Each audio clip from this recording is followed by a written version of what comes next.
Red Bull gives you wings.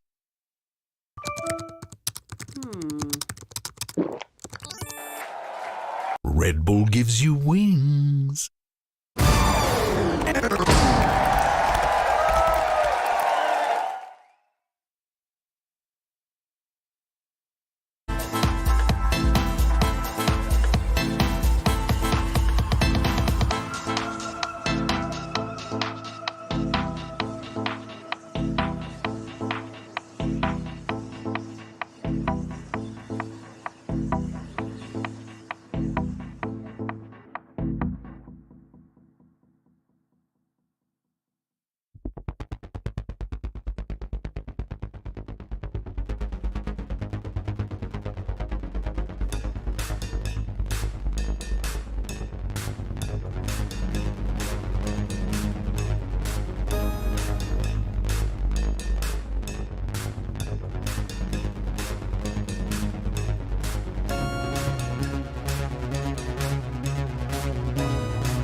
Hey everyone, and welcome to the Penta Amateur League. Hashtag remember the name. I'm AK and I'm joined with my boy Vishal, and we'll be doing Super Smash Bros. Ultimate on the Nintendo Switch.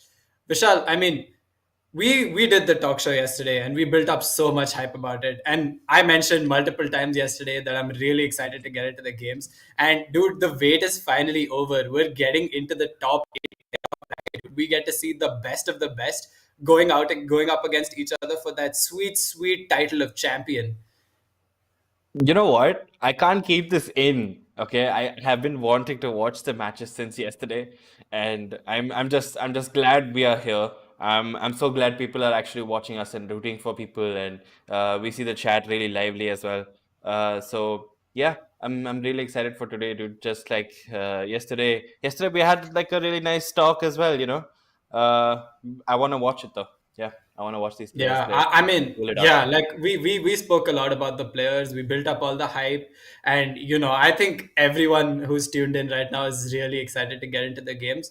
But before we get into that, we'd just like to tell you what the Penta Amateur League is once again. So for the viewers out there, the Penta Amateur League is a league that is designed specifically for amateur and semi-pro players.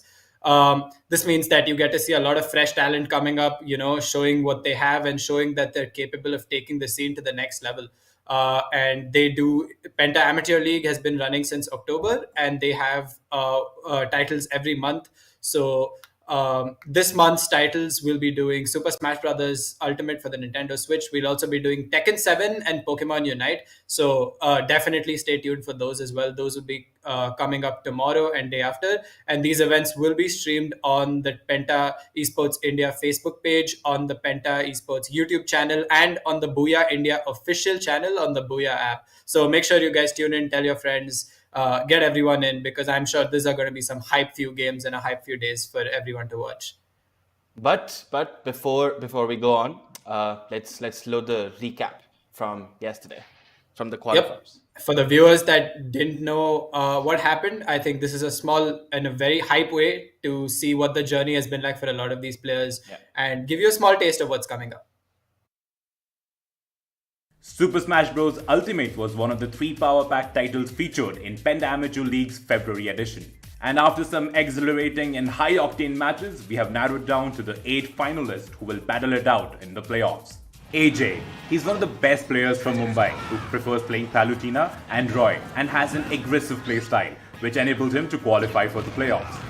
Dods, Dods plays Piranha Plant and does not let his opponents get close to him by using Spike Wall. Other players would have to be very careful when they compete against Dods.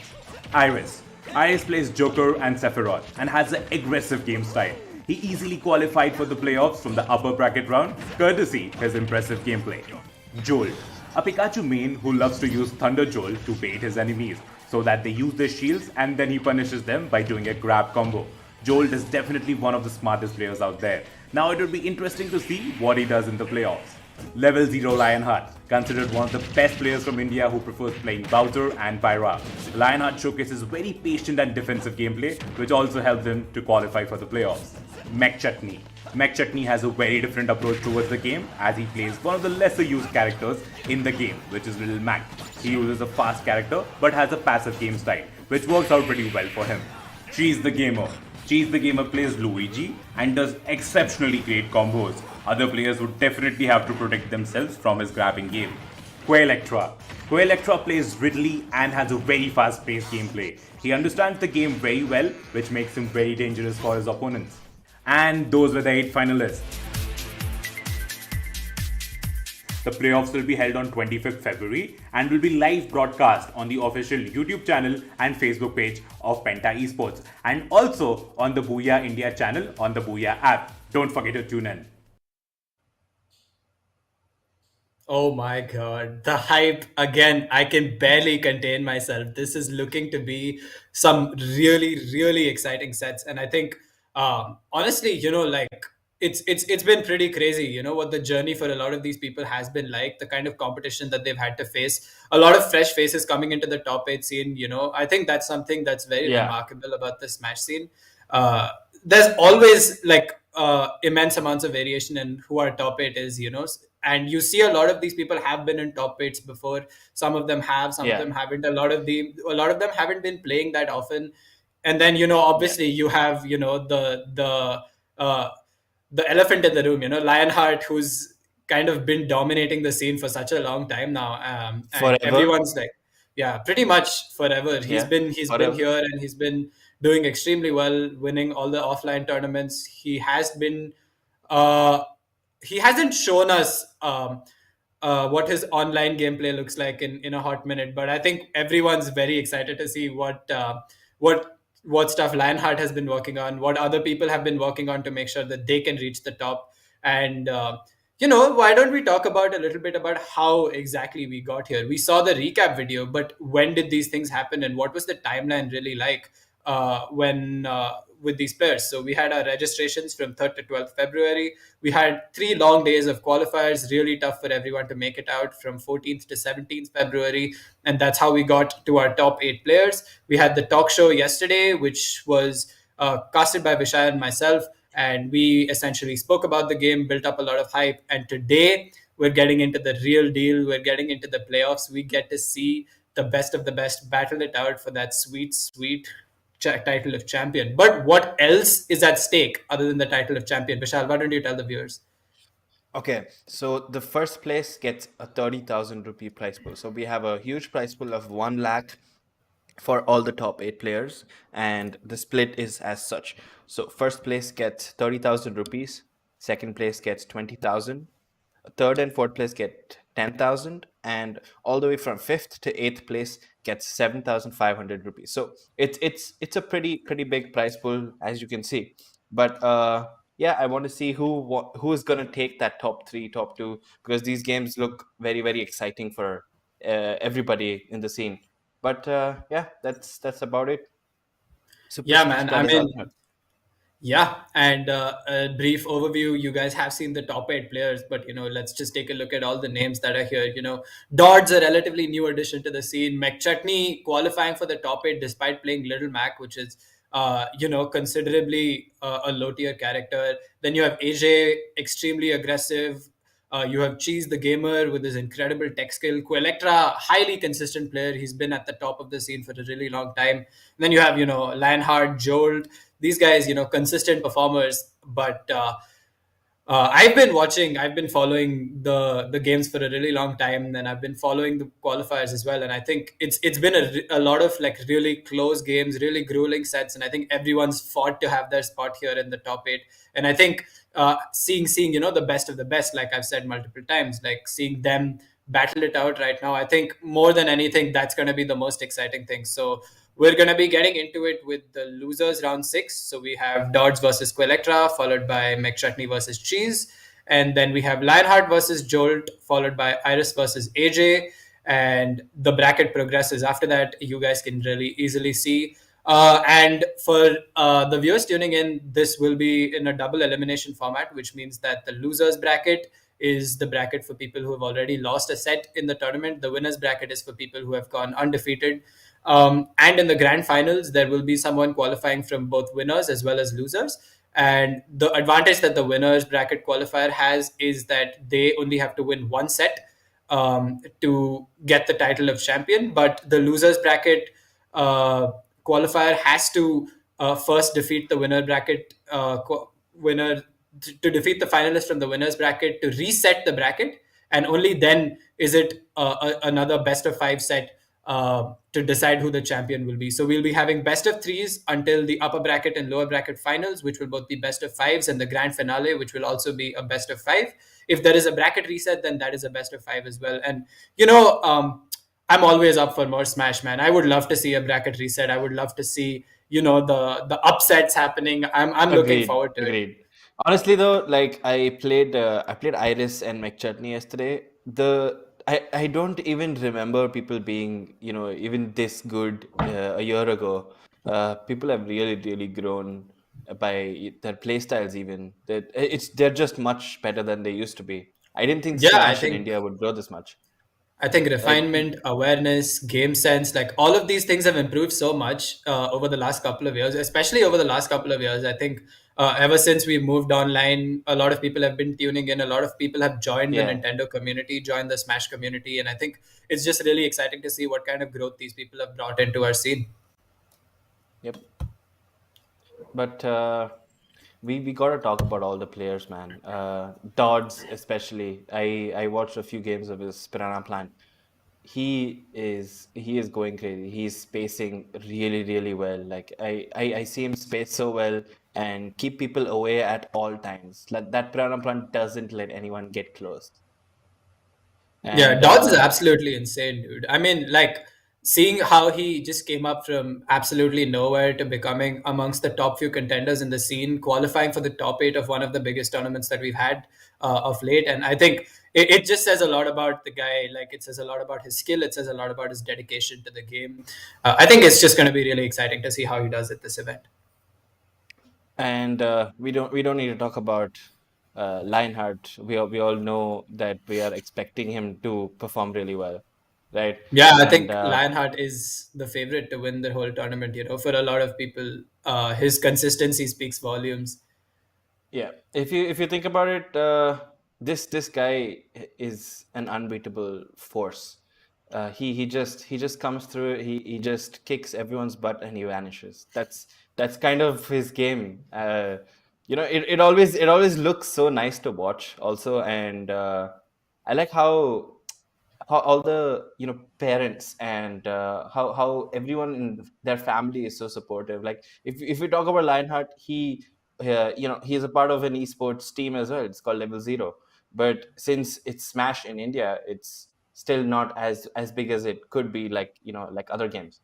But Lionheart is making it look like he wants to stay at that top position for a long time.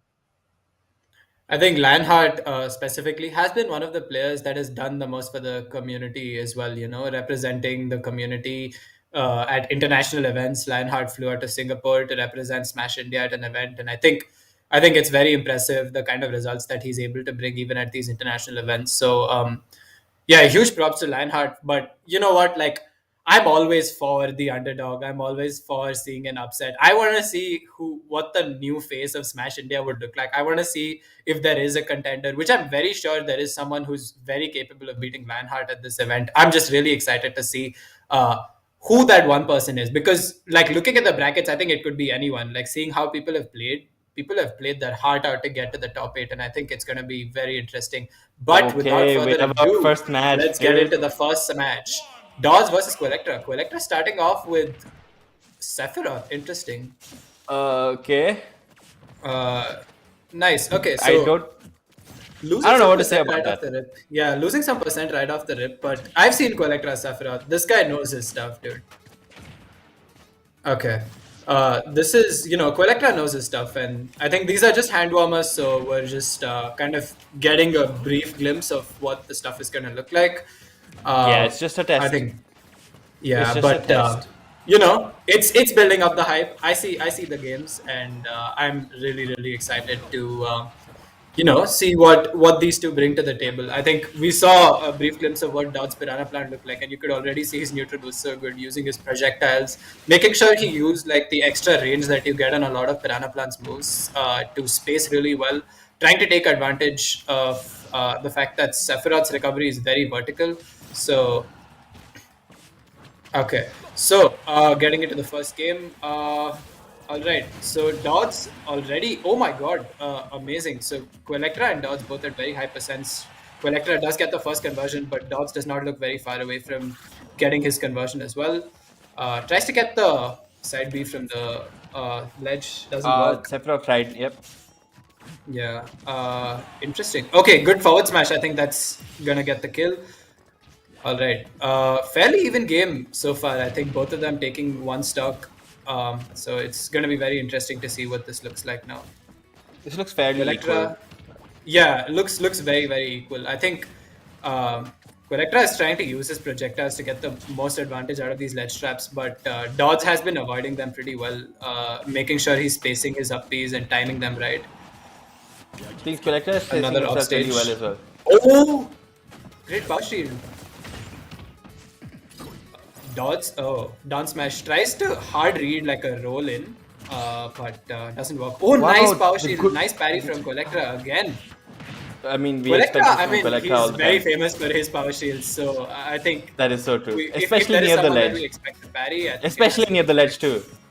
Yeah, exactly. I mean, it's very impressive. Nice. I mean, the ball from Piranha Plant does so much damage. It looks deceptively like it won't do as much It's knockback, but it What? does insane. That was knockback. disgusting. Yeah. Good offstage game. Oh, dead even. Last stock, 0%. That dash attack kill. Yeah, you can already see both of them trying to use their projectiles to kind of make as much of the neutral game as possible. But Quaylectra just racking on the percent right now. Dod's able to get back to the stage, but swipe. yeah. Dod's able to get back to the stage, but a lot of percent accumulated already. With Piranha Plant, though, I feel like with Dod's combos, I think he can bring this back pretty easily. But Quaylectra at the advantage, good counter. Okay. Sephiroth's counter dash very attack. interesting. It feels like it lasts very long. Nice down air attempt. Doesn't convert, unfortunately. Oh, Dodge is so uncharacteristic. patient. Like, Yeah. Oh, Oh, but okay. a beautiful smash attack from Quaylectra, and he's going to get the first game. Sephiroth looks Absolutely so incredible. goddamn clean. Like, Yeah, man. oh, look at Quaylectra, man. You look so cute. So relaxed, dude. It's a day in the office for him. He's like, I'm gonna walk in here, stomp on everyone, and then I'm gonna win with the trophy. It's a very casual day for him, but really exciting game. I think. Oh my god! So we started off with Quaylectra actually getting like absolutely annihilated, but it looks like he was able to bring it back at the pretty quickly. And look at these power shields, dude. Look at the parries; they're so perfect. He's so Absolutely patient. insane. He's not even moving. He's just standing in one place. He's just waiting for him to come back on stage. Exactly. You And know? that ledge, like react that to him two-frame- and not do anything. Oh, yeah, that Exactly. too. And the ledge trapping from Dods was absolutely incredible. That was a really good option right there, because he was able to take advantage of Sephiroth's very vertical recovery. It's very easy to predict exactly where he's going to be. And I think that really gave him the advantage in the offstage situations. But good work to Quaylectra taking game one fairly convincingly. That last stock looked like a clinic from With Quaylectra. Sephiroth, that too. Yeah, it did so much damage, absolutely like built up insane amounts of percentage, and then all the shields and the parries and all of that worked so well in his favor. Do you think it worked because I mean, Dods doesn't really have much practice against a Sephiroth because no one really plays Sephiroth as much I yet. mean, that's true in a way, but I feel like a lot of people have been picking up Sephiroth as a secondary recently. So it's going to be very interesting to see what the games look like. I think at least with Piranha Plant and Sephiroth, like both of them suffer from a small amount of matchup inexperience. But I feel like it's not as bad as it used to be. So I'm fairly confident that these guys have played against these characters before, and we'll be seeing some interesting options coming out of both of them. So So we have the second round of the lower bracket, round 6 right now. And it seems to be fairly equal, but Quaylectra is actually putting on the pressure to keep Dots away. yeah, I think Quaylectra Although is using they those still- orbs really well. Because he's able to connect with them very consistently, and because of that, Dods has to constantly be aware about when those orbs are going to do the damage. Oh my god, no! What? Good roll there. Uses the invincibility frames to survive. But Oh, it actually- brilliant attack from Quaylectra right there. Absolutely phenomenal option from him. He knew exactly how Dods is going to recover in that situation and made the most And he out just of it. took that stock anyway, dude. Yeah. Dods amazing though, keeping it very even, takes the stock back immediately. Look at them, they're at dead even percents too. They're both at 21.4. It's just proof of how much this match is like so even right now. They've actually been pretty even. Yeah, The I think whole Dods is also last starting matches to were- take advantage. Yeah, Dods is also starting to slowly take advantage of Quaylectra's shielding habits. So he's able to make sure that Quaylectra isn't able to parry by He's doing a starting to lot of adapt. follow-up moves. Yeah, by doing a lot of follow-up moves, like changing his timings a little bit. Oh my god, nice side B from Quaylectra. Wow. This is a weird offstage situation to be in. I think Quaylectra tried to go for the style with the down air, but unfortunately the two frame didn't connect. So, nice up B from Quaylectra, making it back onto the stage, still with a stock lead. So anything that any extra damage that Dods is taking is going to be putting him in a world of hurt right now. Oh my god, the Orbs doing so much damage right now. Nice forward air. Oh, the counter! Oh my god. That was so smart from Quaylectra. He knew exactly what was going to happen in that situation. That actually worked out so well for Quaylectra. That counter just came through. Like that counter just came through. He knew what to do, and you see Quaylectra is so patient with Sephiroth too. He doesn't move around more than he needs to. Like I see. his movement is pretty precise, and you look at his parries. Like he just doesn't need to do much. He just needs to do things at the right time. I think And we saw some that- good adaptation from Dods From- there, though. Dods I is saw okay. him trying to take advantage of Quaylectra's shielding habits. He kind of tried to change his timings a little bit. And we did see like Quaylectra's shield getting dangerously small in a lot of situations there. So I think whatever he did was working pretty well. So I'm excited to see. I'm fairly confident that Dods can take the set. In fact, I would be very excited to. Obviously now it's a best of 3, so good stuff to Quaylectra taking it 2-0, but great showing from Dods. I think a lot of people didn't expect him to be here, and he has on multiple occasions proven people wrong. I think Dods. People said that the Piranha Plant matchup, they weren't very familiar with it, and it's because of that Dods is winning. But Dods being very consistent, making it so far, and I think the fact that he was able to beat these haters, beat the doubters, and prove them wrong again and again, I think says a lot about his skill as a player. I think, and I think that's just really magnificent to see. But good job to Quaylectra. Again, extremely consistent, extremely dominant, clean 2-0 from him. And, Quaylectra is a winner, but you can be a winner too, viewers. If you scan the QR code and get your Red Bull, get the drink of champions, and you can be a winner too. But good job to Quaylectra right there. You can fly. You can Good fly, job to bro. You can Quaylectra. fly. Incredible Yeah, I set think from he's him. flying Incredible already. set from Dods. Yeah, it's amazing to see, dude. Like the first set itself was so close. I mean, it was a 2-0, but the numbers don't really do it justice. Like the set was so close. Both sets went down to last stock. They were The really, stocks really were close as hell, man. You could Exactly. see And it Quaylectra like through and had, through. Quaylectra just kind of, he did like some really good predictions, had some really good calls on what Dods was going to do. And I think because of that, Yeah. he ended up clinching the game. But really impressive set, I think, from both these players. And it's whet my appetite, dude. I'm just waiting for more and more games, so that we can get into the action as quickly as possible. I mean, I think it's pretty crazy, like, we came in, expecting a lot of these games to be kind of runaway games, and I think we've been proven wrong from the very beginning. I'm sure a lot of people had their doubts on whether Dods versus Quaylectra would be close at all, but the game speaks for itself. I saw so many People are situations getting where better, both of man. them, People are getting better. yeah, That's what it people are is. getting much better, and I think it's That's also a lot about the characters that these guys are playing. Sephiroth, Piranha Plant, not really characters that you think would be top tier characters, but these guys are able to get such impressive results and put up such impressive performances with these characters, and I think that's something that we really should be commending them on. It's really great to see that there's a lot of diversity, in terms of the play styles, in terms of the characters that these guys play. We get to see a lot of matchups that we wouldn't be able to conventionally see if people stuck to tier lists. So huge shout outs to both Dods and Quaylectra yeah. for giving us such a great set. Yeah, it's all the DLC characters, honestly. If you think about it, all the new DLC characters are pretty good. Like, they're viable as shit. And even though a lot of people don't think Sephiroth's viable, but after that gameplay, why would you, and how could you say that? I mean, Sephiroth's such a cool character too, dude. The backstory, the whole Final Fantasy, the entire hype behind him as a character is really impressive. But Exactly. Quaylectra, moving on to the losers bracket round 7. The next set I think will be McChutney versus Cheese the Gamer. That is going to be an extremely exciting set as well. Cheese, plays Luigi, I think, in this set. It's either Luigi or Pokemon Trainer. That's the two characters that he usually plays. But Cheese, again, really tech skill heavy. Probably the most technical player in the Smash India scene. I think it's always great to see him because he's able to do so many of these conversions so quickly. He gets one clean hit and he can convert that to an entire stock, and I think it's really impressive to see how much he's able to achieve off of like one hit. McChutney, again, we've Yeah, I'm spoken so about him so sorry. many times. I'm so sorry, McChutney's gonna take this. His Oh neutral game wow. is on point.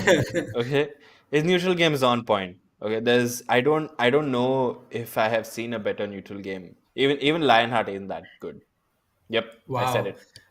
Tough, tall talk for McChutney's side there. I mean, I think Cheese is gonna take this, honestly. Like, Yeah, it's Cheese again. I think one of the players who's just so efficient with his playstyle. I think he understands the game on a fundamental level really well. He knows exactly what his character's strengths and weaknesses are, and he knows exactly how to get into the situations where he's able to get that clean conversion. McChutney, I think he plays a very patient game, very whiff punish heavy. I think it's going to be a very interesting set. But now since you've taken McChutney's side, I'm pretty sure Cheese is going to take this one. So guess we'll see, bro. Guess we'll see. yeah, guess we'll see. But I think it's going to be a really interesting set, to say the least. I think Definitely. Little Mac, a lot of people are very quick to discredit Little Mac as a character, but I think McChutney has Exactly. proven the scene wrong so many times at this point that it's kind of crazy, dude. Like, at this point, I don't think you can say that just because it's Little Mac, the other person's going to win the set, because at any given point, McChutney holds the potential to upset even people who play top tier characters. So I think it's just going to be a really hype set, dude. Honestly, He's just so good at that. He's just so good at controlling that character. How does he do it? We should yeah, man. probably I ask him think to him. McChutney's biggest advantage is just like taking that space, making sure he's very easily able to bait his opponents into doing options that they Yeah. wouldn't do usually, and I think because of that, he's able to get a lot of these conversions. Yeah, he usually waits for them to make a mistake. Like, it looks like he waits for the other person to make a mistake, and then he, capitalizes on that.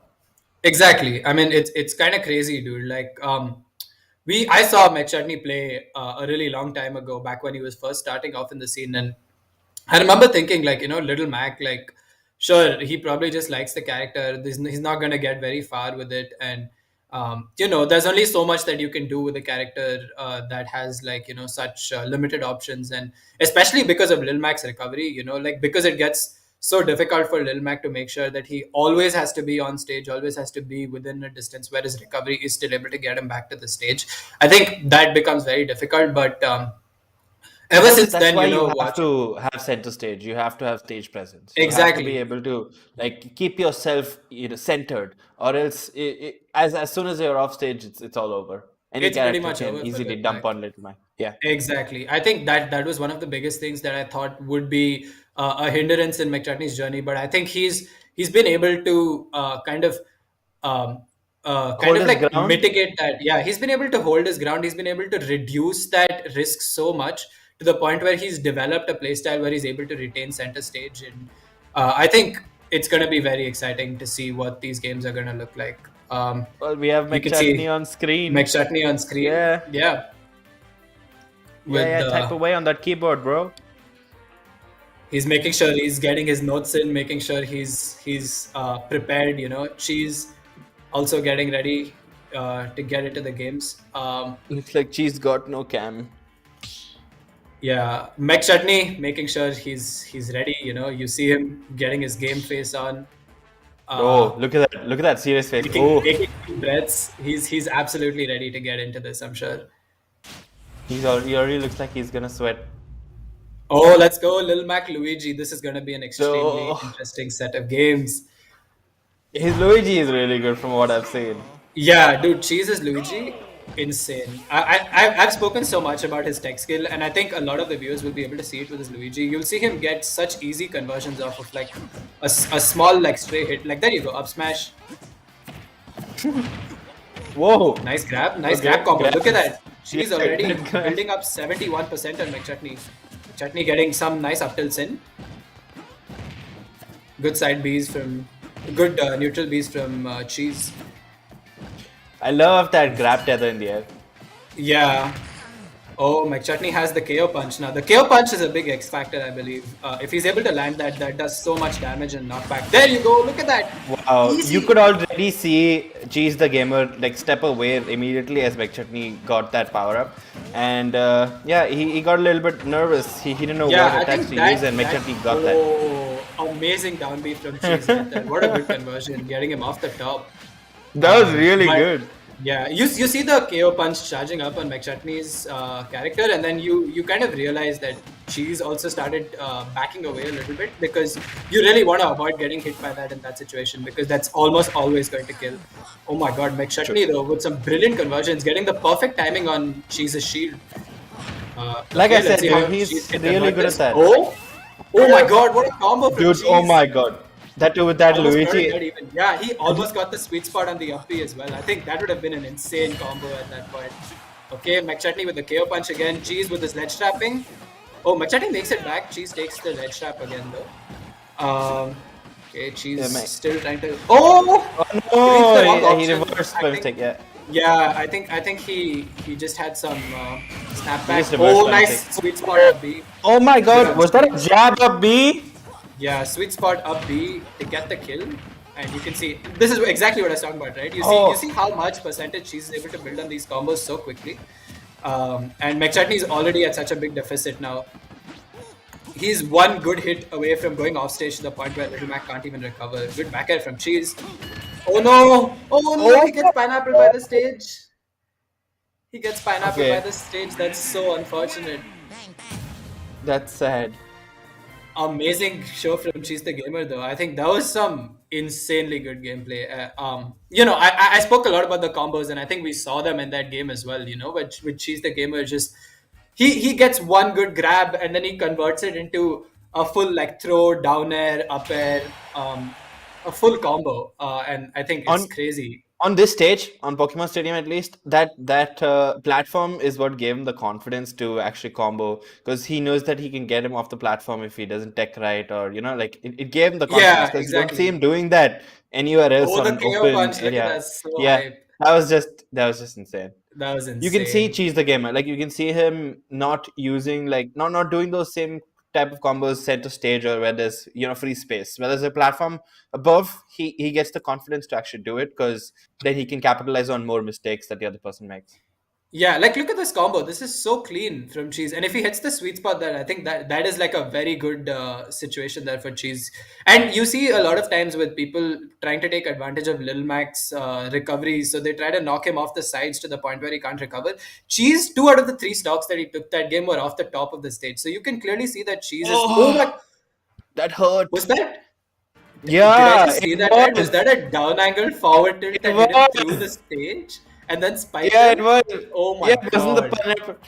It was. Oh What? my god. That's so unfortunate. Oh my god. I mean, I think he wouldn't have survived regardless, but that's just salt in the wound, dude. Like That's he just somehow styling gets the on down tilt and Chutney. spikes him, styles on him. Oh He my god. Chutney, man. Holy shit. So I think they're just planning out their counter picks right now.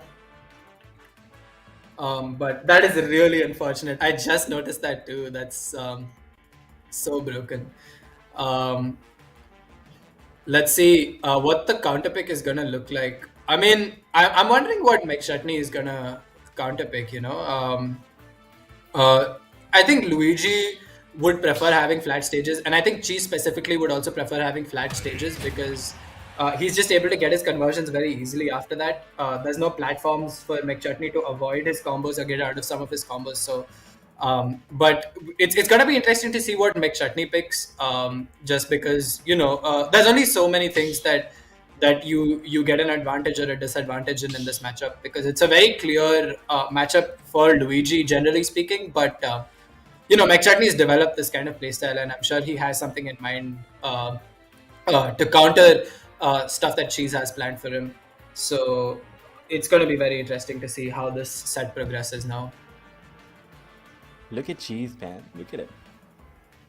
Just chilling, smiling at the camera. Cheese is relaxed. He knows that he's got the tech skill. He knows he's got the ability to win these games really easily. McChutney, I think McChutney is no stranger. He's no stranger to being the underdog in almost every matchup that he plays, just because of the character that he picks. So I would say that McChutney is not going to be as pressured in the situation as most people would expect him to be. I think he's very familiar with like going up against matchups that Lil Mac is historically supposed to lose and then proving everyone wrong. So it's going to be very interesting. But like I said, my money's still on Cheese. I think Cheese is going to take this. I mean, he is really good from what we saw. Yeah, a lot of those combos, showing us exactly what we were talking about, and I think it's gonna be an interesting counter pick. Like even I'm not entirely sure what McChutney is gonna pick at this point. Maybe a stage like Smashville or Town and City, or Kalos Pokemon League, just because I think McChutney feels very comfortable with there, but I'm not entirely sure again. But I think we'll be finding out soon as we get into the next game. What's the stage gonna be? Okay, he's gonna pick Battlefield. Interesting. That is a pretty good pick, honestly. I think the platforms are at that awkward height where it's easy for Mac to escape Luigi's combos. And I think if McChutney is able to use DI properly to make sure he gets those platforms, I think he can escape a lot of Cheese's combos. Okay, nice down tilts from McChutney. Okay, building a lot of percent early on. Cheese finds. I think he tried to drop from the platforms, but just wasn't able to for a couple of tries. He's just patiently. Interesting spot dodge there. Nice dash attack, putting him off stage. Okay, tries to get a forward air. Yeah, nice combo from the up air. Yeah, okay. Cheese trying to get McChutney off the platform as quickly as possible. I'm sure Cheese does prefer just having a lot more room to work with because of how Luigi's combos work. Oh, he tries to go for the up B, but McChutney responding with the KO punch. Responding with the KO punch and instantly gets the stock off of Cheese. Okay. Oh, nice 2-frame. Nice back throw from Cheese, converting this into an end card situation. McChutney is able to make it back. That recovery. It actually helped him. Oh my god! That was a clutch shield from Cheese, but look at how much shield pressure that did. Like, his shield is so tiny right now. Good jab combo. McChutney still with the 3-stock lead. Oh, he just covered the dash attack. He still has that 1-stock. But yeah, she's getting the conversion pretty quickly. Not at that much damage. 32% is pretty easy to build back up. But McChutney just putting on the hurt right now. Yeah, he's putting on that pressure. She's Dude. Not able to letting him. recover. Oh, he gets 2 side Bs, gets the up B. He's able to recover. Good jab combo That's from spacing as McChutney. well. Like I think literally what went Cheese really away. has to. Yeah, I think what Cheese really has to do in this situation is exactly that. Yeah, he has to get that started. He just has to establish some stage presence because I think Cheese has spent so much time just off stage this stuff with McChutney. I think the second Cheese starts to build some stage control, he's going to be able to do a lot more of the combos that he wants to. He's having a really difficult time like resetting it to neutral. A good edgeguard situation Yeah. for Cheese here though. Nice, good forward air. He's like slowly putting McChutney out of. Look at that, amazing. Well played by Cheese. McChutney not able to recover. Little Mac, again proving to be a slightly weaker character in terms of recovery, but he's done so much damage that the second he gets this conversion, it's going to be an even game pretty much. And there you go. It's an even game. Actually takes it. Yeah. Yeah. I think even game again. if Cheese DI there, it would have worked actually. Yeah, I think McChutney's stage counter pick really working for him here. Like you can see a lot of the combos that Cheese was getting on PS2, he's not able to get because of the platform heights on this stage. McChutney is just able to get out of them by getting onto the platform. Good edgeguard situation for McChutney here. Let's see how much he's able to take advantage of it. Oh, good parry from Cheese. Dude, Yes, the I mean, KO punch his again. timed attacks. He knows. See, that's the best part. There's parries because if you time your attack really good, hey, I'm gonna time my shield, man. Shield really well. Yeah, I think that's gonna. This be looks really. KO punch there. Oh my god! Wow. Yeah. Okay. He's really good at timing them attacks, dude. Absolutely insane from McChutney right there. Oh my god, the KO punch coming in so clutch. This is exactly what I was It's a talking 1 about. hour. Right? Like, I think as soon as you hear the ding ding sound, when you know that little Max KO punch has been charged up, I think people start playing a lot more passively. People try to avoid it as much as They possible. get scared. Yeah, exactly. And I think the second you start playing passively, you're playing McChutney's game because he's the king of like whiff punishing and making sure that you're the one Exactly. doing the option. So you can't challenge him at that. At that point, you're playing He his wants game. you And I to think make that's a where mistake. McChutney wins in this situation. Yeah, But McChutney wants you to make incredible a mistake. game from both of them there. I think the 2 KO punches just coming in really clutch for McChutney right there, getting the first and the last stock of the game. Yeah, But, and I really like that good up air dash attack follow up. That looked really amazing from Cheese also. But yeah, these highlights look pretty strong. Like there's combos, there's follow ups. McChutney is being McChutney with his little Mac. And like you Which can can't really do see that much. these guys have played so often against each other. You see them committing to a lot of options that people wouldn't usually commit True. to. They're just like reading a lot of the recovery options that these guys are doing. So I think it's going to be interesting to it. see how they're able to play off of each other's, off of the knowledge that they've built by playing each other for so long. But is it the Jesus matchup combos. itself? Like, have they played this matchup against each other a lot? That's what I'm like thinking of. Yeah, I So mean, these I are think the they have. I mains. think Cheese does usually play Luigi, and McChutney does usually play Max. So they have had a fair bit of both matchup experience and player experience, and I think that's the biggest reason that this set has been so interesting because you see them, like I said, like going for a lot of options that most people wouldn't usually go for, but that's just because they're aware that extra little bit. Yeah, you can definitely So- see like you said, you can see them commit to a lot of moves that you wouldn't normally see happen. Since they know each other's matchups, that's what's happening. Yeah. But, Okay. in so- for game 3, dude. Yeah, first game 3, second set in the whole tournament, and we have our first game 3 already. So I'm really excited, dude. I think this is just showing us again, like we spoke so much about the tier lists and how much value people give to them, but you can really see that with the McChutney, he's able to make this a 1-1 set, and both the games have been extremely close. So I'm just really excited to see. Okay, so Cheese opting to go back to small battlefield.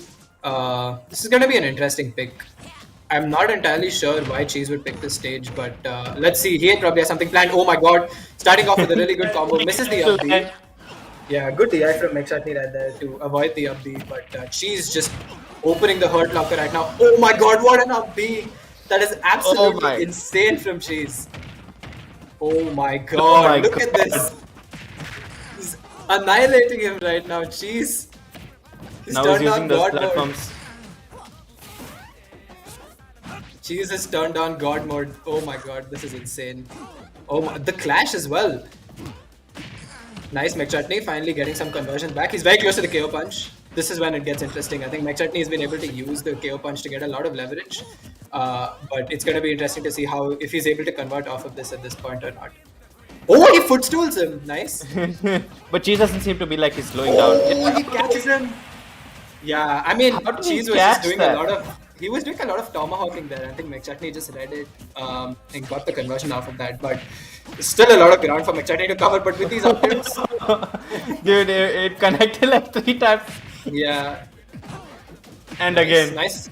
Yeah, but she's still fairly in the lead right now, because of Mac's recovery. McChutney has to do a lot more work to get this back to even. But you can clearly see that he's building on so much damage. That was a down tilt Nice after an down up B tilt again. from McChutney. And that connected. And it looked really Good funny side when B. it connected too. Good side B from Cheese I don't- again. Oh no! Oh, Okay. unfortunate. Yep. Yeah. Wow. Not a lot you can do in Mac in that Yeah, situation. with true. Mac. Nice up B from McChutney. Using this up B very aggressively, trying to get Cheese off the top, but I think he just wasn't at that percentage just yet where that would kill. But McChutney has done a really good job of bringing this back to a very even game. He's gonna try charging that KO punch as fast as possible. Nice. Nice up Bs. McChutney's using these up Bs and up tilt sub smashes very aggressively now. So, Yeah, the you know what's taunt funny, coming in like- from McChutney. They were on the platform, okay? Like, this time, McChutney went for those combos. And I was just like, yo, okay, he actually comboing. Oh! Reverse up B That out of didn't shield sweet spot. work. Oh my god. This is But he was very low. so crazy. Nice dash attack, putting him off stage. This is really where McChutney is gonna have a hard time recovering, and oh my Whoa. god, that's so unfortunate. What can we even She's do the at that gamer. point? Opened and closed that game so convincingly. That reverse up B sweet spot out of shield. That was Wow. insane. That 2-1. Okay. 2-1 again. McChutney with such a dominant showing at this tournament. Had such a great run with Lil Mac of all characters, and it's very impressive. But she's Yeah, the the gamer. first stock up B from Cheese.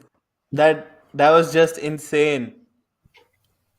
Dude, the reverse up B out of shield, that was absolutely crazy. But she's the gamer showing us really like how efficiently he's able to convert. Like you see him getting a hit in neutral, and he's able to take that so far.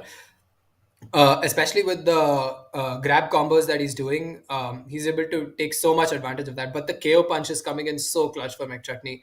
I think it's very impressive. That I think it's a lot harder to land that many KO punches, and McChutney just makes it look easy. Because you have to do a lot of predicting in those situations. You have to know exactly where he's going to be, and he's able to land these so consistently, and I think that's something very commendable. But Cheese the gamer taking this 2-1 over McChutney, progressing further in the bracket. And look at this Dude, edge how guard. is he doing those Yeah, with the grabs? That was Like, crazy. Dude. And he did it again, okay? He took 2 stocks like that. He took 2 stocks Yeah. with the grab. I think this was And- where McChutney made his mistake. He taunted, and then Cheese the gamer said, "You know what? I've had enough." Does the reverse up B out of shield, styles on him, and then absolutely dunks on him, takes him off stage, and destroys him. Look at it! Oh Even my that god! up B, it didn't hit, like, it didn't take him off, even if it was the real nice sweet spot. Because Yeah. he wasn't at a high percentage at all. Or else Yeah, I but would I have think it did so taken much that stock. damage. Yeah, it did Look so at much that, damage. man! Really clean conversions, brilliant ledge trapping from Cheese right there. So it's cool. That was insane. And again, get the drink of the champions, scan the QR code to get your Red Bull today.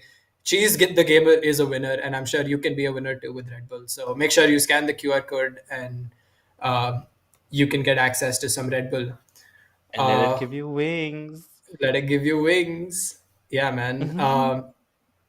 Honestly, I think the first 2 sets have been so promising. These were both like finals level sets, right? I think the kind of caliber that these guys showed, the kind of enthusiasm they played with, all of that like really gave me a finals level experience with the show, with That kept me the on my set, so feet, to speak. It kept me on my toes the whole time, and I was I was insanely impressed by some of the stuff that we got to see in these sets. I think it's really crazy.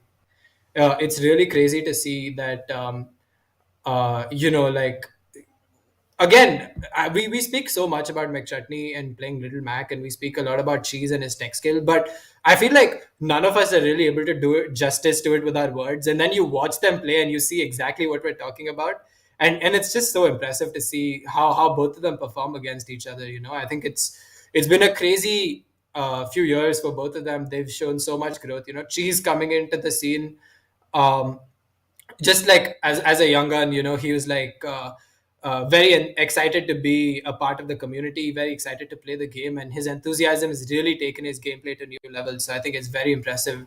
And McChutney, he's been there, he's been around in the scene for so long. He's stuck to one character, and I think that's something that's very commendable about him as a player. He's been sticking to one character for so long, and he's able to consistently perform with it. He's able to carry it across metas. And I think that's something that should be applauded. So really good showing by McChutney, going out at 8th place. Well, yeah. Next Yeah. up, who is it? Is it Lionheart and Jolt or Eyeris and AJ? Either way, I think these are going to be some really, really, really exciting games, man. I think it's going to be really, really good. Um, I mean, Lionheart and Jolt, both of them very patient players. I think the big thing about them is both of them kind of have that passive, like wait and watch, whiff punish playstyle. So it's going to be very interesting to see what neutral looks like between the two of them. Because I feel like a lot of the small interactions in the neutral are going to be very important for them to get their conversions. And Jolt playing Pikachu, a character that's historically very famous for getting those bear loops and the bridges, and getting like these And really really Jolt long especially. combos.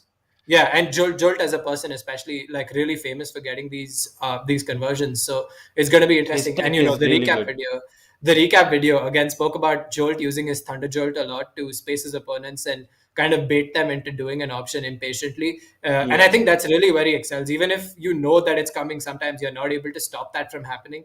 And It's that one that's place. that's where that's where you really start playing Jolt's game, and then there's like it's very difficult to get out of it. Then Lionheart, it's dude. basically I over. mean, Lionheart, not that much to talk about. He uses his side B so efficiently, gets so many conversions off of that. Insanely good neutral, plays very patient. He's very good with the kind of timings that he uses on a character like Bowser. Bowser again as a character quite slow. A lot of his moves take a lot of time, and I think Lionheart is able to leverage his kit so well. He's able to maintain that control on the ground and in the air to make sure that he's able to catch his opponents.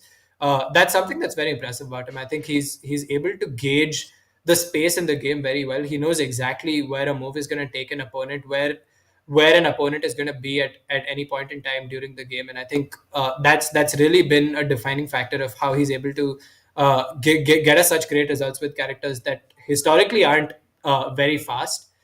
I think he Um, magically sees lights pop up on the screen wherever he's got a hit. Like You think he's Lionheart not has the playing. force? He has the power He has the of just like force. He has the seeing the force. future. He knows exactly where everyone's gonna be. Yeah, he Um, gets like blinky lights, different colors. You know how to hit, where to hit, all yeah, I around mean, the there's a map. lot of theorizing as to where Lionheart gets the abilities that he like the skill that he does He from, but excels. Okay, like he excels. He knows he what really he's does. doing, and when you look at a player like this, right, and especially offline, you know this, I know this. Especially when you look at him offline, and when you look at him play like this and winning over and over and over again, you and there are good players around. Okay, it's not that they cannot beat him, but there is just something that makes them not able to beat him. Like there's just something there. I think Lionheart has that secret factor.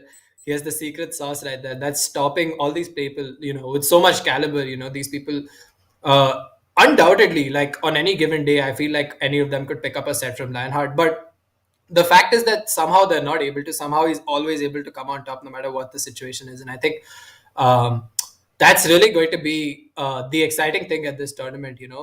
We see these people move on, and we've seen Lionheart's progress in the brackets as well. The guy 2-0, he hasn't dropped a single game to make it here. A couple of other people on that list as well on the 2-0 not dropping a single game club. I think AJ was someone who made it out with a clean run. Lionheart also making it out with a clean run. So it's going to be very interesting to see how a lot of these matchups play out. Yeah, And, boy's yeah. here, dude. Level It's 0 been so Lionheart. long. It's been so long since I've seen him. Yeah, the face of Smash India, Wow. the face of Ultimate in Smash India. You speak about Smash Ultimate in the community, and the first name that's going to pop up is probably Lionheart. Just the dominance that he's shown across the scene. And Jolt, the young one, the one that nobody expected to make it this far. I mean, obviously, given his skill, people expected him to make it this far. But when you see him, you talk to him, he's like a really happy kid, and you're like, you know what, this guy can't compete. Yeah. But Yesterday I then he missed gets a into a Jolt. game and then he absolutely destroys you. He dunks on you, he styles on you, he does everything possible. Yeah, yesterday I Starting mistook off- Jolt for a kid in Pune who was playing Pikachu. But Oh, man. yeah. But yeah, it started off already, and with those combos. Nice, good throw combo. Jolt not able to convert. Good nair from Jolt right there. Already off stage, putting the hurt on Lionheart. Okay, both of them able to recover. Interesting spot dash from Lionheart there. And you can see Jolt already trying to use the Thunder Jolts as much as possible. Lionheart using his own neutral B. To He kind got of him with take that advantage up of B. situation. Nice loop there from Jolt. Okay, you can see how much Jolt is using his Thunder Jolts, and you see that he's not just using them as like a way to wait. He's also using them to actively take some space. Oh, good try with the Thunder right there. Nice down throw from Lionheart. But the trade not good for Jolt there, still keeping him off stage. But Pikachu's recovery exceptionally He's so good with that up B angle. Those up B angles are insane. He just nice knows down what air- angles. Nice down air from Jolt right there. Spikes Lionheart into the stage. Not able to get the follow up. Oh! Tries to read the roll out of the shield. Isn't successful. Lionheart just needs a few attacks. Dude. Yeah. Just a He few tried attacks to and read he's the that he tried command. to read the jump Yeah. on stage with the up smash, but didn't work unfortunately this time. Oh, nice Oh my God. recovery. Jolt has been using his recovery so well so far. We've already seen him mix up his recovery options thrice in the first talk of the set.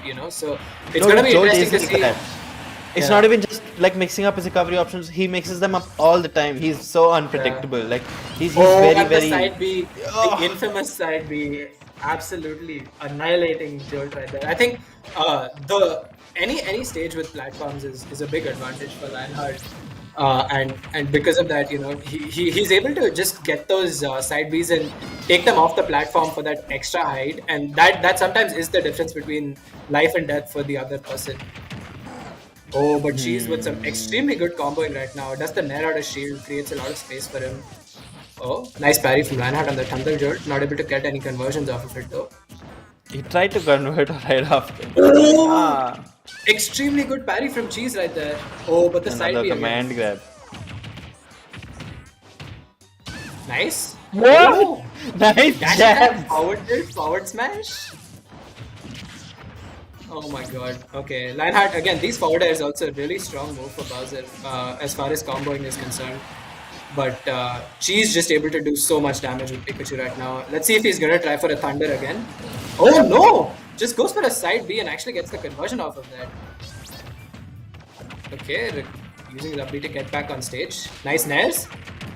Oh, the nair loops are so good. Oh, almost gets the Thunder as well. Just slightly off That space. Jolt's uppy angle, dude. Those uppy angles are so good looking. Yeah. He gets them so weirdly, and like people don't know what he's gonna do. Look at that! Like he actually hits with the uppies too. He's not just looking to recover. He's looking to get some damage. Yeah, I mean, and you can see, like, Lionheart already at a pretty big deficit. Oh my god, Cheese not able to get back on stage because of the neutral B from Lionheart and actually ends up taking a lot of damage right there. Oh, the command grab, I think that's going to take the We'll stock. take that stock. Yep. Yeah, getting him But off this the is top looking right like there. Jolt's round. Yeah, dude, Jolt, I mean, he's This is- absolutely put on so much damage before taking his stock. He's very, very close to getting a kill confirmed right now. Nice grab from Lionheart. Any trade to that Jolt convert takes that. is favorable though right now because of the amount of damage that Jolt has done to Lionheart. Any trades that Jolt is taking are favorable. What a goal! Dude, he pulled him all the way through.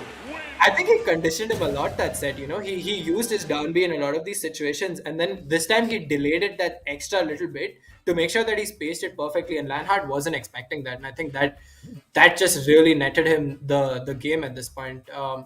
Good showing from Cheese right here. Lionheart, again, really dominant competitor, bringing it down to the last stock, keeping it really, really close as well.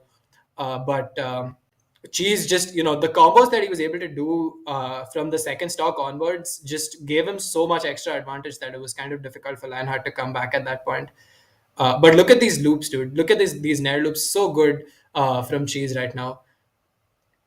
Yeah, and if you think about it, no, Jolt, he pressurized him a lot, right? Like, and he kind of, like you said, he conditioned him for specific things to get off those conversions. Like, I don't even think he thinks of it as mix-ups, Jolt. It does seem like he has a really good, like he has a game plan, in my opinion. Yeah, I think that's something very.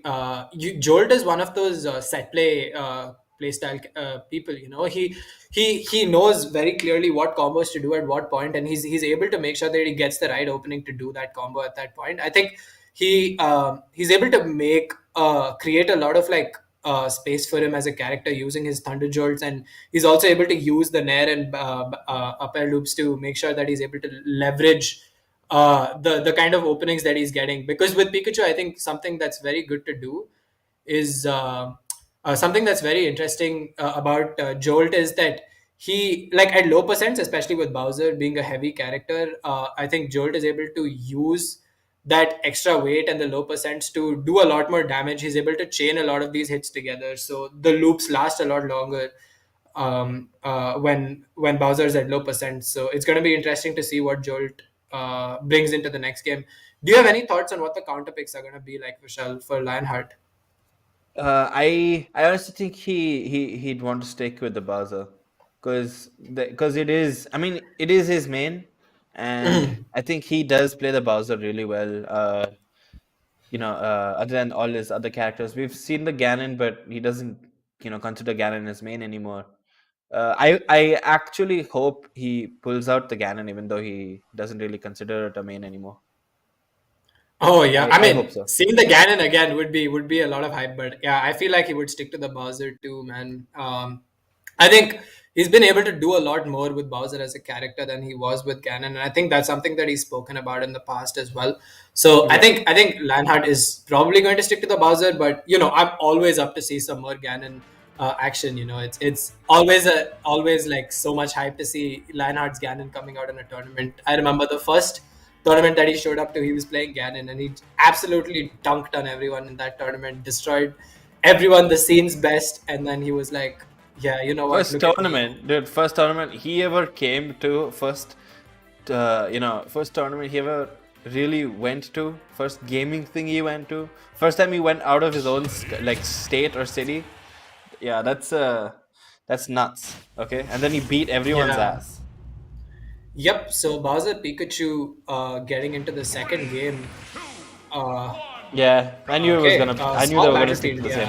Small battlefield makes sense, I think, because Lionheart's going to be able to get a lot of these Makes kills a lot of earlier. sense. Yeah, he's going to be able to get these kills a lot earlier. He doesn't have to worry about Jolt living up to slightly higher percents as well. But let's see what Jolt is able to do. Again, like Lionheart is probably going to find it a lot easier to escape Jolt's loops. Tries to get the down B pretty early right there, but doesn't work. I still can't forget the last game. That down B immediately after, off stage with Jolt. Oh, nice up smash from Lionheart right there. Gets him at the bottom of his shield.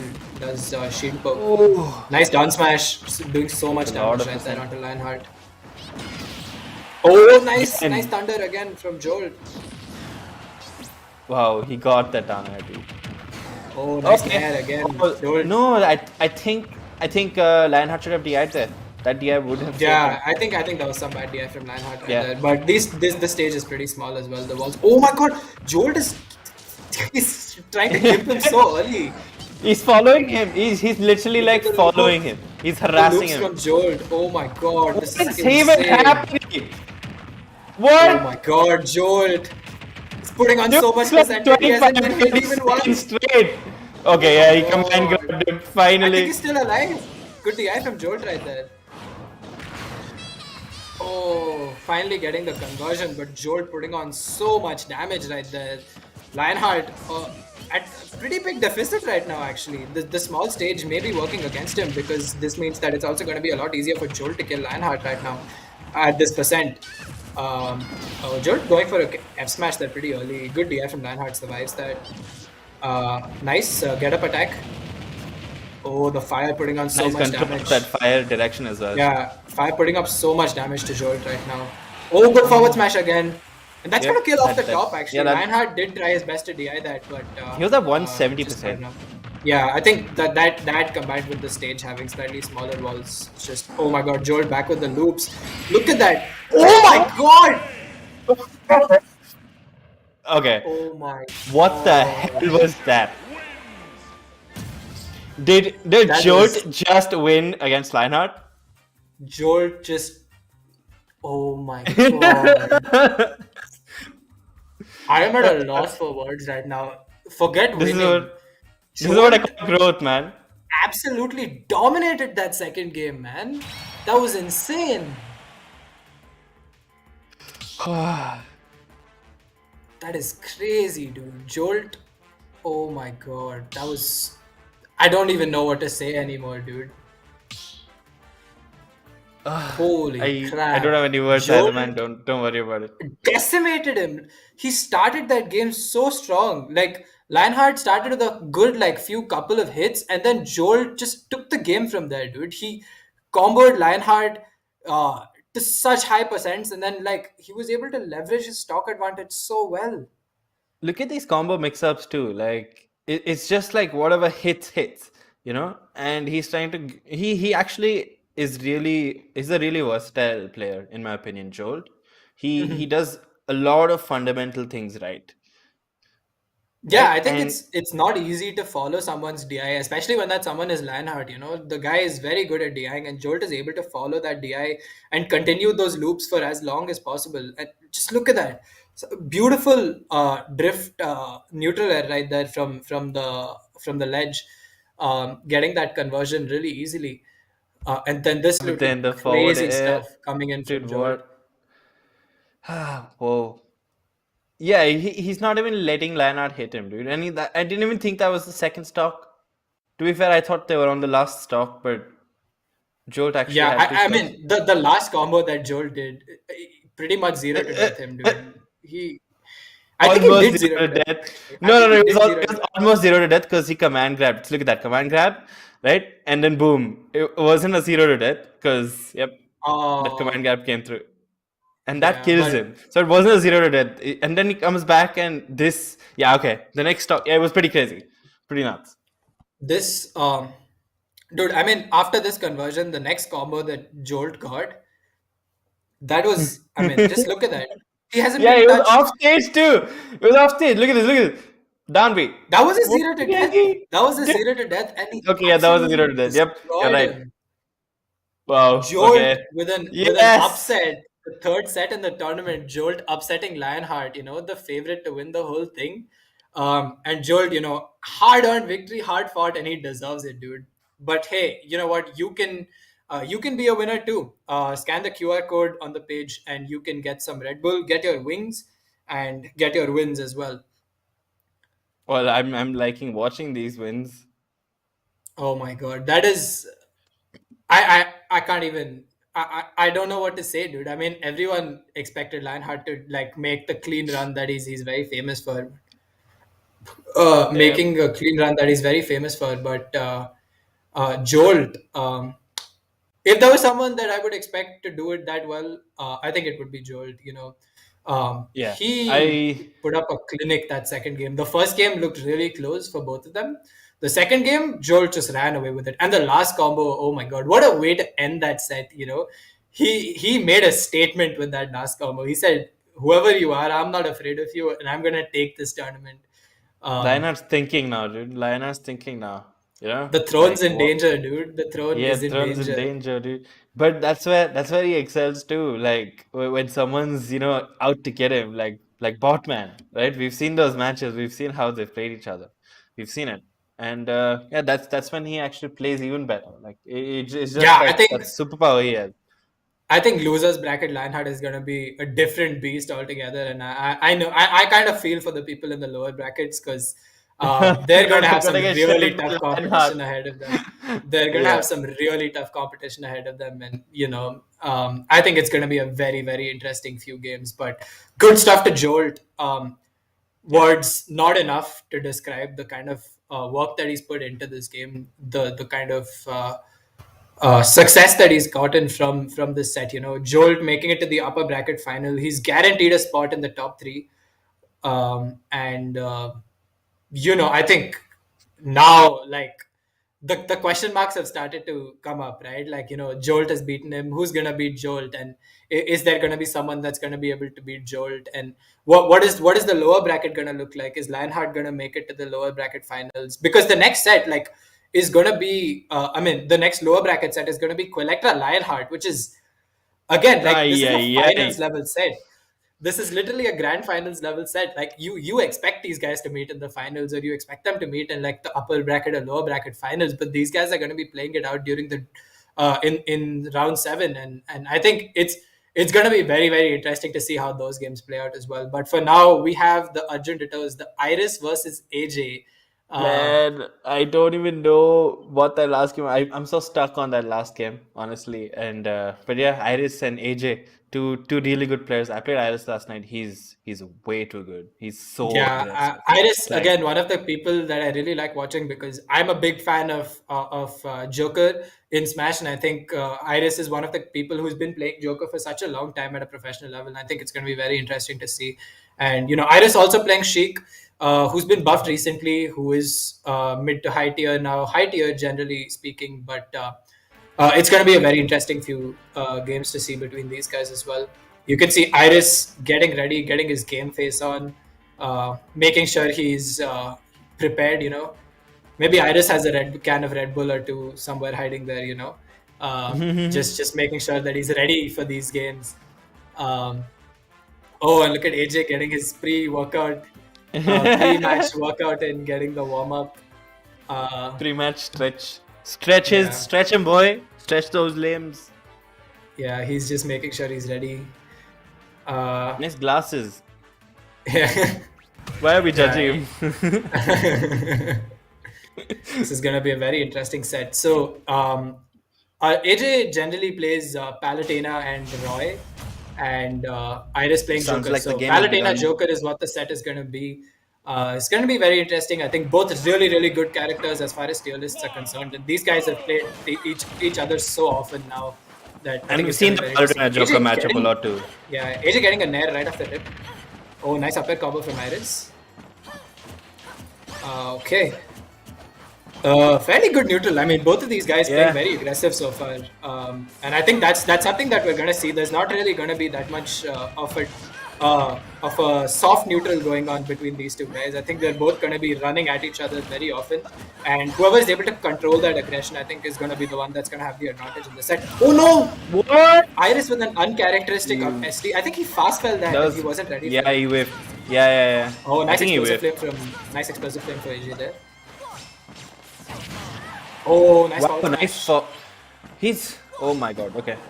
AJ's gonna make it back though. Yeah. Palutena's recovery really good. Okay, trying to get some nair comboing in. I thought that forward smash would actually kill him, but AJ actually DI'd that so well. Yeah, Idia did really well. Okay, nice. I like how these guys are using their projectiles to counter each other. Like I saw AJ using his explosive flame to counter Iris's side B very often right there. Nice back air from Iris right there. Good edge guard situation. Oh, misses the ledge trap right there. I think we've had a small network Something error. happened. Oh, no, we're back. Yeah, We're it's we're back. Yep. Yep. Okay, That nice was, side B. That's kind of scary because usually when we see that, the game just ends. Yeah, I think at that point we're out of the game. We're not able to watch it, but Yeah. the gods of Smash smiling upon us today. Nice back air again from Iris. I think Joker's back air is something that gives him a lot of advantage, especially in the offstage situations. Like you'll see him trying to back air and down air very often when he's edge guarding AJ. So okay, good forward throw right there. Nice, nice. Oh, he's so forward tilt right there. fast. Yeah, I think Joker as a character is just so hype. A lot of his moves look so cool, and that's I'm a big fan of Joker personally. But AJ's Palutena, you can really see the effort that he's put in. He's able to play around a lot of Eyeris' options really well, and he is in the lead right now. He has a 40% advantage over Eyeris, but Eyeris is making that back really quickly. And as I say that, AJ all of a sudden Arsene He again. jumps up with the Arsene dude in the air while Arsene is like a really, really powerful aspect of Joker as a character. It does so much, adds so much value to Joker's kit, so much increased damage and knockback, right? I think that's really going to be where AJ has to be careful. And the counter as well with Arsene, it lasts so long that AJ is going to have to be very careful about how he plays this. Palutena side B almost hit Joker while off stage, but there was Yeah. each way like The snipers, dude. Okay, so Arsene is gone. AJ has been able to wait out this Arsene. I think it's going to be a lot easier for him to get the kill on Eyeris right now, but both of them had really high percent, so it's anyone's game at this point. Good job to Eyeris to make it back. He was at a pretty big deficit when the stock started, but now he's in the lead actually. they're playing very so- very strict neutral. Yeah, I just saw AJ do like ledge hop neutral air to get Eyeris. Oh, nice up air right there. Ooh, that actually hit.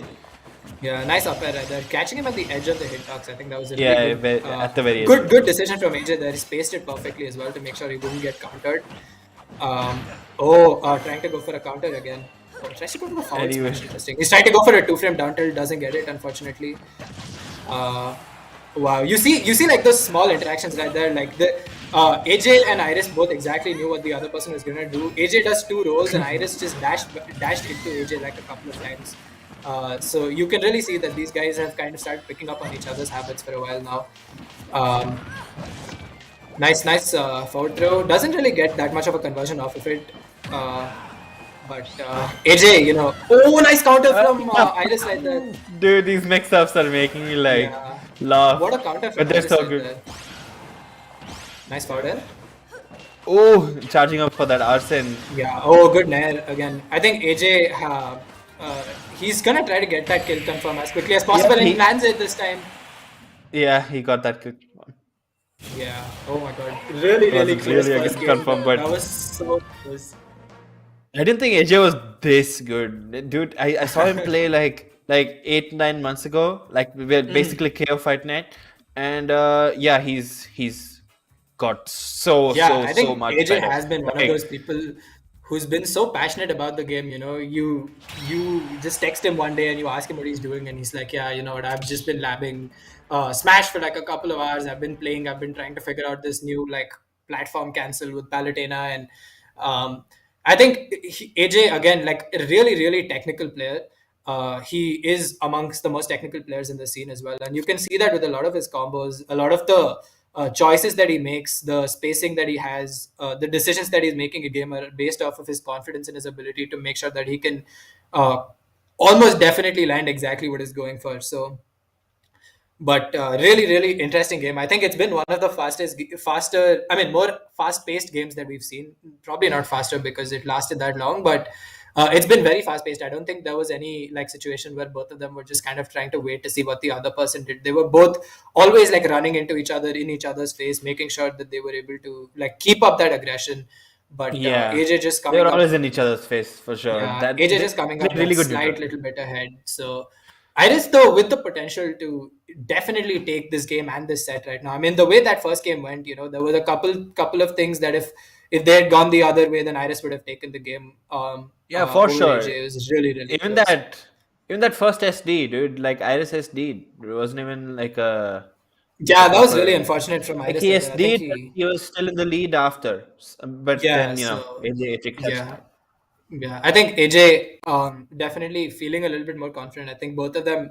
I'm sure there are a lot of people that have those initial nerves coming into a tournament like this. So I think the first game always ends up being the one where they break that stress. They just kind of let loose, and then I think the second game is gonna be just as interesting, if not more interesting, than the first one. I think these guys are just going to get better throughout the set as we progress. So this is just going to be extremely interesting now. I think, yeah, I actually agree with you though. But you know that last game when that's the second stock that Palutena took of Eyeris, he up aired, right? Like that up air is probably what tipped him off because it didn't look like he was gonna get him with that up air with Palu. So I think it really tripped him off and made him lose his confidence. And that last stock was basically all Palutena. Yeah, I mean, yeah, I think Like, that see ST it. was a little unfortunate from Eyeris, but I think Eyeris knows that the fact that he was able to, he was able to bring it to such a close game even after losing the first stock that early. Yeah. I think Eyeris should be a lot more confident going into this game because he knows that he has it in him to definitely very convincingly take the games off of AJ and Yeah, that's for sure. yeah, I think Eyeris just making sure he has the right playlist in to win the set. Sounds fun.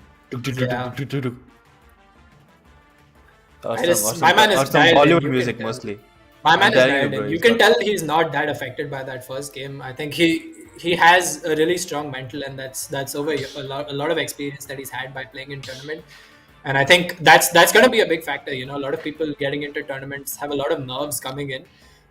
These two guys, fairly experienced. I think they're a lot better at dealing with nerves than many people. I mean, on it's neutrals. normal, dude. Like, I never thought I could have nerves because whenever I Yeah. used to go write an exam in school, like what nerves, right? But then at one, like, I never thought I'd have nerves when playing in tournaments too. But then playing in a tournament match and then playing normally, Yeah, it's two dude, different I things. have nerves for these You can people, feel it. dude. I'm stressed for them. on this side. So, all right, getting into the second game, Eyeris started. Oh, nice spot dodge right there from Eyeris. You can already tell he's a lot more confident in the options that he's taking right off the bat. Okay, Eyeris trying to space AJ out a little bit.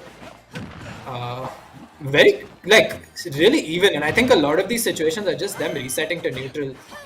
So the combo game hasn't you really can see started it, yet, no? but yeah, The but shield they is just the built up so spot much dodges. percentage. Yeah, exactly, and they built up so much percentage from neutral interactions alone.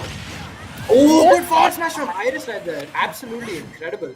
Knows exactly when to let loose and the extra charge on it, making sure that he gets that stock right there. And he brought it Arsene- out so fast too, like Yeah. without even thinking. Like, yeah, he's like, yep, this is the time to forward And smash. Arsene's such a powerful character to have. Arsene's such a powerful addition to have to Joker. He does so much damage to. Oh, okay, missed the up B, but gets it the second time. Oh, misses the timing of the explosive flame a little bit. Didn't know you could get it the second time. I Because mean, you're off stage already, right? And it usually yeah, only I think he just lets you until you land. yeah, I think he air dodged upbeat again. It's a weird interaction for sure, but That was a good tether. backer from Eyeris. Yeah, good backer from Eyeris again. Something that's very. Oh my That god. caught. I think Eyeris was AJ, too AJ very aggressive. good spacing that. Yeah, AJ, no, he spaced that really well. I think AJ just knew that Eyeris was going to run in at that time. So props to AJ for picking up on that situation. Joker's backer, really good knockback and very good to convert into an edge guard situation. Yes, No! he did. Iris with Yes, another he- unfortunate SD. Air dodge is off stage. Good forward smash again, though, converting this into an edge guard opportunity. Oh, nice back air, he catches that. He tries to get the 2-frame, doesn't land it unfortunately. Good nair from AJ to get back. Okay, AJ still making it back. Iris trying the ledge trap, just trying to get the. Oh, nice! The Arsene coming in clutch. He's able to get that, and recover. That in looked time. very beautiful. Yeah. Oh, he tries to read the get up from the ledge, but didn't work. Nice grab. Does pummel it. A little bit Okay. of a higher percentage on that Yeah. back would have. Yeah, the up B from Arsene really saved him. He was able to recover a lot faster. Yep. And AJ wasn't able to capitalize off of that situation that well. But this is looking to be again AJ still in the lead. I just realized that AJ was up a whole stop. That- But as I say that, Iris taking the stock. I think She it's has really to going to not boil get down to hit. how quickly Iris can get Arsene. Iris can't get hit. Yeah, he really can't right now because of two things. I think one, he doesn't have Arsene, so his recovery isn't boosted, and the second, Grab back throw and obviously, he's done. 5%. Dude, high percent, and Palutena has a lot of like high knockback moves, and getting hit by even one of them would mean death right now for a character as light as Joker. Almost there. Oh, gets the nair, misses the nair right there from Eyeris, trying to play the spacing game right now. Okay, he gets Arsene. This, I think this. Oh, what a counter! Dude, that was so sick. Oh, nice down throw. Eyeris able to DI though. And I think Joker does have rage now, so he's gonna be doing a little bit more damage and knockback with all his moves. But Yep, that back throw. beautiful back Oh, throw, great DI from that Eyeris. DI. Great DI from Eyeris. Oh my god! Was worth it. all I the couldn't way. see anything. I Yeah. couldn't see anything. Oh my god, look at AJ popping off. It is so hype. Goes all the way off stage to get that nair. That is insane. Really good stuff from AJ. Going for the risky option at the end there. I think he just didn't want to risk Eyeris recovering. So goes all the way off stage, goes so far down for that nair. And good stuff from AJ. Good stuff from Eyeris as well, I think, Um, like, Dude, I don't think we that was expected actually it to a pretty be. good game. That was No, so I don't think so close, dude. either. Yeah, that was actually We really expected good. that to be over when Eyeris was at 98% and AJ had 2 stocks, and we were just like, you know what, AJ is gonna take this convincingly. But Eyeris did such a good job of spacing after that. That last stock showed Again, us the like, DI also. Thought, yeah, that the good DI, DI. the DI off of the exactly, dude, it was so good. I think Eyeris is gonna have a very very promising lower bracket run as well. So I think that establishes our lower bracket as well, right? So now we have Lionheart, Quaylectra versus and Cheese versus Eyeris. AJ moving on to face Jolt in the upper bracket finals. So a top 3 spot. That was a guaranteed really for good AJ duo. as well. Yeah, I mean, really great games. I think both games getting so close, and some unfortunate SDs from Eyeris in both games, but really really promising to see how much he was able to do despite those SDs. I think it's going to be a very very good tournament for him as well. And again, he's not out of it yet. I think the fact that he qualified through the winners bracket means that he has an extra set to play with, and now he's in the lower bracket. He has a chance to fight it all the way back. Get back to the through the losers bracket, and who knows? Maybe we have an AJ Eyeris grand finals again, and AJ Eyeris. Eyeris is gonna get the Lionheart. on AJ. Bro, it's like saying, yeah, okay, these guys are, yeah, okay, not that important. AJ and Eyeris, yep, they're the ones who are gonna be in the grand final. I mean, look, I'm always looking forward to run back sets. So I'm just excited to see a run back. I don't mind as long as we get to see like AJ, Eyeris, or Jolt, Cheese, or Lionheart, and Lionheart and Jolt would be an interesting set as well. I'm just excited to see like a run back set where we have like the other person winning. I think that's also a lot more hype. You There make a is statement, Lionheart and Quaylectra now, okay, and Yeah. it's Cheese and Eyeris, right? Yeah, And Lionheart, then we Electra, have, Cheese, Eyeris. and now we have AJ and who else? We have AJ Jolt. AJ, We have okay, AJ and AJ was Jolt. Jolt. Wow, Yeah. that's gonna look amazing. Yeah, okay, fun games. We are in for some fun games. Yep. Really exciting sets coming up, dude. I mean, that set showed us a lot of like these guys played 2 really like movement heavy characters and 2 very technical characters. I think, and because of that, we were able to see like the speed and the aggression that both of them brought into the game. You could see that coming in very often, and I think because of that, these games, amongst the more interesting, like amongst the more fast-paced ones, you didn't really feel like you were out of the action for even a second. These guys just running at each other, kind of getting their just exchanging blows the whole time, and a very neutral heavy game. I felt like a lot of the early situations where most characters usually combo and most players usually use their characters to combo, these guys built up a lot of percentage through neutral interactions alone, and I think that's something that's very impressive to see about these 2 guys as a matchup. I mean, it does look like they've played against each other a lot, and that's why it seems like the neutral interactions almost seem like aren't even having those, but their options against each other, their shielding options, how they predict moves against each other, it does look like that neutral is pretty solid, right? Like they didn't waste any time. They didn't really feel like wanting to bait the other person. It was just Yeah, I think very very like solid. Yeah, I think a lot of that also comes from the experience that these guys have. Like they've played this matchup against each other specifically so Exactly. often. I think a lot of those options come as a result of the kind of practice that these guys have had against each other, and that's what makes it like such an interesting set. But we're gonna throw into a quick break, and on the other side we have Lionheart versus Quaylectra. I think one of the most exciting sets of the day. We have Cheese the Gamer versus Eyeris, and that is going to be another extremely hype set as well. And I mean, I can't wait to get into the games, Vishal. But we'll We're go gonna into have the some break. fun. Yeah, we'll go We're into gonna the have some break, and fun. we'll be right back in the after the break. This is Akshit and Vishal for Penta Amateur League, casting Super Smash Bros. Ultimate on the Nintendo Switch. Stay tuned. We'll see you on the other side.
Red Bull gives you wings.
What is up, everyone? Welcome back to the Penta Amateur League. Hashtag remember the name. I'm AK and I'm joined with Vishal, and we're going to be casting Super Smash Bros. Ultimate on the Nintendo Switch. Vishal, let's just talk about what happened right before the break. And a lot of these sets, we had a very eventful four sets right before the break, right? Was it 4? Was it 3? It was I think four. it was okay. But it was actually pretty good. Yeah, two of the lower brackets, right, and two of the upper bracket matches, and now we have Lionheart and Jolt, and AJ and Cheese. Is it? I think it's the other way Yeah, around. Cheese. We have Lionheart Quaylectra, and we have Cheese and Eyeris. And that's going to be the losers round 7. And I Oh, yeah, think so we the have two more losers winner, matches. Yeah.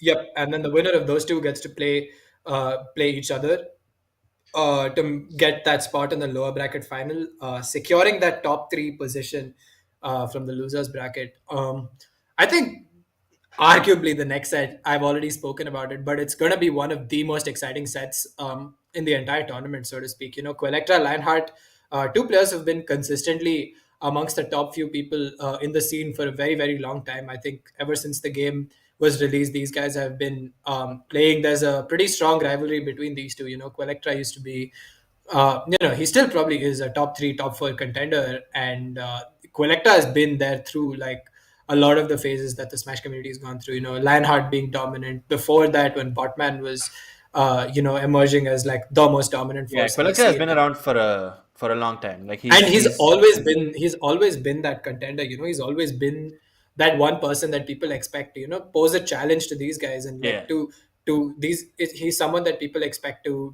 take sets off of them, take tournaments off of them very often. And I think it's going to be a very, very interesting few games. I think something very impressive about Lionheart's and like how much he's skilled as a player is Quaylectra usually doesn't play as Ridley. He only plays as Ridley when he's like getting really serious Very about things. serious. And Yeah, I I know. have seen Quaylectra's Ridley come out against Lionheart game 1 very often. So I think that says a lot about how these guys look at their rivalry, and how badly these guys want to make sure that they're beating the other one. So Yeah. it's going to be a really, really interesting set for sure. Ridley, Bowser, both fairly heavy characters. Both also not like the fastest characters in the game for sure. Like Bowser is pretty slow, But and Bowser Ridley is is not pretty. that fast as well. I mean, in my opinion, Bowser is pretty fast. That's on the ground. That's basically That's why true. like Lionheart Yeah, plays yeah. Bowser. Like But there's a lot of good options with Bowser, and plus him being a heavy, if those attacks hit, it's a lot of damage. yeah, I think that's something that's attributed to both these characters. Amongst the heavies, they're the faster few characters, and I think they both have some really great options against each other. I feel like these are going to be some very neutral heavy games because both these guys are kind of used to playing slightly more patient play style. They're very information-based decision-making kind of people, so they do that does reflect in the game a lot as well. You see them just trying to feel the game out, trying to feel what the other person's trying to do for a while, and then really like trying to exploit the weaknesses that they see, kind of like rip them apart using the small holes that they find in the other person's playstyle. And I think it's a very this is going to be one of the most high level sets that we're going to see at this tournament, and I think that probably applies to most sets in the playoff stage, honestly, at this point. But these two guys specifically, um, it's going to be a very, very exciting set of games, to say the very least. I agree. I agree. Legit. Yeah, I mean, something that I guess it's probably good to give the viewers a bit of history behind how these two players have evolved. I think Quaylectra has been there since the start of the Smash scene. He's been playing Ridley for a very, very, very long time. Picked up a lot of other characters on the way. Quaylectra You was mean very all famous. characters? Yeah, he was very famously known as the random main. And this is something I Random spoke about picker. yesterday as well. Yeah, he picked 3 random characters at a tournament, and I was playing at the tournament, and and then he destroyed me with all 3 random characters, and I was like, you know what? I think I'm just gonna stick to casting now. That is So quick game, bro. yeah, I'm just gonna stick to casting now. But I think that's something that's very impressive about Quaylectra as a player, and Lionheart, like, you won't even realize it and the game will be over. Like, you won't know what hit you, and by the time you realize it, that the game's done. Like, he's won the set. He's moved on. He's like 3 sets ahead already, and like, you're like, wow, this is insane. But I'm so sorry, dude. That Jolt Lionheart game said it Oh all. my god. Yeah. The Jolt Lionheart game definitely, challenge to the throne. It's been established. The Lionheart, although, It's like I said, coming. I It's feel bad for the coming. lower bracket. I feel bad for the lower bracket. They're gonna be seeing Lionheart in his with his game face on. He's gonna be like turning it up right now. And I think it's Now gonna we be very, know. very interesting. We know what the conclusion of the lower bracket's gonna be anyway. So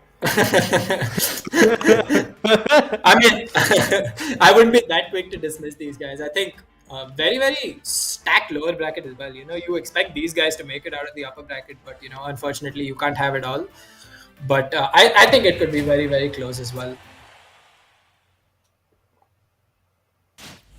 All right, getting into game one, Bowser Ridley. Like I said, one of the only people that's able to make Quaylectra pick Ridley game one. Ran out with the good luck, have fun right off the bat. Starting off, as you can see, like, these guys are very spacing heavy. You can see Quaylectra just trying to whiff punish Lionheart as much as possible.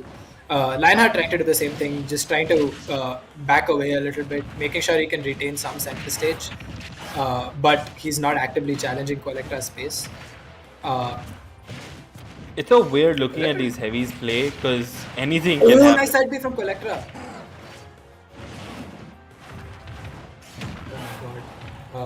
Already looking to be a really interesting. Like, you see that, like, there's not that many interactions between them, but because they're heavies, they're able to put up so much percent on each other. Like, Quaylectra is one good hit away from taking the stock from Lionheart right now as well. And as I say that, he gets that back air and gets the stock.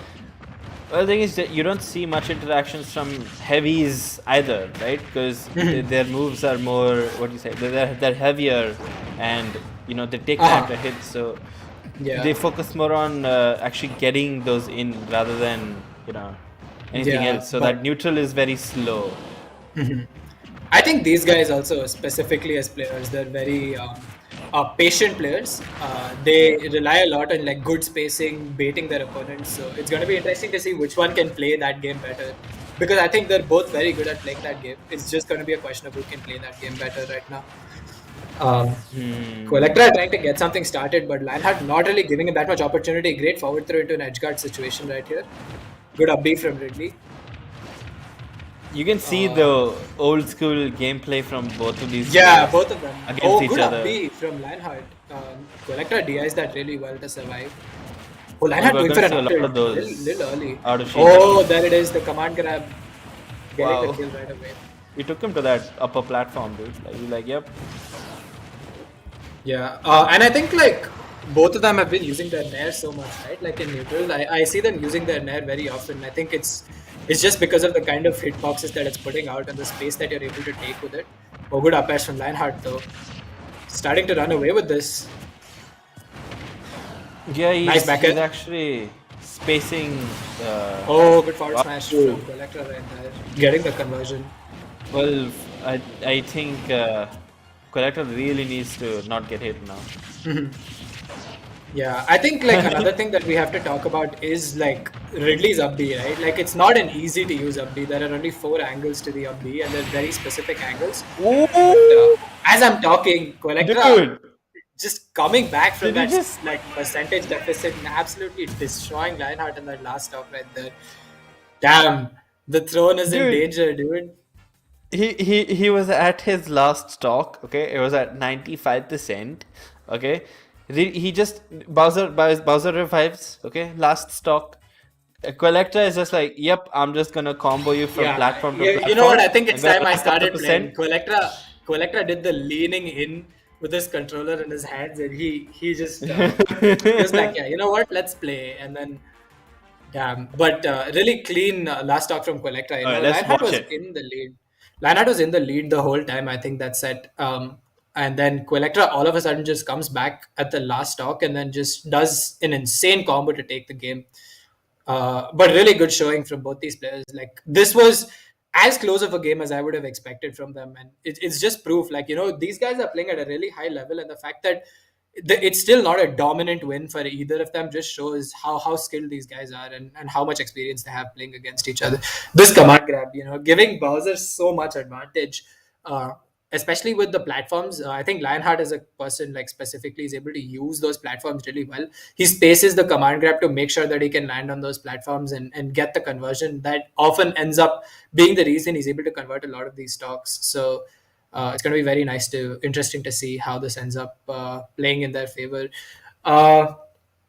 So what do you think would be the stage counter pick right now for Lionheart? I think Ridley is able to make a lot of the combos that he's able to do in the air because Ridley does have 3 jumps and he has the up tilt up air combos.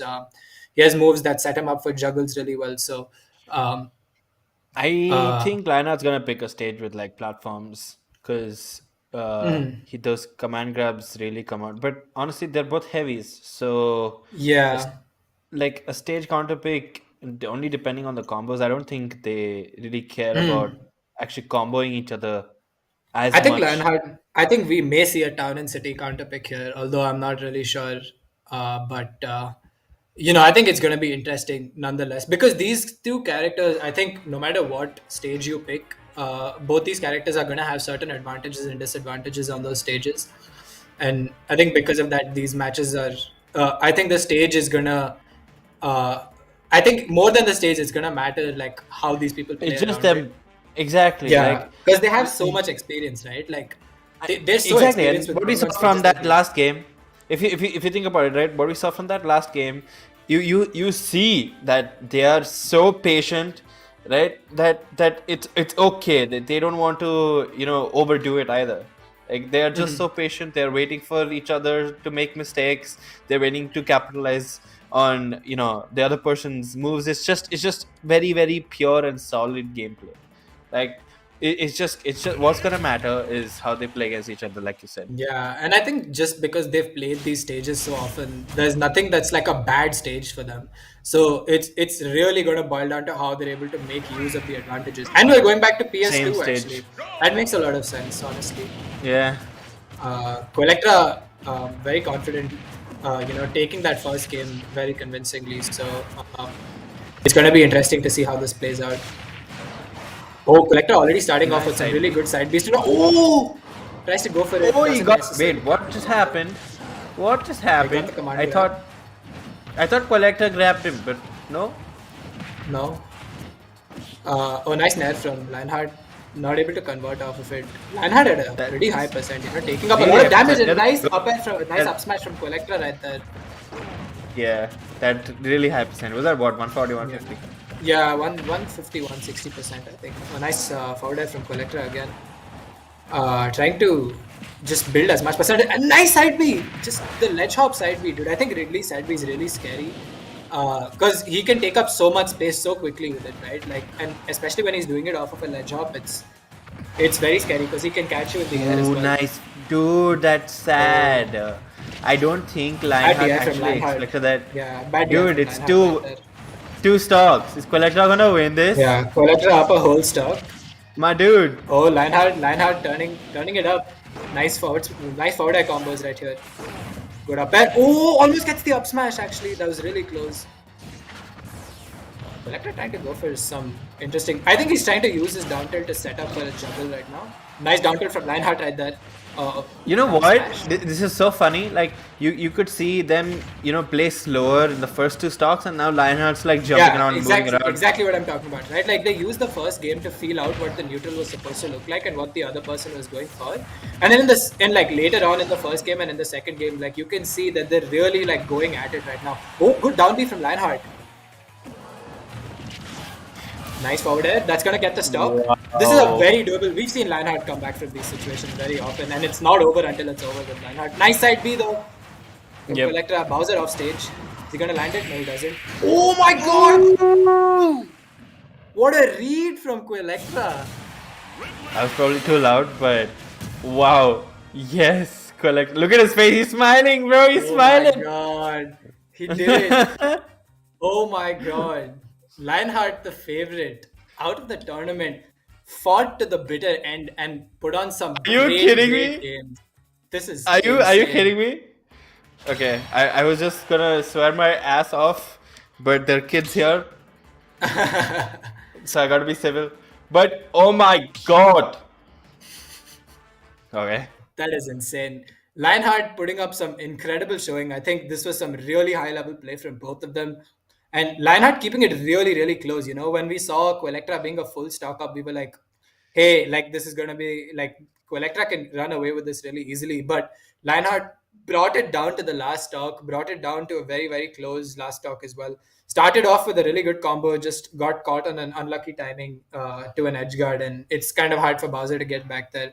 But the hard read from Quaylectra on that last option, Dude, he just went for it. He just insane. like it was crazy. Okay, Lionheart got back on stage and he's like, "Yeah, I'm not gonna give you any time to do anything. I'm just gonna move a little bit forward and up smash you. That's it." Yeah, this forward air from Lionheart was exceptional as well. I don't think Quaylectra Even on was the other ready to side, see that. It happened two times. It happened once Yeah. on the right and once on the left. It was Yeah, like it was this pretty side B good. was really unlucky. I think if Lionheart had landed that combo right there, it would have been really Look at good. that. But just gets the down smash right there.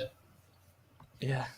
Well, GG Quaylectra, the victor against Yeah. Lionheart, man. Against Lionheart. Yeah, you can challenge the throne and you can be a champion too. Make sure you scan the QR code and get your Red Bull, get your wings, and get the drink of champions. It's not but- free, by the way. Red Bull is pay to win though. Pay to win energy drink. Yeah. But incredible stuff from Quaylectra, incredible stuff from Lionheart. You know, what a great showing from this guy. You know, coming out of his hiatus from Smash and putting on such a strong performance. I think it's very impressive and says a lot about his skill as a player. You know, being away from the scene for so long and then still coming back and being as dominant, like getting a top 5 finish. You know, after not playing for almost an entire year, it's very impressive to see Lionheart do that. I think Bro, all I'm thinking about is Lionheart is out of the tournament. That has never been said before, and that has never happened before.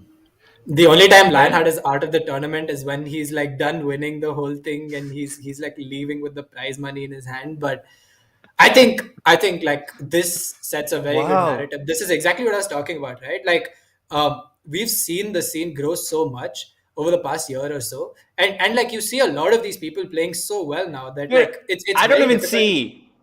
I don't see any of the old names, right? Like there's Lionheart and there's Quaylectra. Do you see any of the older names really? Like not really at all. Top 8 we used to see. I think the veterans are underestimating all the newbies, dude.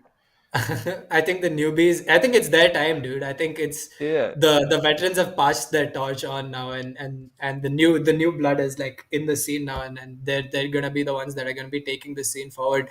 But I think that being said, a lot of the veterans fought really hard to make it to the top 8, and True. it's just proof that people are constantly trying to improve. The fact that a lot of the sets that these guys had were very, very close. I think it's very impressive to see how much the scene as a whole has grown. And I mean, we say veterans, but like what we really mean is just there's been people that have been around since the beginning, and these guys are just as excited to play the game as they were on day one. And I think that's Yeah. something truly incredible about this match scene. I think When with I mean- everything when I- being said, what I mean by veterans is like the people who started playing earlier than people we see playing now. yeah, I think that's exactly what I mean. But the enthusiasm around the scene has been pretty high, and we've had so many tournaments and so many like great performances, some incredible moments, and I think Lionheart has also been a really big part of that. Quaylectra, AJ, Eyeris, Jolt, Cheese, Dods. I think all of them have been a really big part of it. McChutney as well. Like I think they've been such a huge part of the scene. A lot of the success that we see in the scene, a lot of the guys coming in, continuing to play the game, getting better. A big part of it is these guys, and I think it's phenomenal to see the kind of results that these guys are able to bring now. We've seen three upsets, I would say, arguably, in this tournament, and it's great to see that. It's great to see I'm that. laughing. I'm so sorry. I'm not laughing because of an upset, but I'm just excited that Yeah. we don't get to see Lionheart. No, I'm sorry. I'm not excited about that. But it's just a new thing to experience, dude. He's not in the tournament anymore. Yeah, Right? like now that Lionheart's out, there's a big question on everyone's minds, right? Like, who's gonna Ooh. take the tournament? Who's gonna be the one that's gonna Jolt, win it all? Jolt, dude. It's Jolt. Okay, so Vishal putting It's his Jolt, money on Jolt right now. But we'll see how that changes over time. I mean, I think this is a fair time to ask you what your new top three would look like. I'm pretty sure Lionheart was there at the beginning, but what would your new top three look like, Vishal? So, Jolt, AJ, Quaylectra. Quaylectra third, like for sure. You think so? Yeah. I mean, I guess Jolt and AJ are pretty much confirmed to be in the top three. It's just a question of who gets first and who gets second and third, right? Like, so, Yeah. but I think my top three, I'll say like the third person that I expect to be in the top three, I'll be putting my money on Cheese. Cheese? Okay. Yeah, I'll be putting my Okay. money on Cheese because I mean, Eyeris and Cheese, very interesting set. These guys probably have played against each other like the most out of anyone in the scene. I've seen these guys like asking for games at like the most odd hours in the night, and nobody else responds, but the other one will. Eyeris asked I was for a game, and playing she's like, against "Yeah, Iris I'm at down." 1 a.m. last night, so I know what you're talking about. These guys are grinders, dude, and I think the Yeah. results show like that the hard work that they're putting into these games is really paying off. Interesting. Okay, so we get to see both their secondaries. We see Pokemon Trainer versus Sephiroth. Both the His characters, Sephiroth's I mean, really good. not historically their mains, but they're both really good at these characters. Starting with a nice, he starts with a taunt. And I think yeah, that's just make to sure get you guys out of scan the platform. QR codes on your screen to get the Red Bull. Make sure you get your wings, and maybe you can be one of the champions of these events too. Oh no! Did he just do that? Uncharacteristic. If only Sephiroth had wings at that time, But really good. Unfortunate ST from Eyeris right there. But let's see how. He's putting on that pressure, man. Yeah, Cheese has been putting on a lot of pressure, and I think Squirtle is very good at low percents Exactly. because he's able to combo characters a lot faster. The general combo, yeah, like you see him switch into Ivysaur is a very high knockback. Some options have very high knockback. His down air is a spike. His up air is a really good option as well to kill. But Yeah, I mean above 30 to 40% done. Like, Yeah. it's good to switch to Ivysaur because Oh! combos don't really. What? good catch. What? Iris making such great use out of Sephiroth's range with the sword, able to get so much off of that up tilt. Dude, that was so on point. Yeah, that was Like, incredible. so thin. To Ivysaur again. Nice nair. Oh, really smart Razor Leaf on the counter there. Just made sure that the Razor Leaf took enough time and the counter hitboxes were done. Nice side B attempt, but she's making sure that Iris stays off stage.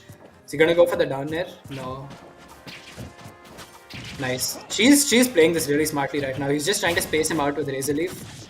And Iris is actually playing it really patiently too. Like he's just like, okay, let me Iris is think really of trying to what get like an opening right now, but he's not even able to find one. Oh, he's switching to Charizard. I think this is a good place for Cheese to be right now. Oh, nice. Really good net trapping. Oh, makes it back. Charges the up B, makes it back. I'm so glad that Abhi actually hit the Charizard as well. Like I think. Yeah, that does a lot of damage. Oh, he tries to go for the projectile right there. Oh, nice up smash. That will take it. Did you see how he brought it back? Yeah, he exceeded the first up around him. Yeah. His Iris has been really strong. You know, even after SDing, he's kept all his games really close. So it's pretty crazy. But you know, Cheese switching back to Squirtle is going to be interesting. Goes to Ivysaur. Nice, good up air.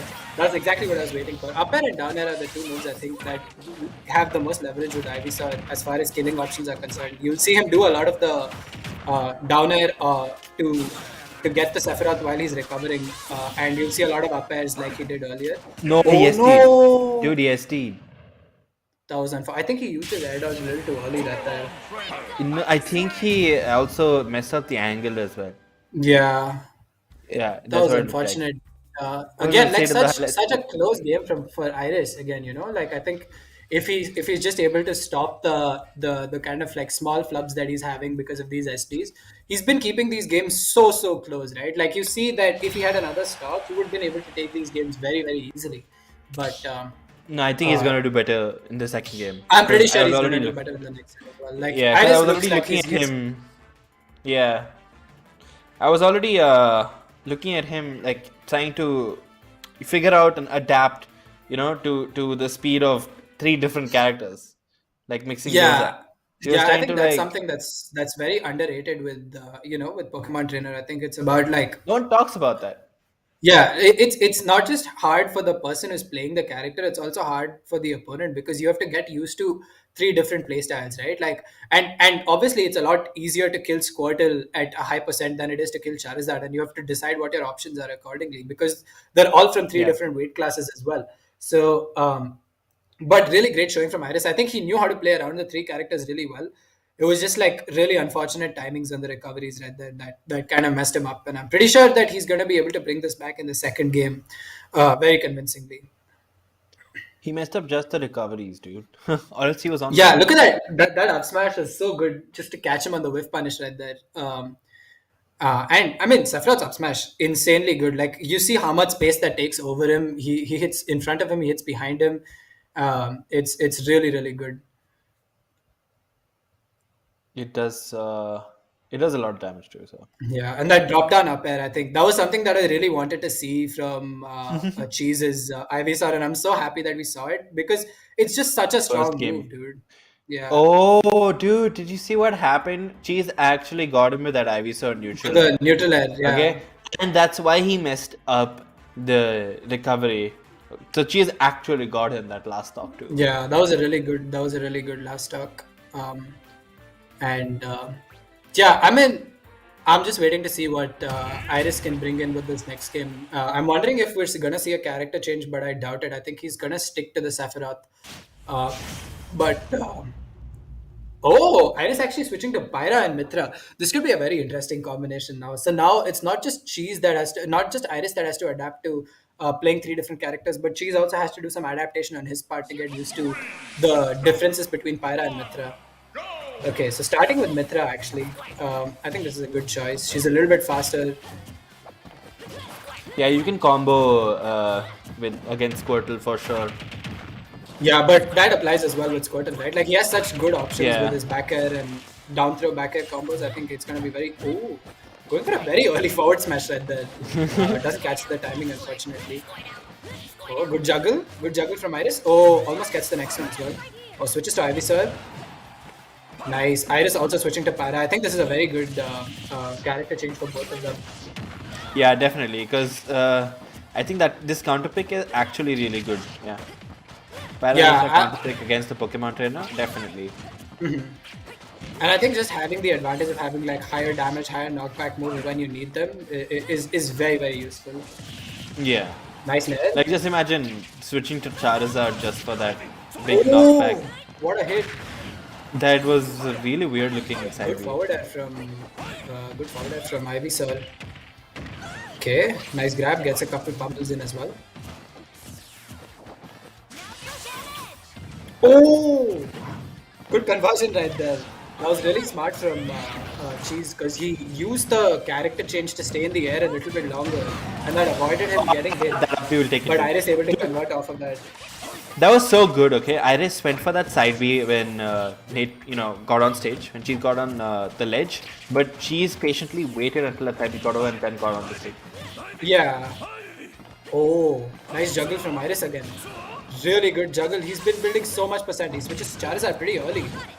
See if he's able to convert this right now. Oh, nice Nice packet. done it. Okay.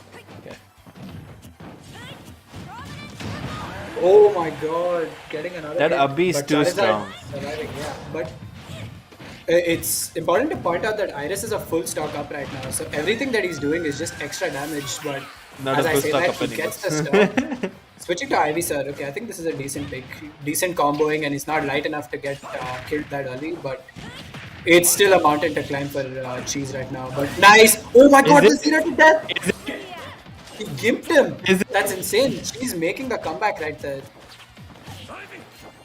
That is crazy. Oh, charges that up completely, and she's somehow just falling into it. Unfortunately, couldn't drift out in time. It felt like, or he just didn't process it. But really good combo from Iris to bring it back. And now we're back to last stop again. Like such a close game between these guys. I'm so hyped about it. Squirtle trying to use the. Oh, nice juggle. Iris has been really good at capitalizing off of these juggles, I think. He's that's really that's fast. really landed him a lot. That's his game plan, man. Like Nice. he's actually good with the juggles, good with the Joker too. A good try with the forward smash, but Oh. Do that up B, dude. this is such a close game again. Like this could literally go either way, depending on who gets a clean hit first now. Oh, Yep, the there you charge go. forward smash from Iris. And wasn't even charged for that long. He charged it just because he wanted to time it right. I think that extra little bit of charge really helped Iris right there because it Yeah, gave him definitely. enough damage and knockback to get him off the stage, get that kill. Good game from Iris right there. The Pyrameter pick definitely Wow. working out for him. I think he was able to mess up the dynamic for Cheese a little bit, kind of having to make him adapt mid-set. And I think that really gave him a lot of advantage in that situation. Bro, I told you he was gonna do better the second game. Yeah, man. I mean, I believe you completely, dude. It was an absolutely insane game from this guy, from Iris. The last forward smash as well. Absolutely nailing the timing on that. That extra little bit of charge, that awareness that he had. I think that was really, really smart from Iris right there. Dude, even if sorry, but Cheese was actually really good with his combo games with his Ivysaur. I think his Ivysaur Yeah, was man. more on point than his Charizard and Squirtle. Because he was actually getting those combos, and even when he was on the ledge, he was trying to mix up his moves. It was pretty good to see. Yeah, and I think a lot of the situations where Cheese was playing Ivysaur were situations where you should be playing Ivysaur. Like, I think he wanted to get like a good kill at like a good kill confirm at high percent, and he also didn't want to die very early. He was, at that kind of percentage range where you want some speed, but you also don't want to die really quickly. And I think that just gave him a lot of advantages as far as Ivysaur's kit was concerned. So, really, really good showing from Cheese there as well. But dude, again, we have a game 3 situation. I think it's going to be very, very hype. It's going to be really interesting to see how these guys can, how Cheese specifically can adapt to this Pyramitra counter pick, and if Iris is going to be able to make this reverse duo. I mean, yeah, it's very pretty possible. crazy, dude. Yeah. Because both of them are really good. Oh my god, that charged up. Yeah, the charge Dude. up smash. Okay. That was absolutely Well, insane. it's very nice to look at these new players actually, because their gameplay looks very, very, very solid, right? But you see a lot of old players, right? You can see the Oh my god, that experience charge of forward smash. dude, you just see that it was like timed exactly at that point. Yeah. Man, I think a lot of the stuff that we also saw, like you could see them going for options that you wouldn't expect people to go for in a situation like that. But they're just that like extra bit aware that it's Iris, so he's probably gonna do this, or it's Cheese, so he's probably gonna do this, and that just makes it all the more interesting for us to see what these games are gonna look like. And we're going back with Pokemon Trainer and Pyramithra. What's the stage counterpick gonna look like from Cheese here is something that I'm very curious to see. And I mean, like, another thing with these guys is also. Oh, there you go. Okay. Carlos, Pokemon League. Interesting. The stage looks a little weird to me, to be honest. Like the platforms are like away from the stage, but it makes for really good mix-ups. I think he's gonna try to use the hitboxes he has with Ivysaur as much as possible, right? Because Ivysaur has like the Vine Whip and stuff, and he's gonna be able to use that very effectively to get a kill on these platforms. Just because it's a lot easier to kill off the side from them. But Yeah, Carlos has a yeah. very high ceiling, so I think Cheese might try to exploit that as well. Just try to live that extra bit longer. Um, Interesting neutral here. I mean, you see that like these guys' playstyles complement each other a lot. Like Iris is very aggressive. He doesn't really want to give Cheese the chance to adapt, but Yeah, no, Cheese Iris is trying is to play a slowing little down. bit patiently. And now Iris is slowing down a little bit, and then Yeah. it goes back and forth. Oh, great up B from Iris right there. But Yeah. surviving. Oh, Ooh, ooh, what a connection ooh. from the side B. Yeah. That does so much damage. Oh my god. And it leaves him locked there. Like you can convert off Oh, of that. Oh my no. god. Cheese just having a really hard time getting back on stage. Oh, Iris doesn't do anything but gets the conversion with the up air. I Switches to can't Mithra. believe you were so confident about that too. Yeah, switches to Mithra. Cheese has to get a kill really early now. I think he's gonna stick to Squirtle for now. Oh, misses the down tilt. That was Still an actually edge guard good recovery. situation. Oh, good up B from Cheese right there. Nice. Oh, he's trying to do the hydro pump as much as possible. Okay, switches to Ivysaur now.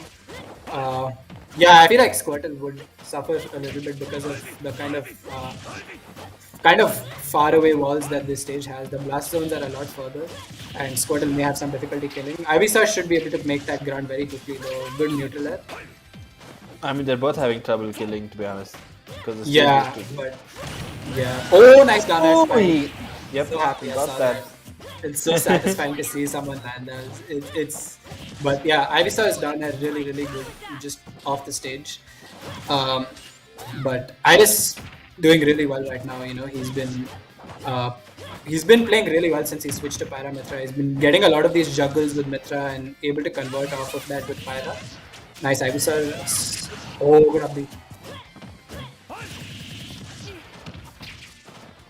Oh my god, the neutral is like so insane, right? From these guys, like you see them like getting used to each other's options. You see so many like uncharacteristic spot dodges, and they work. Just going because back and they're able forth. to read the other person so much. Yeah, they're just going back and forth, man. Like, what a down air.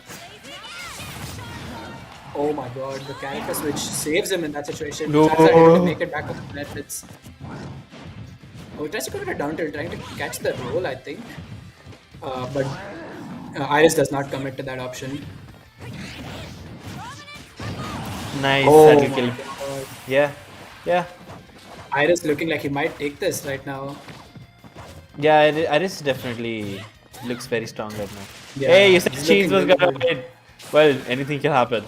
Yeah, I mean, I'm not counting Cheese out of it yet, dude, but Cheese has shown me some insane zero to deaths, and I have some faith that this guy's gonna be able to take it. Look at that, great conversion into up air. I thought his Luigi was good. His Pokemon trainer is amazing. Pokemon Trainer is insane too, yeah. Oh, actually spaces really well for that to avoid that right there. Not able to get that much on the whip punish, but still able to get some damage in. Oh. Oh, switches to Wow, Charizard. Is he nice gonna shield. recover? No! No. Dude, did you Too see low after that? the switch. Yeah, but that's also because like Iris shielded. No, it wasn't actually too low. He could have actually recovered that. Well, let's look at the highlights. But wow. Cheers It to just looked like Iris. he changed too late and he was way too low for the recovery right there. I think He tried to, but he just couldn't make it there. But that was an incredible set. I mean, amazing to watch throughout, and so close. Cheese taking the first game, and then Iris just coming back after that with a vengeance, using that Pyra Mithra to his advantage, and just able to leverage it so well right now. Wow. Yeah, dude, these stocks, they look so clean. Like they have their neutral is just them playing around with each other. Yeah, I think exactly right. Like you see them doing so many of these options, and you're like, wait, how do they know that the other person's going to do that in this situation? And it just comes from experience, right? Like it's crazy how much these guys have grown in this matchup against each other. And the Pyramitra pick definitely like the right decision for Iris, right? That he was able to, his ledge trapping was so much better. He was able to convert a lot faster. A lot of the moves that these two characters had just gave him easier kill confirms. He was able to juggle. In the second game, we saw how much of an impact the juggling had, right? Like he was just able to put up like 50-60% so quickly using juggles. And the other thing was that juggles are not like really fast, so it does like ice out your opponent a little bit when they're not able to do things at all as well. Yeah. But yeah, the dude, just it looks like these players really wanted to win. Like The both of down them air look like spike. really, but that's so satisfying to look at, right? Yeah, I'll never get tired of looking at the Ivysaur down air spike, dude. It's so clean, but It um looks so deadly. yeah, Iris really dominated that second game though. He took that game with two stocks. Very convincing from him. Kind of unfortunate the last stock right there from Cheese. Just I think if he switched a little bit earlier, he might have been able to do it. But you know, sometimes these things just kind of happen, and it's unlucky. Yeah, yeah. I mean, his parameter was really good though. Look at that shield. Okay, did you Yeah, see that shield in yeah. the end? Yeah. But Well, Iris GG. gonna be taking this game, and Iris is gonna be the winner. And you can be a winner too. Make sure you scan the QR code uh, on the screen, and you can get your Red Bull, the pay to win drink of champions, as we like to call it in the Smash community. But yeah, Iris, Uh, definitely a great unless it's showing. free I at a tournament, think Iris definitely a great showing from him. I think he was kind of nervous about the initial set as well, I Yeah, think. And I think yeah. he's finally like he's settled down now and he's dialed in. And I think Iris is just he put on a clinic that last game. I think it was very impressive to see. So Cheese, the gamer out of the Iris, tournament. yep. Yeah, So but sad to see that after that first game the against Luigi. insane Yeah, Luigi games from Cheese. I think yeah. his entire run throughout this tournament, even in the qualifier stage, has been so insane. So I think Cheese has been one of the most like active members in the scene of late, and he's been such a strong competitor for a lot of people. I think it's very impressive to see how he's performed at this tournament as well. And he's going out at a very respectable fourth place, fifth place, right? He's going out at a Fifth very place. respectable fifth place, and it's just really impressive to see the kind of growth that he has had, in the scene as a player, and the kind of diversity he's brought with the characters that he's playing. We didn't really have that many Pokemon trainer players. Yeah, I remember Botman We used to didn't have a play it, and then Luigi really, like yeah, except we, for we didn't Shay. really have a Luigi, and We had Shay, and but yeah, yeah, and like a really good. Pokemon trainer, right? Like there was only one other person playing either of those two characters, and I think uh, Cheese has brought in a lot more to the like has furthered the meta in the Smash India community a lot more as But far as these dude, characters are concerned. Lionheart is out, dude. Yeah, that Lionheart's was out. an insane round. I mean, and now you see like Jolt, AJ, Quaylectra, and Iris, all of these guys, absolutely insane players, right? You've seen like the a lot of the performances, like we've seen through the sets that have happened today as well. Like these guys have put in that kind of work, and they're all like really close contenders to win the whole tournament. And I mean, yeah, right now I think it's very difficult for me to put a finger on who the third person or who's going to be first, who's going to be second, who's going to be third, and who's going to be fourth. Like I really can't tell you right now. Oh, you can't tell? It's Okay, I already told you. It's Jolt, AJ, and Quaylectra, and seems to be pretty. strong picks from Bishar right there. But we'll see. Uh, I'm just excited for the greater games that are coming up, dude. I think Dude, every single set that's upsets, gonna man. happen from here on out is gonna be absolutely insane. I think these guys experienced at playing each other as well. These are four of the most active members in the Smash community. I think these guys have played so much against each other that they bring a lot to the table in terms of the kind of stuff that they know about, not just about the characters that the other person plays, but also like the playstyle that the other person has, certain habits that they have, certain things that they can exploit, certain things that they think are really really annoying to get past, right? So I think it's going to be a very very interesting 3 sets 4 sets that are going to happen now. That I mean, look, man, I think we're all just waiting to see what Quaylectra and Eyeris can bring to the table right now. Because Eyeris, I mean, he seems to be on a roll now, and it's just about seeing how much further he can take this right now. Because I think See, dude. he's broken the stress, he's broken the nerves, and No. I'm telling you, bro. Quaylectra got that big dick energy after beating Lionheart. He's gonna win this. You think so? Bro, just watch. Okay, just watch. I know for a fact that he's gonna do great. So, I mean, let's just talk about the matchup for a second, right? Like, they say historically Joker does win this matchup because Ridley has, like, Joker, the only problem that Joker has is with recovery because Ridley has some really good edge guarding, but Joker is able to counter a lot of Ridley's edge guarding options using his down B. And I think that's a big factor that's going to play into this. But let's see how We've seen this Quaylectra match plays also a lot. Yeah, We've seen I this mean, matchup Joker also a Ridley, lot. a lot. Now, Botman used to play Joker, and then SG used to play Joker for a bit. So many AJ Jokers. Yeah, we've had a lot of people playing Joker over time, but none exactly like Eyeris. I think the kind of aggression that he plays with is Dude, he's too aggressive. Like he's way too. I think he's more aggressive look than at it. Botman. Look at that. It's working right now. Yeah, He's just and been he's more able to done aggressive. so much damage. Yeah, he's definitely more aggressive than Botman for sure. Arsene is out as well. Oh, nice down throw back air. Good edge guard situation right here. Oh, beautiful use of the But he guns got back. right Yeah. there. Quaylectra gets back, but really good use of the guns right there.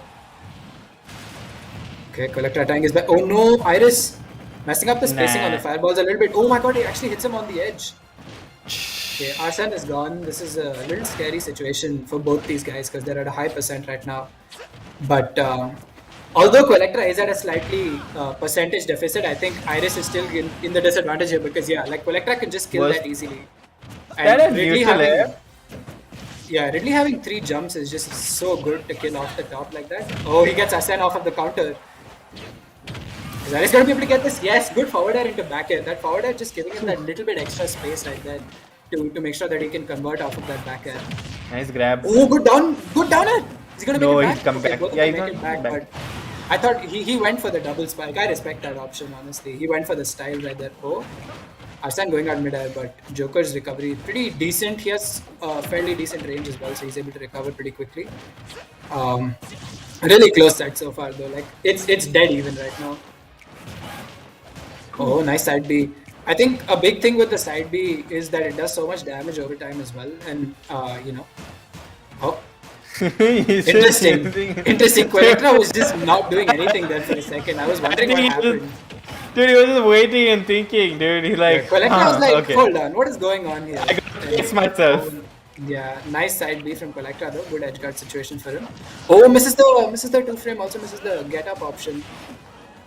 Okay, still in the edge guard. Quaylectra gets back to center stage actually. Resetting to neutral, but nice. Smash out of shield. Yeah. Oh, nice dash attack from Quaylectra right there. Oh, he gets the Arsene. That's very clutch. I think Eyeris saw that he's very close to getting Arsene, and he went that low because he had some faith that he would get Arsene by the time. What a good combo coming out of Eyeris right now, though. Quaylectra able to make it back, but Eyeris putting on so much. Nice grab again. Yeah, dude. He's gonna be able to get this. He connects with the backhand. Wow, that looks so goddamn good. That was insane from Eyeris. He gets the back air conversion, the extra knockback from Arsene, just helping so much in that situation. He was able to go so far away from the stage because he knew he'd be able to recover, and the back air just doing that extra knockback, make sure he gets that kill. That was a really great game. So good. That was so good. putting on an insane performance. Like, this is what I'm talking about, right? Like you said, Quaylectra would be able to take this no problem, but you see how convincingly Eyeris takes the first game, right? Like, it's crazy how much these guys have grown, and what like we expect, that this guy has been in the scene for longer, he's been more consistent, but you see that these guys have improved so much Yeah. that it's just really difficult to predict who's going to be where right now. Like I said, Really everyone's great showing underestimating from the Quaylectra kiddos. as well. Yeah, some Yeah. really great showing from Quaylectra. I mean, he played so well. That down B Right. from Eyeris right there to get Arsene was so huge, because he was able to convert that into a kill using Arsene right there, and that just gave him so much of an advantage. Even this down air right here, right? Like, imagine if he got the second spike and he got the stock off of that. That's like a game changer right there. And then he pulls out the guns also off stage. I thought Ridley was gonna die there. That looked really scary. Yeah, I mean, those guns are very, very good, especially with Arsene because of the knockback increase. They can be very, very scary in a situation like that. Because on PS2, the other problem is if you go below a certain point on the stage, you're also at the risk of being like pineappled by the stage, right? And I think that's something that you have to be very careful about when you like lose that much space as a character. But look at that Oh, Arsene as even well. that So timing, good. yeah, yeah. That So timing good. of the Arsene, he was almost dead. Yeah, Iris is pretty good at. Oh, what a back Dude, air. What a how back did that air. He even? knew. Did he fall and then jump and back air? Yeah, I think he knew, like, the problem with Ridley's recovery, I think, is that there's only 4 angles that you can actually take, right? And you can pretty easily Hmm. predict those 4 angles. And in that situation, there's only like one angle that can actually get Quaylectra back to stage. And I think Eyeris was able to use that to his advantage and just convert off of that, catching him on the recovery right there with a really, really good, well-timed back air, though. I think if he'd been even a little bit later than that on the back air, Quaylectra would have gotten a clean hit off of that. Quaylectra is texting Lionheart. He's like, give tips. Give tips, bro. I need to win this, bro. Man. Yeah, I mean, I don't know. It's gonna be interesting to see what the counter pick is like. Maybe we'll see a Pyramitra counter pick from Quaylectra? Eyeris. No, from Eyeris. I mean, just to style on him a little Nah, bit, but I I don't doubt it. think Yeah, so. I doubt it. I think Quaylectra's Ridley is a really strong force to be reckoned with. Yep. So Eyeris is gonna stick to the Joker. Yeah. Whew, looking good. Kalos League, I think this is a very good choice for a stage because Ridley's 3 jumps mean that he can use the vertical sides of the stage better, and the increased blast zones also means that it's harder to kill Ridley. Joker not really able to make use of the increased blast zones as far as the recovery is concerned because his tether can only reach so far, but... Ooh! What a catch from Quaylectra! Dude, that was actually insane. funny. Oh, nice. Great forward dash from him. Okay, I screamed too loud, but I'm way too. Some great forward dash coming out from Eyeris right there. Actually able to get that conversion when we thought Quaylectra would be able to get the kill pretty easily right there. Oh, tries to go for the down smash, doesn't land it. Dude, I got so hyped, I choked.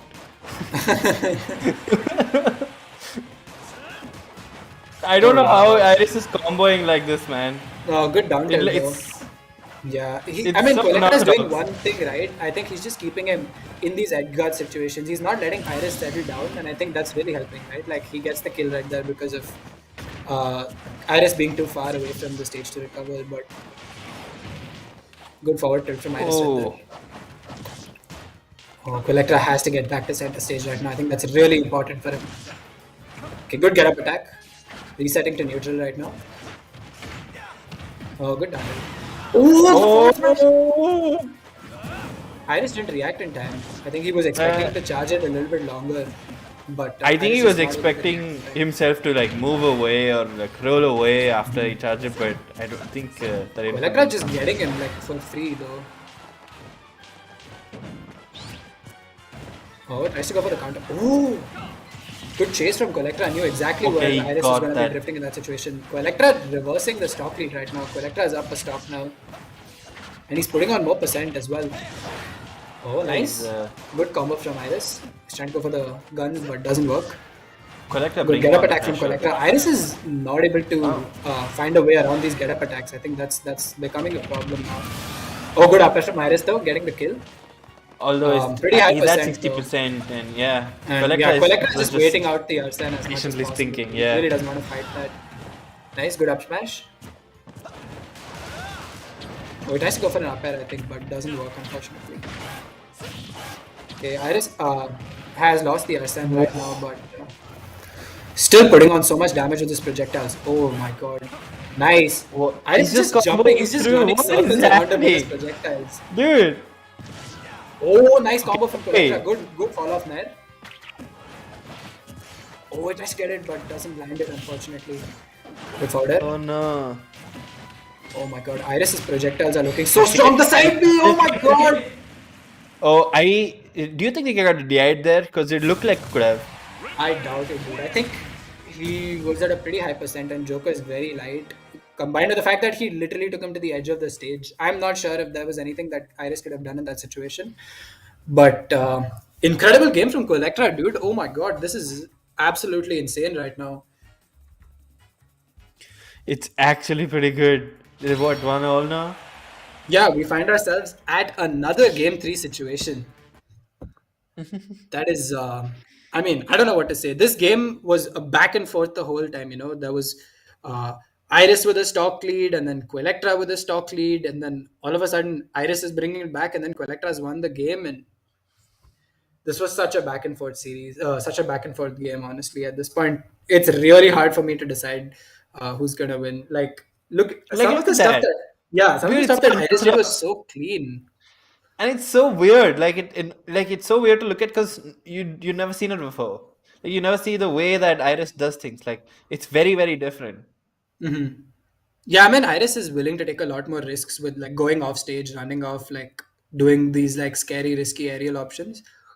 But I think where Yeah. Quaylectra really capitalized this game was that he didn't really let Eyeris make good use of his Arsene other than the first stock, I think, because he kind of like waited out the Arsene as much as possible, tried to avoid getting hit by things that did way too much damage. Like you see, he was constantly trying to pressure him or like running away from Arsene as much as possible so that because Arsene is like extremely powerful as a tool with Joker because anything that he does has just so much more knockback and damage, and it's really not worthwhile like to risk taking trades with Arsene on. So it makes also it makes does a lot of more sense. damage.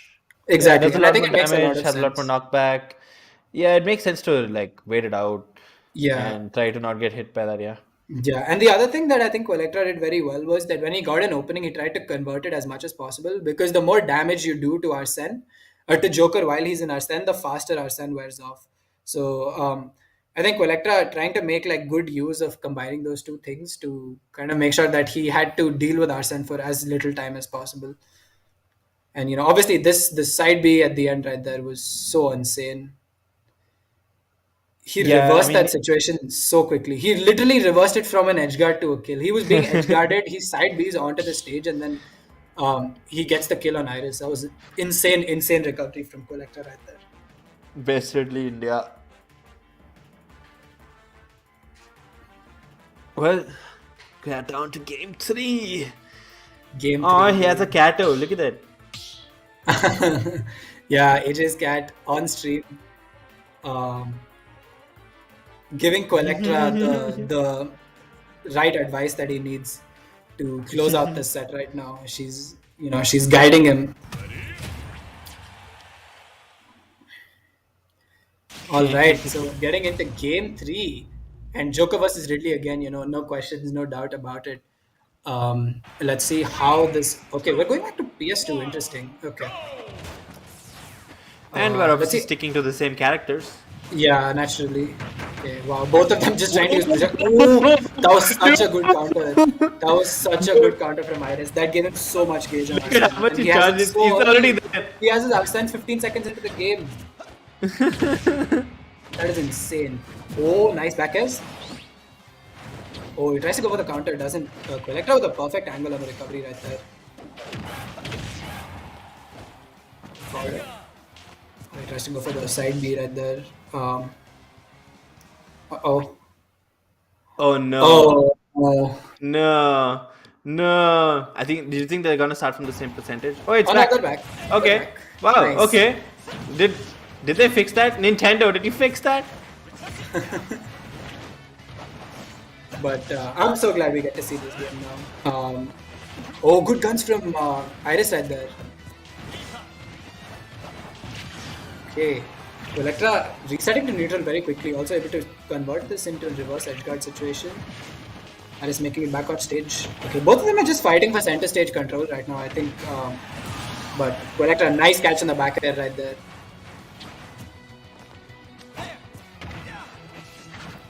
Damn. Good projectile usage from Eyeris right here. He's just trying to optimize as much damage as he can. But Quaylectra is up the stock. Eyeris kind of needs to get this conversion as early as possible because otherwise he's at risk of wasting his Arsene as well. As long as Quaylectra keeps him off stage, it's good. Yeah, I mean, I think Quaylectra is doing the right thing. Right? He's keeping him Yeah. spaced out towards the side of the stage so that Eyeris is not really able to establish like good stage control. And because of that, Quaylectra is constantly able to put him in like these off-stage situations where Eyeris is not comfortable. Even those fireballs, he does the ledge hop counter. That's what I would expect because Quaylectra, a lot of his options to edgeguard can be countered very easily by Joker, and he just goes for the ledge hop counter to kind of secure that, but doesn't land the hit either. A good up throw. Is he going to be able to convert this? Oh, tries to go for the. He did convert it really nicely with that up throw though. Oh, nice side B though. Oh, good DI. See that DI, dude. Yeah. Good DI from Alex. He was ready for that time. Dude, it was almost similar even in the last game. See, it was pretty high percent. It was like side B, and he could have DI'd that, but it was pretty fast. Nice Arsene, he gets it at the right time. Oh, good side B from Eyeris. Great spacing on that. The awareness from Eyeris right there. Oh, nice down air. Oh, down air from Eyeris as well. Nice. Great forward air. This is exactly what I'm talking about. Like the knockback with Arsene is so insane. Joker is at 176%. Yeah, it's hard to believe that Joker is surviving. They're just shielding. Oh, good back air out of shield. Oh, be unfortunate. That's exactly what I was talking about, right? Like the timing is so important right there. Because if the timing is better for Eyeris, then he gets the back air and the stock is gone from Quaylectra. But Eyeris still has a very good opportunity to close this out in time. Quaylectra had a really high percent. Good back throw. That back throw didn't kill. It did not kill at 185%. Oh, okay. Forward throw. How's he going to convert this? Another back throw. Let's go for the 2-frame down tilt. But doesn't land. Oh no! Quaylectra trying to go for the ang, but he misses. Yeah, dude. I think that was last game. That was a good option. That was a good option though because he was already at 200%, right? And even one hit, any hit would have killed him. So it was a good option. Yeah, last game situation for this set here. Quaylectra versus Eyeris. Oh my god, they're both playing so much footsies right now. They're just trying not to get it. They're playing. Oh! What a clutch forward from Quaylectra. He hard reads that option. Bro, what did I say, bro? Top 3? I guess you're right, but oh my god, that is insane. That was so good match. Yeah, that's so close. Quaylectra with, he just forward smashes that. He just knows that Eyeris is gonna approach in that situation, and he just gets the forward smash, just lets it rip, dude. That is insane from Quaylectra right there. Yeah, they were going hard against each other, man. I think this was the most interesting match after. Really hype match. Last hit almost. With Eyeris had the Arsene and stuff out for a while as well. It was looking really scary for both of them. The mix-ups, the neutral, everything was so fun to watch. That F smash at the end right there, that was crazy from Quaylectra. Even offstage plays, dude, like they look so good. Yeah, look at the gun usage from Eyeris, dude. That was so good as well. Great showing from Eyeris, taking 4th place. Very respectable, taking away that sweet 10,000 rupee cash prize. That's pretty good, huh? Yeah, pretty good. Quaylectra though, qualifying to top 3. He is going to be the first qualifier from the lower bracket, and the way this will work is that the loser from the upper bracket final will play Quaylectra in the lower bracket final, and the winner from that will play in the grand finals against the winner of Jolt versus AJ. So this is going to be a really, really exciting 3 sets, I think. I mean, I just can't wait to get into them, dude. Well, we have Jolt, AJ, and Quaylectra in the top three. In the top three, Jolt, AJ, and Quaylectra. Yeah, Except, Vishal yeah. spot on with his predictions today. I mean, so Except for the first prediction where I thought Lionheart was going to be there, but then yeah, yeah, yeah, happens. sometimes it happens, but really, really great. Like I think our top three is also like really solid, right? Like it's Yeah, hard to predict who's going to win the entire tournament from these three because we've seen all three of them put up such insane performances. We saw Jolt with that insane performance against Lionheart. We saw Quaylectra with his insane performance against Lionheart. We saw AJ going up against Eyeris, and his Palutena looking really, really clean right there. yeah, So and that forward smash, oh my god, look at it! Like it's so you don't expect that to happen in that situation, right? But yeah. Quaylectra, It not was, afraid to let it rip right there. He knows exactly what Iris is gonna do, and he's able to predict that right there. yeah. But good job to Quaylectra. Congratulations to him for winning the set and making it to the top Yay! three. And you guys can be winners too. Make sure you scan the QR code on your screen to get your Red Bull, get your wings. Yeah, get him wings. Fly. Fly like Quaylectra just did. Damn. Fly. Okay, so my predictions, right? Why I think Jolt is gonna win? Because he's just very, very, very clean. Okay, his tech is, I think his tech is godly. Like he just knows what he's doing. He has a game plan.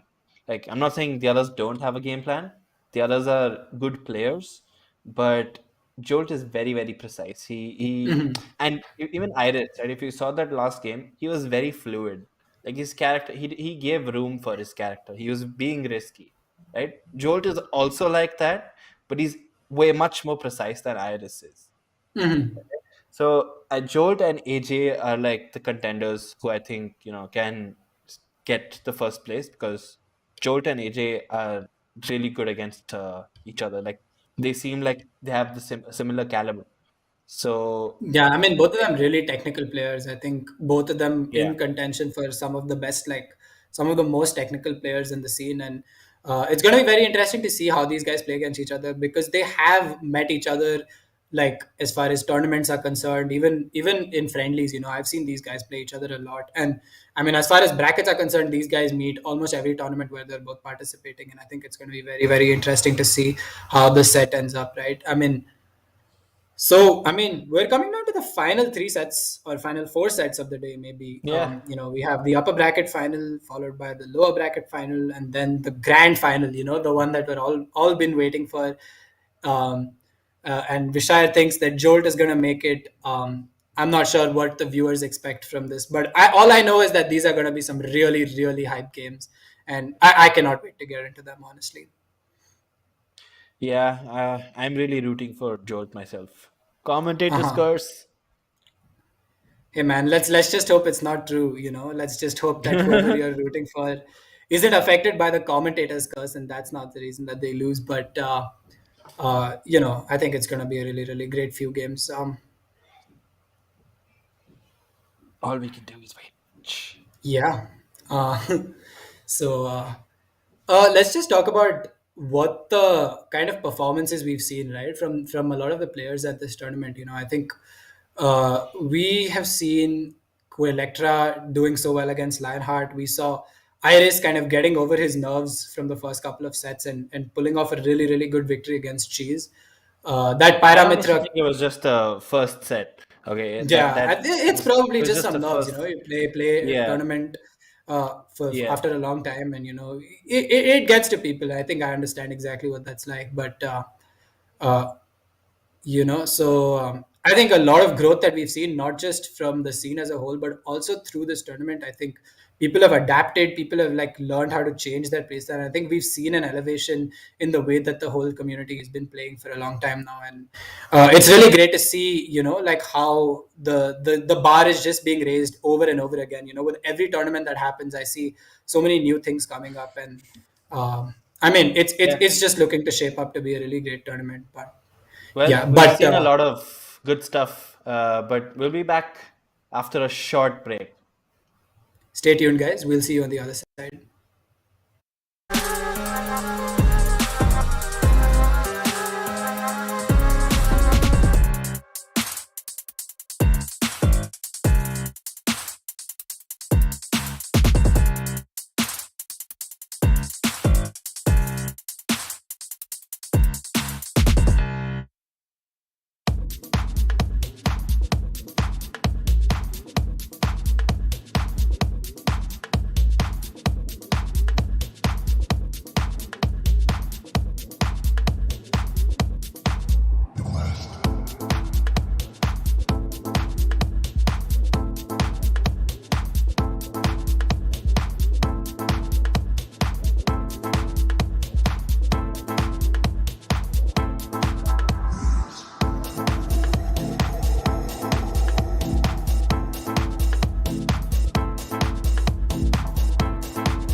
Red Bull gives you wings.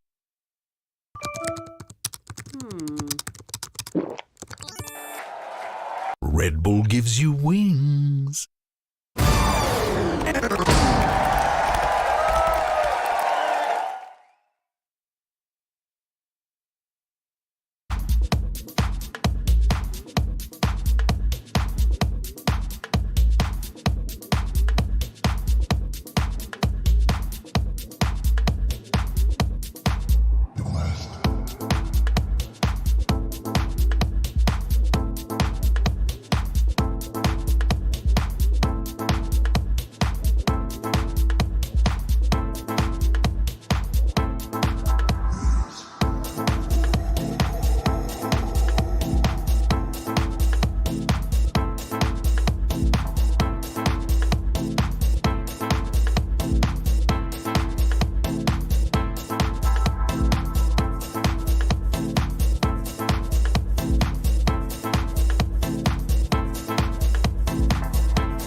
Hello and welcome back to the Penta Amateur League Super Smash Bros. Ultimate Tournament.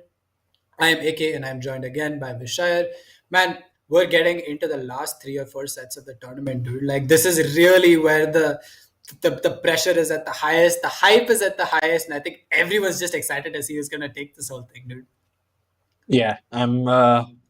Yeah, I just went to have like a 5 minute time for myself, and then I was back, and I was like, "Yo, I'm just actually waiting for those matches." In the morning, It's I like was like, sinking "Yo, in, I'm right? just yeah, I just want to go back to sleep in the morning." But now I'm just like, "Yep, I just want to stay awake for 3 whole days watching these matches over and over again."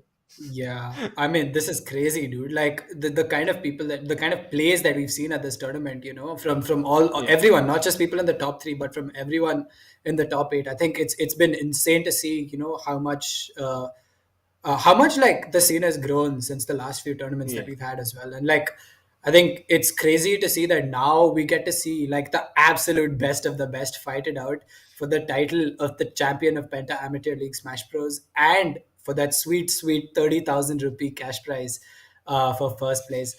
I mean, all the top eight get money anyway. It's all for the cloud. It's for the clout, you think? Yeah, man. It's I about mean, I proving think yourself, right? Like, I think that's the most important thing. It is about proving yourself. It's about proving that you can stand at the top and you deserve to be there. And I think all these guys have earned their place at the top eight, at the top three, and I hopefully like at the top as well. I think if any of them, if any one of them won, I don't think I would be disappointed with the results of this tournament. I think that's something that's yeah, really impressive to me is the fact that I don't think I would feel disheartened if any of the three won. Like I think all yeah, three of them exactly. deserve to win it. It's just that you can't give first place to three people. So It I think it's would going to be be a really pretty disappointing if someone won because of like the other person is staying twice. is that shots I hear. Uh, nah, I mean, but I think it's going to be a really hype 3 sets, 4 sets. And what are your thoughts on a bracket reset, Vishal? Do you think you want to see a bracket reset in this tournament? it would be fun. It would be really fun to look at. But I mean, it depends. I don't know what to say. I've never seen Lionheart not at the top. So I Quaylectra mean, has a knack for bracket resets along with Botman. mhm, So maybe if we do see Quaylectra in the grand final, then we may see a bracket reset because mhm, he's very patient and he takes his stocks, stock by stock. So yeah, I think we may see, but honestly, I can't tell you, man. I really can't tell you. Like mhm, this bracket right now, at least Jolt, AJ, and Collector, we don't know what's gonna happen. We don't even know what's gonna happen. Jolt and AJ, because they're actually both pretty good. They're like the skill gap is very close to each other. I mean, this set is very up in the air, both figuratively and literally. I think these guys are two guys who excel at controlling aerial space and making sure they can Yeah. convert a lot off of aerial combos. With AJ's Palutena, like with his Nair combos and a lot of the loops that Jolt does, I think it's going to be very interesting to see how these two guys play against each other, because both of them play fairly floaty characters, and both of them play characters that have like really high combo potential. So I think it's going to be a very, very interesting game to see. I think it's going to be a lot of back and forth comboing, and it's going to rely a Yeah. lot on the kind of openings that they can make for themselves. And both these guys, coming here, like the kind of run that they've had in the tournament to get to where they are is really crazy, right? Like you talk about AJ, where he's had a clean 2-0 run throughout the Yeah. tournament. He hasn't lost a single game up until now, I think. And you talk about Jolt, right? Like he's lost one game Against until Lionheart, right? until he made I to the think that was playoffs, against and Lionheart. then he lost one game to the playoffs. No, he lost one to Cheese the Gamer while making it to the playoffs, and then in the playoffs he lost one game to Lionheart and then absolutely decimated in the next game. So I think it's going to be really, really interesting to see how these guys go up against each other. Yeah, the top 8 honestly, the top 8 overall looked pretty stacked. Okay, like everyone was pretty high up there, skill levels close to each other, like except of course for AJ and Jolt and a few of the top people, but top 8 overall, it looked like, Oh, the all Crom good pick players. from AJ. This is going to be interesting. Oh, AJ's Crom, he used to okay. play this character a lot back in the day. Switched to Roy recently, but I think his Crom has some really, really good stuff. But Jolt starting off pretty hot with these Nair loops. AJ making Yeah. back. Oh my Nope. god, yeah. That's the biggest problem with Crom, right? The recovery there's barely any horizontal distance that his recovery covers. He has to be very, very careful about how he's spacing himself. And another Nair loop from Jolt. Good conversion. AJ making it back to stage. But AJ has a mountain to climb right now. Oh, nice loops I mean, from that first stock wasn't that great. Yeah, I think Jolt just didn't give AJ time to settle in at all, right? Like he just pushed him Yeah, off so far he to did the not. stage that AJ couldn't come back. Nice up Yeah. B. I think that's like Crom's What? up B is a very double-edged sword, right? Like, I think it's a very good option on stage as well, but off stage it becomes a bit of a problem if you're not covering as much horizontal ground to So make that it forward back. smash was just on point. Like he just got Jolt immediately. Yeah. Nice. Good side B usage from AJ right here. He's trying. Side B Oh, in the good. direction Interesting also. clash. Oh my god, that shield to shield interaction. Both of them just waiting to see who would make the first move, and they leave the shields at the same time as well. But AJ doing a really good job of making this, bringing this back. He's caught up to the percentage deficit as well, and he's shielding a lot of the openings that Jolt is trying to make. Oh my god, gets one. He's teching really well too. Yeah.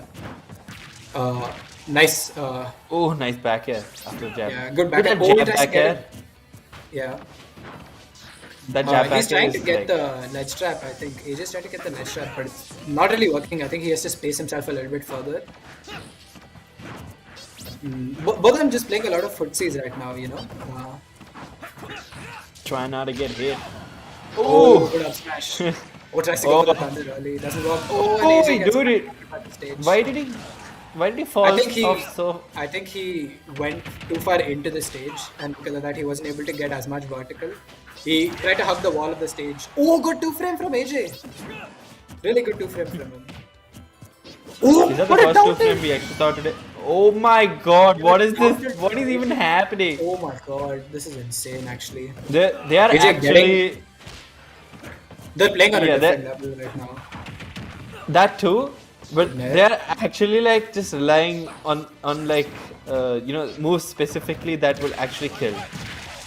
Yeah, they're doing so much. I think Jolt focusing. is trying to get a combo opening. AJ is trying to Yeah. constantly reset to neutral as much as possible. You see that he's not really trying to start up a big combo. He's just trying to get as many stray hits in neutral as he can to keep Jolt on his toes the whole time. I think the moment AJ starts letting Jolt settle in, it's going to be a problem. Oh, What a that different won't do down it yet. Oh, good. Misses the hitboxes a little bit on the down air there, Jolt. Nice grab from AJ. Both back on center back. stage, resetting to neutral. Nice jabs from AJ. Oh, what a parry from Jolt right there. Oh, wow, Good nice up B timing from on that AJ. up B. I think AJ is dealing with his Thunder Jolts very smartly. He's just forward tilting them to make sure that he's not losing too much. He's not leaving himself open very long, but he's also able to get past these Thunder Jolts very effectively. Very, very close set right now. Oh, he tries to go for the Thunder again. I think Jolt might have overextended right here. Okay, getting back to center stage, resetting to neutral. Good forward air from Jolt right here. Oh, Wow, no. they're that really high percent. Jolt's getting Last of the antsy. quick. Jolt is getting really antsy and AJ is able to convert off of that. What a forward Whoa. smash. Damn. Training paid off. AJ made very good use of Jolt being impatient right there. I think that was very smart from AJ. He saw, like, you could see towards the end that Jolt was just getting really antsy, trying to get a kill as fast as possible. But the problem I think came from AJ like picked up on it really quickly, and then he was able to just bait out some options from Jolt. And I think that's where Jolt kind of fell short right there. But what a close set. Incredibly close game right here. And what a way to start the upper bracket finals.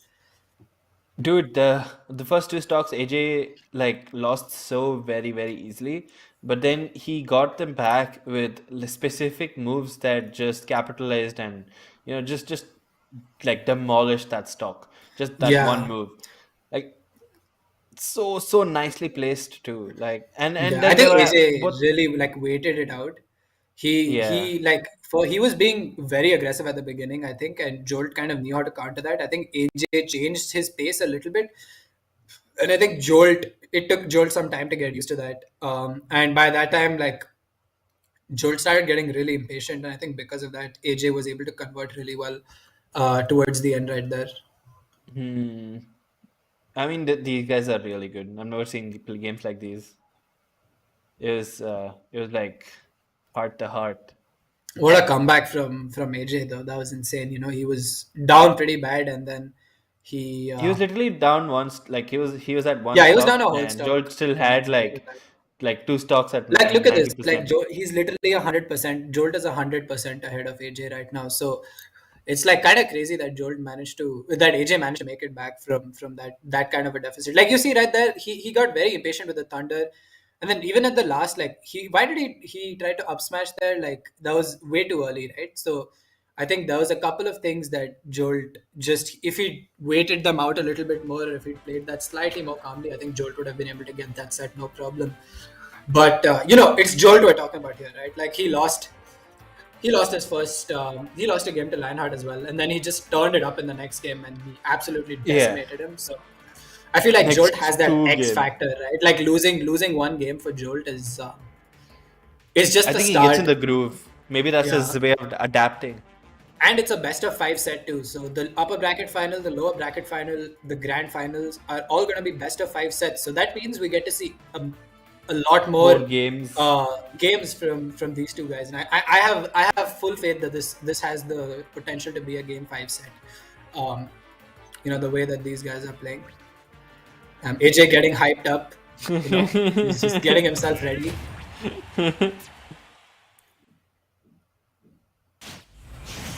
He's dialing in.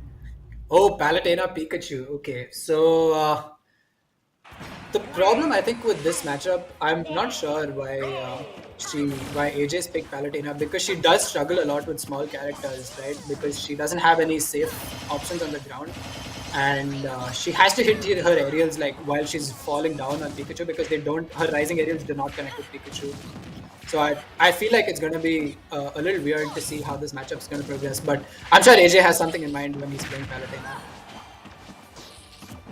The thing is, we're just gonna see these guys flying all the way around. Yeah, I think he's able to make use of the projectiles pretty well. He can like kind of space out with Jolt's like playstyle, where Jolt does resort to using Thunder Jolt a lot to create space and zone out his opponents. But I think AJ having some counters to that in the form of his own projectiles and some options might be the reason he's picking Palutena right now.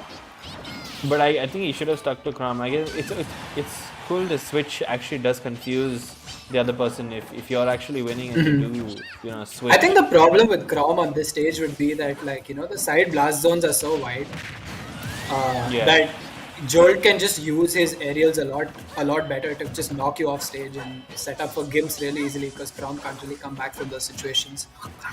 But I think AJ might have picked it because of the recovery aspect of it as well, and also the fact that Palutena is a floaty, so he has a little bit more potential as far as aerial space is concerned. He's more free with Palutena Yeah. than he is with Crumb. I think he has a little bit more time to make his decisions with Palutena as well. So Yeah. that does give him a little bit of an advantage. What a combo from Jolt though. Incredible. Oh my god. If he got that up smash right there. Good DI from AJ though to get away from that combo. Nice Wow, 2-frame right there. 2-frame. Good thunder from Jolt. Tries to get the up smash, gets the sour spot.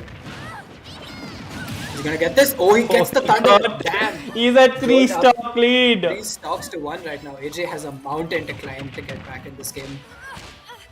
Oh, and Jolt does not look like he wants to give him the time or the space to do that. Holy sh! Jolt is absolutely popping off right now. Oh, nice nair from Holy AJ. shit, indeed, dude. AJ finally getting away from it with a good nair, but Yeah, he's he built up should so stay. much percent right now.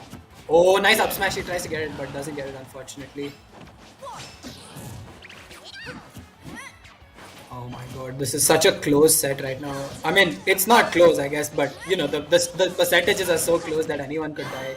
Jolt had a pretty big advantage right now, but we saw how AJ came back last game from a stock deficit as well. He just has to do it 3 stocks now. Yeah, but this is 3 stocks now. This is Yeah, really I don't difficult, think that's but, happening, dude. I Look believe. at I that. believe. I have faith. I feel like it would be really hype if this came to last stock somehow, but Joel does not look like he wants to take it there. He's just absolutely running train on AJ right now. Oh, This is getting really one stock. high level gameplay, dude. Getting 1 stop. I think if AJ is able to do like a good combo at low percent, he can definitely make this a scary situation for Joel. Nice grab. Is he gonna convert off of this? Oh, he doesn't get the falling off. Okay, managed to recover. Oh, he tries to do a jab lock to catch the recovery, catch the get up option from AJ, but it doesn't work. Nice nair. Okay, this is how it starts. Oh, what? That was a reverse. Did he side B? I think. Side B. I think Yeah, he Jolt side B. He side B. right there. Yeah, that was a Oh, he side. tries to go for the explosive flame. That's a good option from AJ there, but Jolt aware just jumps up a little bit, keeping himself away from the range of that. Nice. Oh, but a That's really gonna good do forward it. air from Jolt, and that's gonna Yeah, do it. that's gonna 170%. 1-1. Pikachu wins. But really Nice games. dominant game from Jolt right there. You know, 3-1. He was 3 stocks to 1 against AJ. AJ tried his best to bring it back, but I think the lead had been established really well by Jolt right there. So Oof, that was a good game. That was what a game! What a game! Are we gonna see AJ go back to the Crom, or do you think he's gonna stick to? I think he's gonna stick actually. You think so? Why do you Yeah. think so? Because usually when people like AJ at least they wanna he picked Crom because let's say Jolt might not have had enough Crom practice, which is not true at all, right? It might have been just because he wanted to mix up his matchups against Jolt. Right. 'Cause he did, like Jolt wouldn't have thought that hey he would have picked Crom first, right? And now that he did pick his stronger character, which well he lost, but it's still like okay, yeah, that's his main, and he can do good with his main, right? But if he is actually like a decent enough Crom, as much as he is with his Palutena, then I don't know. But I feel like he's gonna stick with Palutena just because he's strong with Palutena anyway, and he can do plays with Palutena. That, like you said, he has more time to think too. Like he can make plays with Palutena just like he did with Crom. Although I feel like personally, I would think he would counterpick to Crom here, just because he has the ability to pick the stage now. I feel like a lot of why he picked Palu is also because of the stage that Jolt had counterpicked. But I think AJ right now knows that he has the stage counterpick advantage in his hand as well, and he might try to pick a character that's a little bit better in this matchup. True. That could be. Yeah. So yeah, it depends on the stage, right? Like if he does pick a but stage better for Crom, like it's a little hard to say. Like I think both those characters are really strong for AJ specifically, and you can never really tell if he's feeling one character over the other. Then who knows? exactly. I mean, that Crom play was much better looking than this Palutena play because I think he was using up all of his energy to think of moves before he could even like Yeah, I launch them think out. Palut does struggle with hitting like Palutena does struggle with hitting smaller characters, and her aerials are Yeah. also a little bit more limited as far as small characters are concerned. Hmm. But let's see. Maybe AJ has a game plan. I mean, I'm sure he has a game plan. We're just not aware of it yet. But maybe he's thinking 3 steps ahead of us. Yeah, we don't know, man. We don't know. We'll know if he wins and you ask him in the interview. All right. But So don't know. yeah, I mean, getting into game 3, AJ is going to stick Yep. with the Palutena. What's the stage kind of pick gonna look like from AJ here? Okay. Khan and Sid. Kanan City. No, it's Smashville, right? Yeah, it's Smashville. But that makes yeah, a lot of sense. Yeah. Nice nairs from AJ. Oh, he tries to go for the up smash really early. Doesn't get the 2-frame, unfortunately. Nice nairs. AJ is able to convert. This is exactly what I'm talking about. I think AJ has some really good nair strings with Palu, and that's something that nets him a lot in early stock situations, right? Where the other person's at low percent. Look at how much damage he's been able to do to Jolt. He's just been comboing him like Yeah, using the right. and he's been attack. using only one move. He's just been using nair, right? And he's Nair. been doing so much damage off of that. Just the right Recovery. timing. Oh, nice thunder from Jolt. Very aware of decision that he used that thunder. The timing also perfect because he waited for the iframes on the edge to get over. Nice nair again, I was but gonna say, we Jolt haven't slowly seen him coming land a back. single attack. Yeah, Jolt slowly catching up again, but AJ has built up a really decent percent on Jolt right now.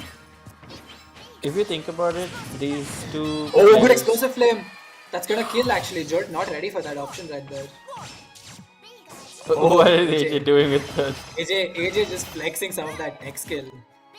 Some amazing tech skill with that up. Oh, look at that. Oh wow. Oh, nice. Good awareness from AJ to just be like, just shield that just for extra measure. Good forward air from Okay. Jolt right here. He has to get the skill as fast as possible now because I think if AJ starts getting his nair strings again, this could be a really scary situation for Jolt. Good nair. Yeah, and I think He's gonna Jolt be a is bit- trying to he do tries to that. go for the forward air, just misses the timing slightly. Oh, the Gets it DI. this time great DI from AJ. Oh, they're so fast. Yeah, What they're is moving so fast right now. I cannot keep track of what's I can't even see. Good back throw from AJ. Oh, doesn't convert to an edge guard situation. Great parry from Jolt right there. And good follow-up into the Oh, dash. should have held on to that shield, AJ. I think he tried to parry it, but it didn't just didn't work in his Yeah. favor. Oh, Jolt trying to go for a really early percent game. Nice combo. Oh, good down air. Oh, nice combo Jolt's string getting actually. something started. Oh, this was the thunder really early again, but Did you see that? How does he recover like that? yeah, Jolt's angles are Perfect angle. insane. Yeah. Really good nairs again coming out from AJ. Good forward air. Oh, he actually catches him this time with the up smash 2-frame. That's gonna be the stall. Wow. AJ putting up a clinic right now. Really good comboing from him right now. Jolt though, I mean, we saw how much he's able to do off of a small conversion, and I think that's something that AJ has to keep in mind really right now. Because it can be very scary to give Jolt an opening where he's starting to get comfortable. Oh, good thunder Jolt. It's the forward smash. Doesn't get anything off of it. Great nair right now. Oh, the explosive flame. That's unlucky. Oh, great parry. Gets the Nice grab, back throw. Yeah, AJ is gonna continuously try to back throw Ah. because of how much knockback it has. Oh my god! Wow, Actually everything catches him is again with the hitting. explosive flame. AJ is connecting with everything right now. Oh, nice up smash. That was such a good connected up Yeah, smash, dude. really good kill confirm from Jolt right there. Oh, what? Uncharacteristic SD from AJ. Oh my god, that one's gotta be stinging right now. Did AJ just SD because he was trying to like taunt? I'm not sure what happened. I think he tried to platform cancel one of his upbeats and it didn't work out the way he expected it to. It just dropped and died. He... Unfortunate. You can see AJ, AJ, why? he's kind of regretting it, but Yeah, he's regretting that he had to show off and it didn't work out. Not trash But, talking, by the way. That was just sad to watch. yeah. That was unfortunate. Yeah. I mean, Yeah. but AJ started off this game really dominant. I think Jolt did a really good job of keeping his patience throughout, and he slowly but surely made his comeback. And then that last stock SD was very unfortunate, but It was pretty uh, sad you know actually. Yeah, but these that things. amazing neutral air up smash confirm from Joel. Yeah, from That Jolt was really was good. really good. Very smart play coming out from both of them. I think they were very aware about what the other person was trying to do.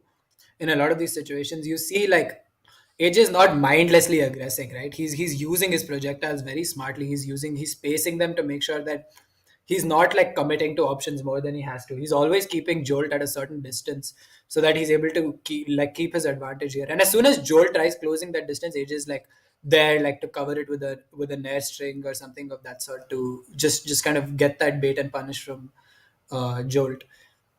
And you also saw AJ Yeah, back throwing a lot. I think Palu's back throw specifically has so much knockback knockback. that Yeah, it has more knockback.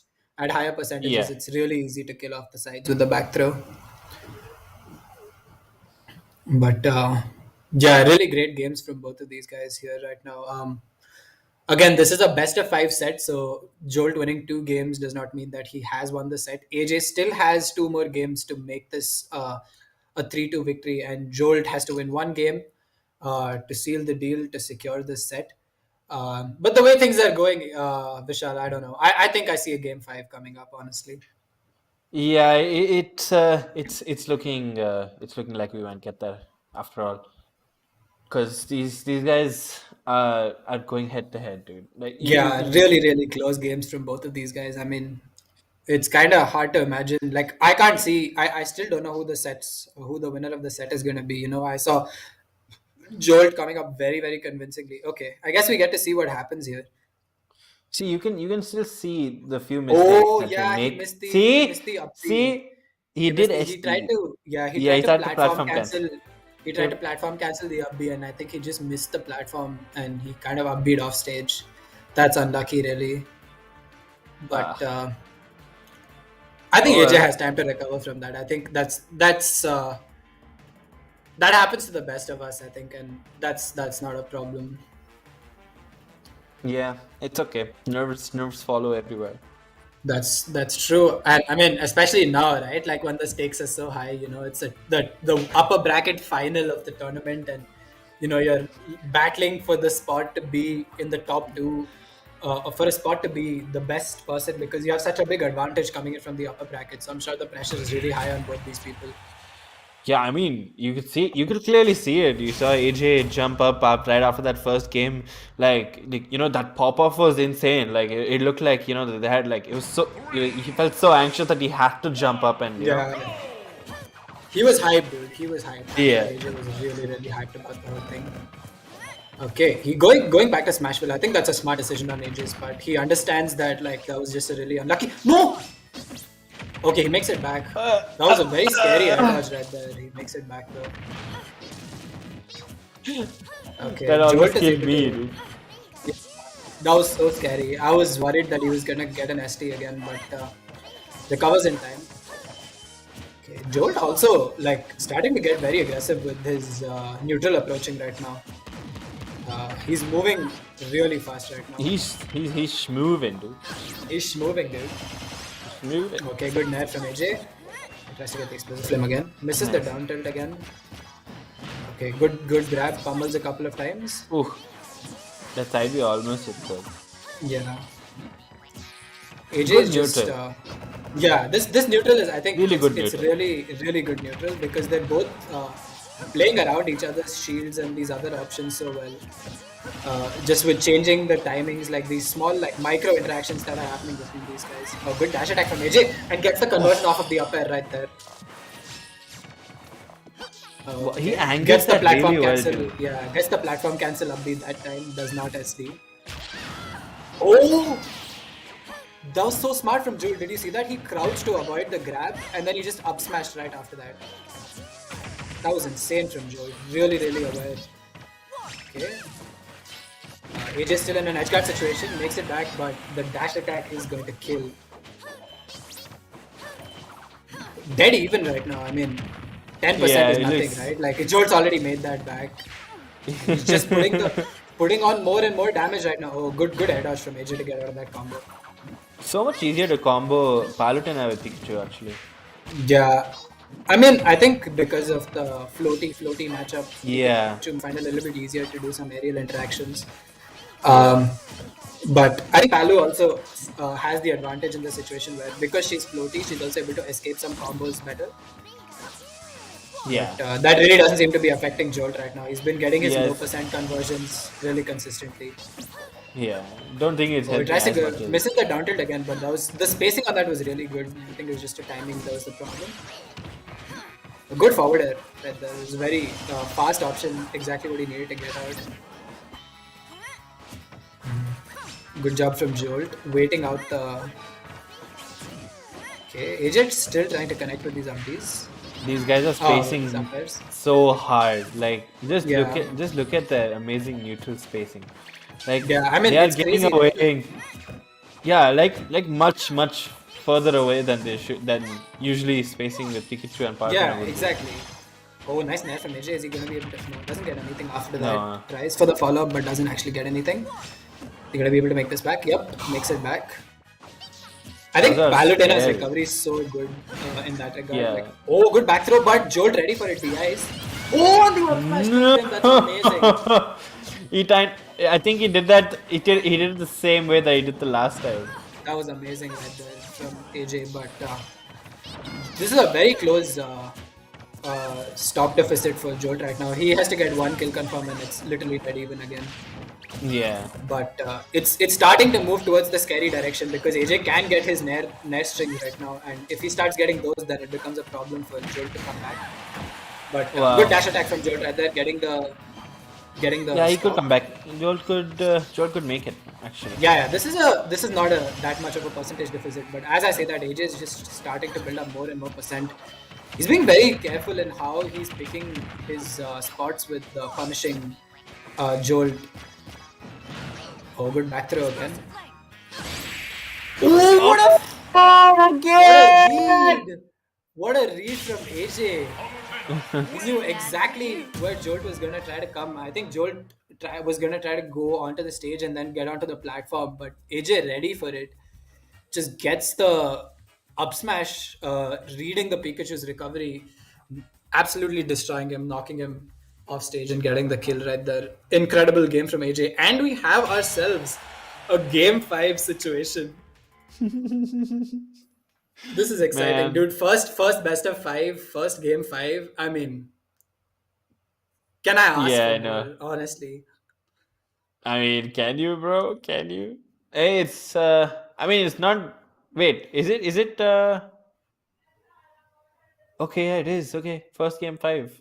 First best of 5, first game 5. I mean, I'm hyped up, dude. I mean, if this is the way we're starting the last 3 sets of the tournament, I think we're in for a treat right now.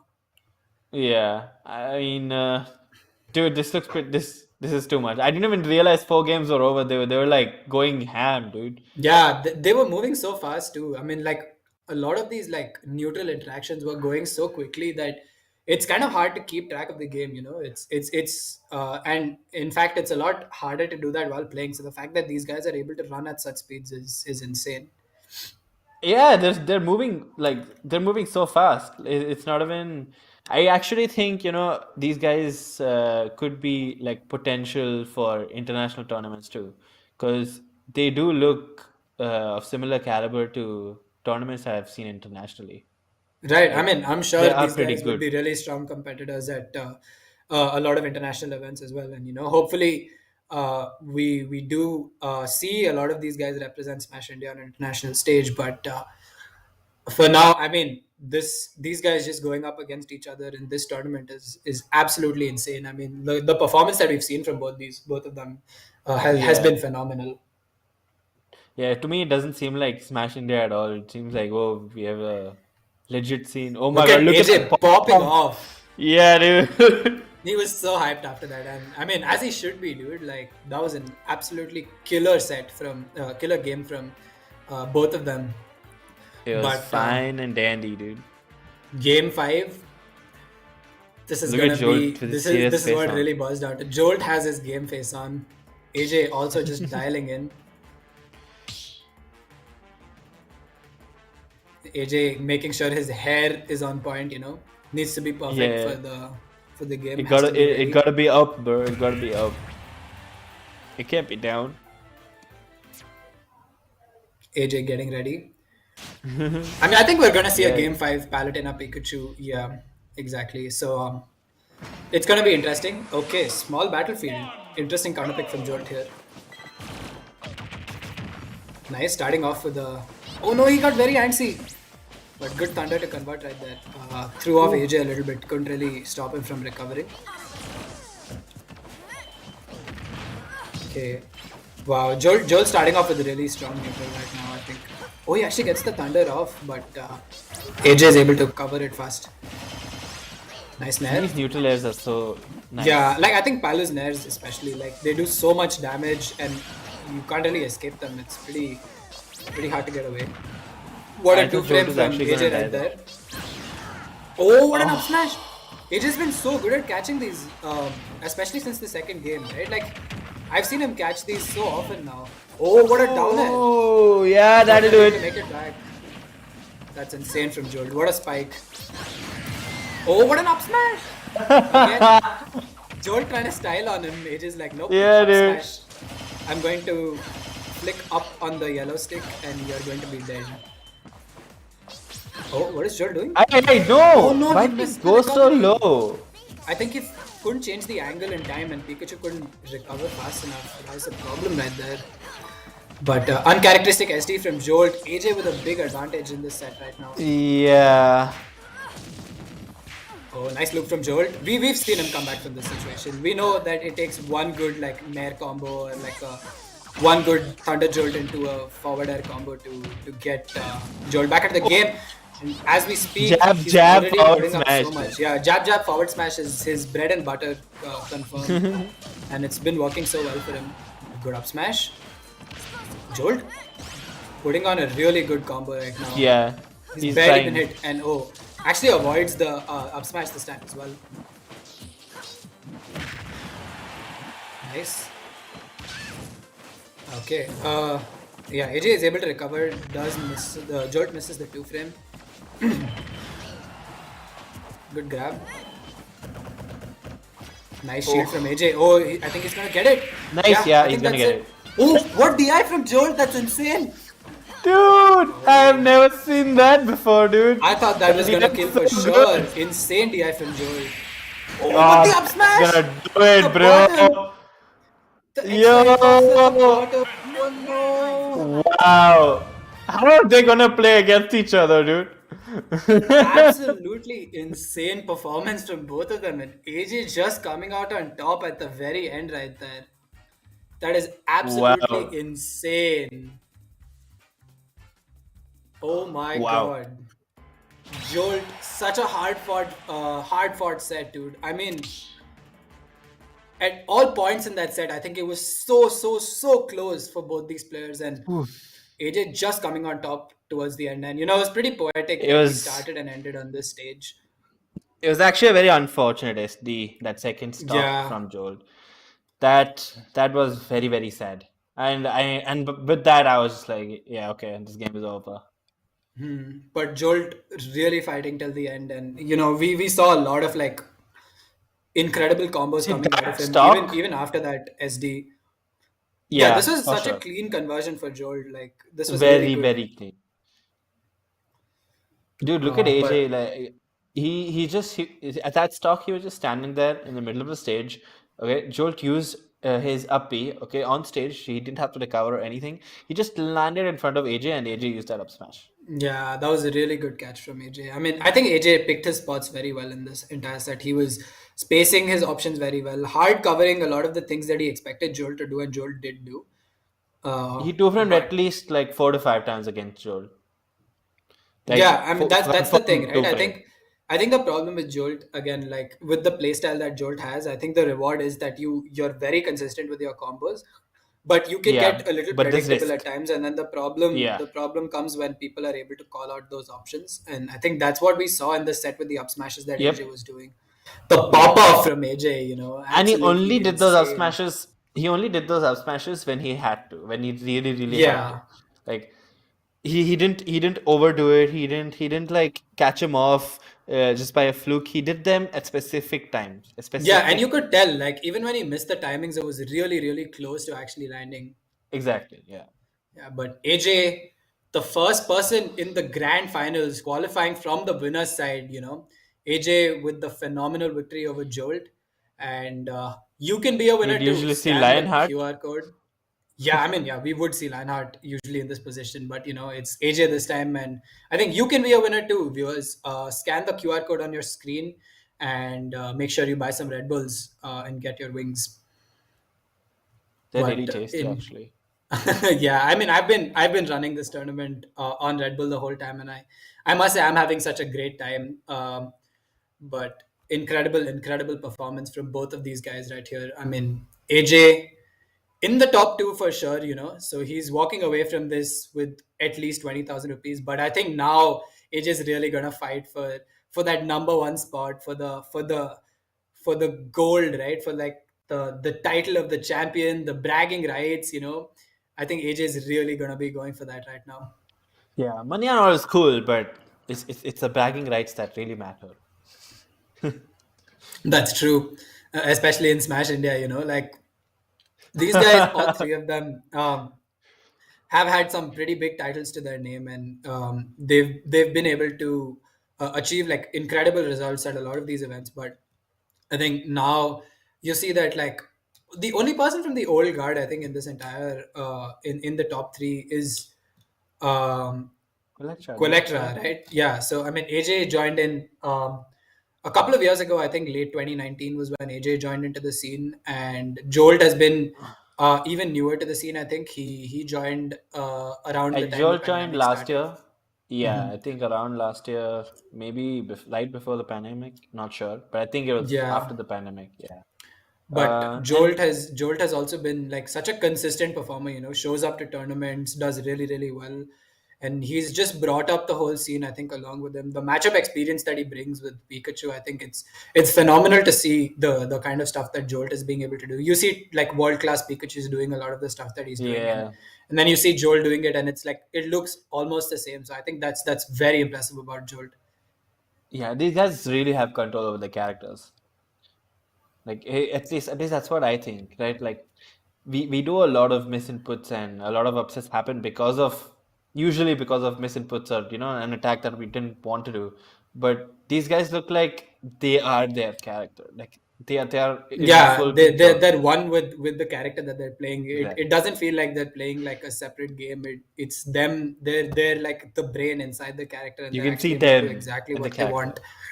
Yeah. Yeah. I mean, I think like a big thing also with these guys is that um, the characters that they play are characters that do have a lot of history as far as matchups are concerned, even internationally. Like I think Palutena is a very very popular character, and so is Pikachu.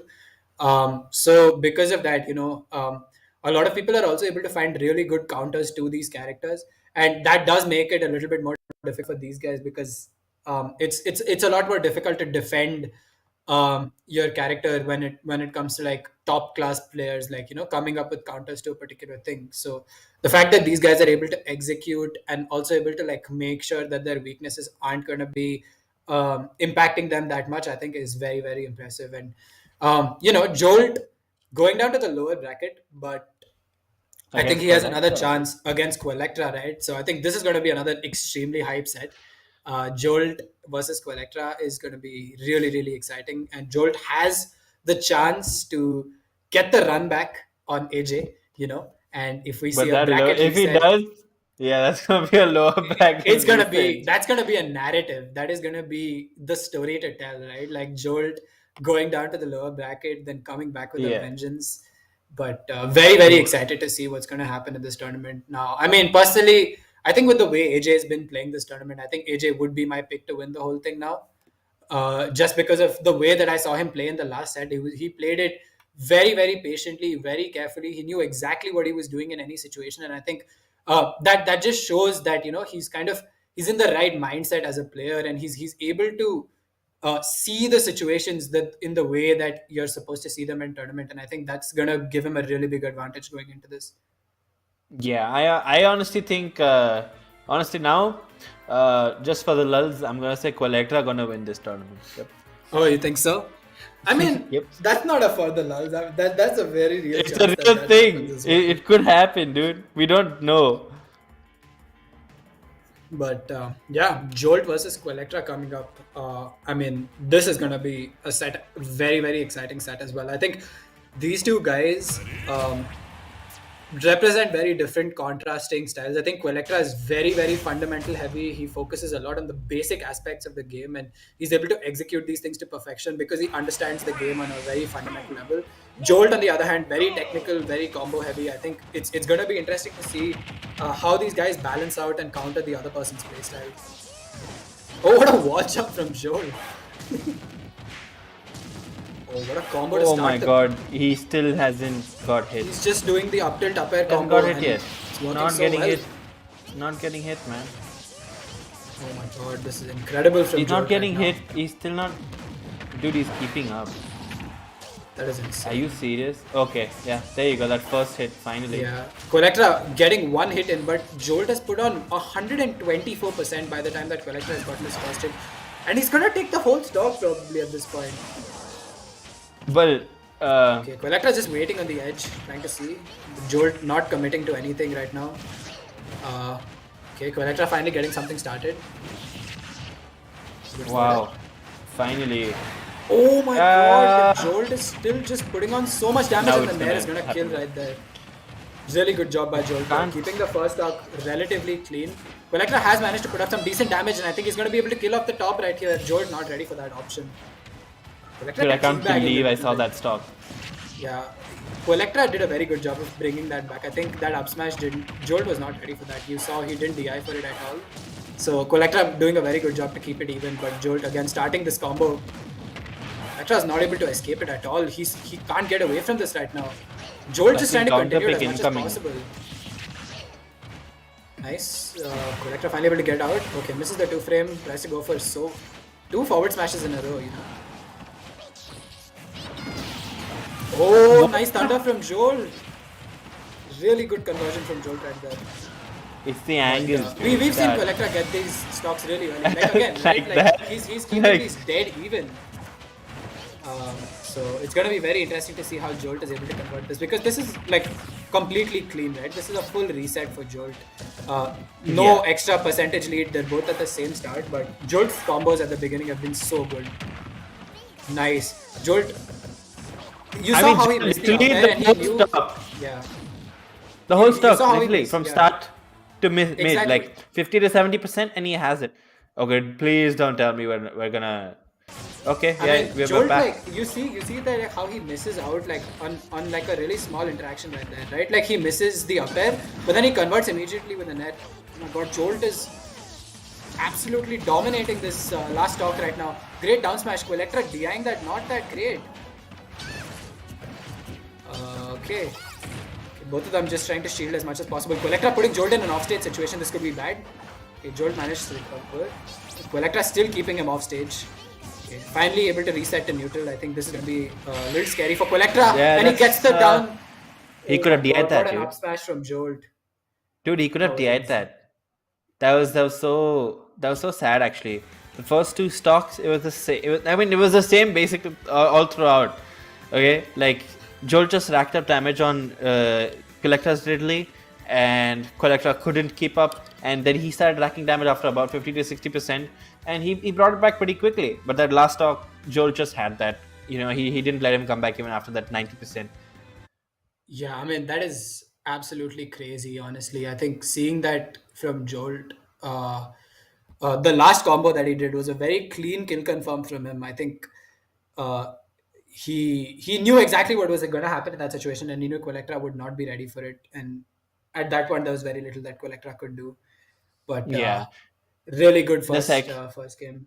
Yeah, that second stock that Joel took off Quaylectra, it was really weird because he went for that down air off stage, right? And Quaylectra was trying to recover, but he was on the side, so he could either recover only sideways towards the stage or upwards. What he did was he went sideways, but he actually got caught up with the thunder, and that thunder actually got him off stage, like that, exactly that one. So Yeah. like I think that another thing that, and I think another thing that Jolt did right was he didn't let Quaylectra exploit his side Bs. Like if you look at his past sets, you see that Quaylectra was able to get so much of done off of the side Bs that he did because he was able to drag the opponent to the other side of the stage and knock them off of that, right? And I yeah. think especially with lighter characters like Pikachu, that could be a really big problem. But the fact that Jolt didn't let Quaylectra use his side Bs to their full advantage gave him a big edge in the set. Like, and that down air up smash was phenomenal. Yeah, good Great, great control. great conversion from Jolt right there. So Jolt going up 1-0 in the set. We'll see if we see a character counter pick from Quaylectra coming in because I'm not entirely sure if he wants to change his characters right now. I think he did really well with Ridley, honestly, and I think if there are a couple of things that Quaylectra changes about the way that he was playing, I think if he tries to focus on getting more openings organically rather than like trying to force one, I think he's going to be able to do a lot more damage this game. Yeah. So, but like it's like if you think about it, these players have played against each other so much already, right? Yeah. They have matchup experience. They know what they're doing against each other. But when you look at it, it just looks like there's two people totally in control of the character fighting each other.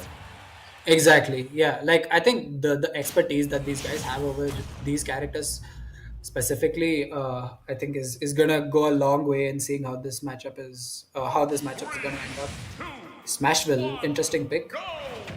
Sticking to the original characters, yep, that makes a lot of sense.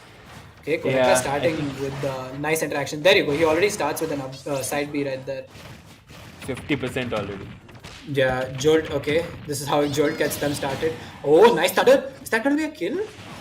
No. Okay, no, he's able to use the 3 jumps that Ridley has. Yeah. That's really good from So Quaylectra. a lot of times I forget that Ridley has 3 jumps and I used to, and I'm like, okay.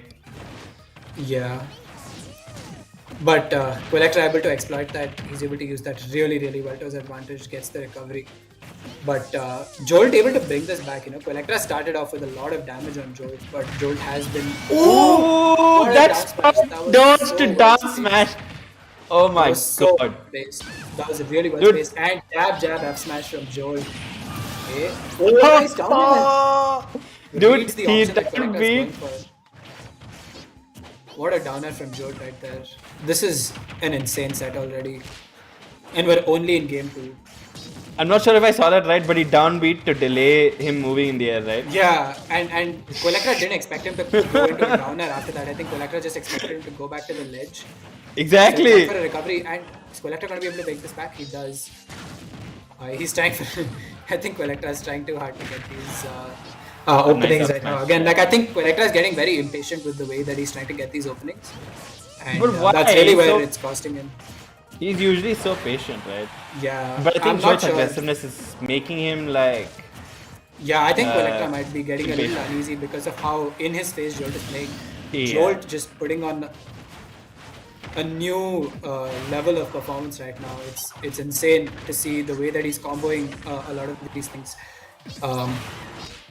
Oh, that almost looked like a hit. I'm not sure. what Yeah, happened. that's so weird. Oh, but Jolt with his down air string. Down air up tilt, down air up It's tilt. over. Oh my god. Jolt annihilating Quaylectra there, giving me some melee Falco vibes, just doing down air up tilt, down air up tilt, down air up tilt, and then he down That's airs him and true. kills him. That's true, that's Damn. true. That is That definitely absolutely- looked like Falco, dude. That is absolutely insane.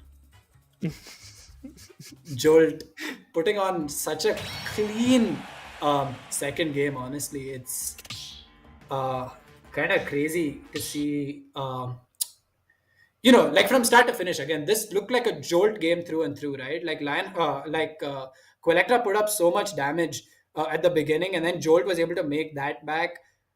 He got caught on like an unlucky Or I mean, I guess it's not unlucky, but Quaylectra spaced that down smash really well to get Jolt on the first stock. But ever since then, it was just Jolt through and through. Yeah.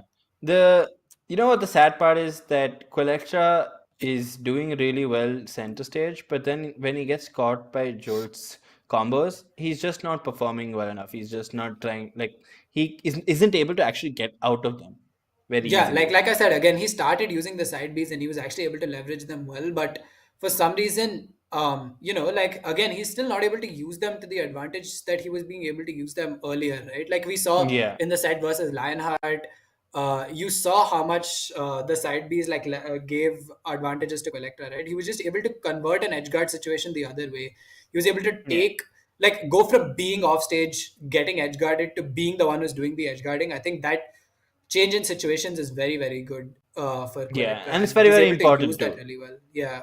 but Jolt has been playing really well, making sure that he's not able to use his side B in a lot of these situations. I think that's what's making Quaylectra a little uneasy as well. The fact that he's not able to use like his staple like few moves that he uses to get out of these situations. Side Exactly. B, sometimes like forward smashing in neutral. I think Jolt is giving him very little opportunity to use those moves, and that's making Quaylectra increasingly uncomfortable, I think.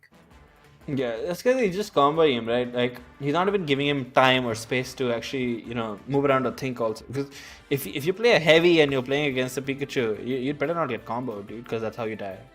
Yeah, I mean, and the problem, especially with Pikachu, is that like the kind of combos that he has are brutal, right? Like Very, there is very, yeah. very very brutal because the kind of the loops that he does, the more he's able to follow your DI, the more he's able to convert off of those loops, and I think that's where it gets really really scary. Whoa, what is this? Quaylectra with the hero, okay. The random main inside him coming out right now because I mean he's gonna go for the most RNG character in the whole game. Oh my god, Jolt. Don't even. Good tech from Collector right there. Yeah. Okay, this is a very interesting matchup. I mean, I've never seen Hero. Hero Pikachu, but if there's one person I expect to play Hero, it's probably Collector. This is, but I mean, we've seen this from Electra before, right? We've seen him being down 2-0 and then he picks like He picks a extremely random attacker, dude. character and then he somehow wins. That's how he is. I would not be surprised to see Electra just winning this. This looks But, much more even than the last game. I mean, yeah, but the last game looked pretty even too, when it started. I think it's gonna boil down to how much Quaylectra is going to be able to convert. What really changes in this matchup is gonna be what's A gonna lot. define. Yeah, I think Quaylectra is gonna be able to use the mana to his advantage as well. Like you can see, he's gonna try and use the mana and the arts that he's getting as much as possible. Okay, Quaylectra charging up his.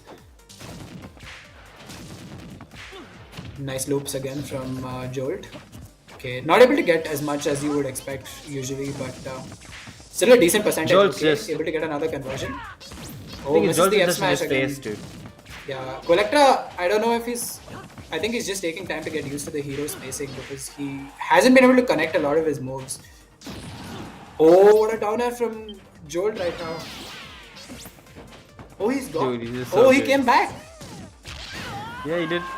And a confirmed up smash. Yeah. Jolt Huh. up 3 stocks to 1 right now. Electra with a mountain to climb, but he gets it. Okay, Jolt just has to be very, very patient right now. He has no reason to be unnecessarily aggressive. And I think he has been sticking to that game plan for now. I think he's doing really well in neutral. And he's just Yeah. getting these loops, getting these combos. Even like these small interactions where he's getting like these 1-2 piece combos are very very useful now because he has so much of a lead. Oh my god, but Quaylectra's forward smash is getting increasingly scary. Okay, nice. Good grab. Pummeled him. Order. Yeah. Dude. Is he gonna be able to get this? Oh, what a thunder jolt! Wow, he actually recovered Good from up that. smash. This is a very scary situation. Oh my god! If Quaylectra actually brings this back, I'm That gonna would be lose it. insane. That would be insane. But Quaylectra in a really bad situation right now. Nice grab. Really has to get an early He's- percent kill. Oh my god, this is getting increasingly scary for Quaylectra. Oh, the jab lock! Oh my god. Jab lock and then Quaylectra much actually damage. grabbed him. So much damage on Quaylectra and the Okay, dash that's attack. done. Or Dash side B, attack I'm not will sure, but do I think it, The dash dude. attack will kill. Pikachu wins. So, Jolt taking a 3-0 over Quaylectra. Not the ending that you Yeah. would expect from this set, but definitely, given the way that Jolt has been playing, it is not hard to believe that Jolt managed to take a 3-0. So we are getting a run back to Run back, but AJ will we see a versus bracket Jolt. reset? That is the real question. I think AJ versus Jolt, extremely close set. Yeah, that was a pretty close set. So watching those will be like really fun. But this was a pain to watch, honestly. Like there was a lot of things that Quaylectra couldn't do. He just couldn't get out of those situations. And yeah, Jolt being all up in his face didn't help that. Yeah, man. I mean, like the problem I think really with Quaylectra's options was he was feeling very constricted as Ridley, and you could tell he was getting very impatient, very uncomfortable in a lot of situations because Jolt just wasn't allowing him the kind of space that he's used to playing with, and I think that kind of led him into trying to go for a different picked hero. But unfortunately, that did not work in his favor either. Jolt just running away with the set very convincingly, 3-0. But good stuff to Quaylectra. Out in third place, it's pretty insane that he's not been around for a really long time now. I mean, he went to college and he Yeah. came back, and he puts up such a dominant performance right here at this tournament, and he's able to get third place. So good stuff to Quaylectra, walking away with 10,000 rupees and third place at the event. I'm sure I'm sure he wanted first place, but I think Of it's course, who huge doesn't props want to him first place? yeah, everyone wants first place, right? But huge props to Quaylectra for making it this far. Coming third at an event as stacked as this is absolutely insane, I think. And Yeah, Jolt, actually. obviously, what a clinic from Jolt, right? Like what a performance from him. Whoa! His Pikachu has been redefining how a lot of people have to look at this matchup in Smash India, because he's so technical with this character, and he's able to get these conversions so efficiently. We should get him Good to stuff go to to Jolt. some international tournaments now. Yeah, man. Good stuff to Jolt, dude.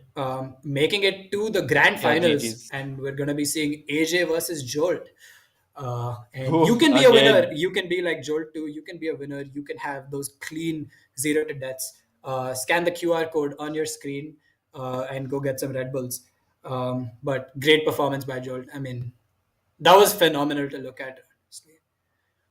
And yeah, it's pretty crazy to see. So now we're coming into the last set of the event. Potentially the last two sets of the event. We see AJ versus Jolt, the run back. A set that I think a lot of people probably want to see right now, given how close their games were earlier. I think it's going to be very interesting to see how these guys are going to fare against each other, and how much Jolt has picked up from the last two sets that he's played, against AJ and against Quaylectra, to kind of see where he stands. But Yeah. I'm looking forward to this set, dude. I'm looking forward to the grand finals. You know what I'm looking forward for? Bracket reset. Oh my god, yes. That would be Bracket incredible. reset. I mean, Yeah, I could think be. we're always up to see more ultimate gameplay, more hype sets, more like incredible moments coming out from these sets. And I mean, I think it's gonna be really good. Oof, I'm kind of excited and feeling down after the Red Bull. It's been a few hours that we've been here, but I'm so glad that we're here. I'm so glad Penta is doing the Penta Amateur League. But yeah, almost close to the end of Super Smash Bros. Ultimate. Almost close. Almost towards the end, and I'm so sorry, but we're gonna keep you waiting a little bit longer. We want you to get that hype. We want you to let it sink in that we're getting towards the last match of the day, the grand finals, Jolt versus AJ. And we'll be joining you right after a quick break. On the other side, grand finals with Jolt and AJ. This is AK and Bashir casting Smash Bros. Ultimate for the Penta Amateur League. We'll see you on the other side.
Red Bull gives you wings.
And hello, everyone. Welcome back to the Penta Amateur League. Hashtag remember the name. I am AK and I'm joined by my friend Vishayar. And we're going to be casting Super Smash Bros. Ultimate for the Nintendo Switch.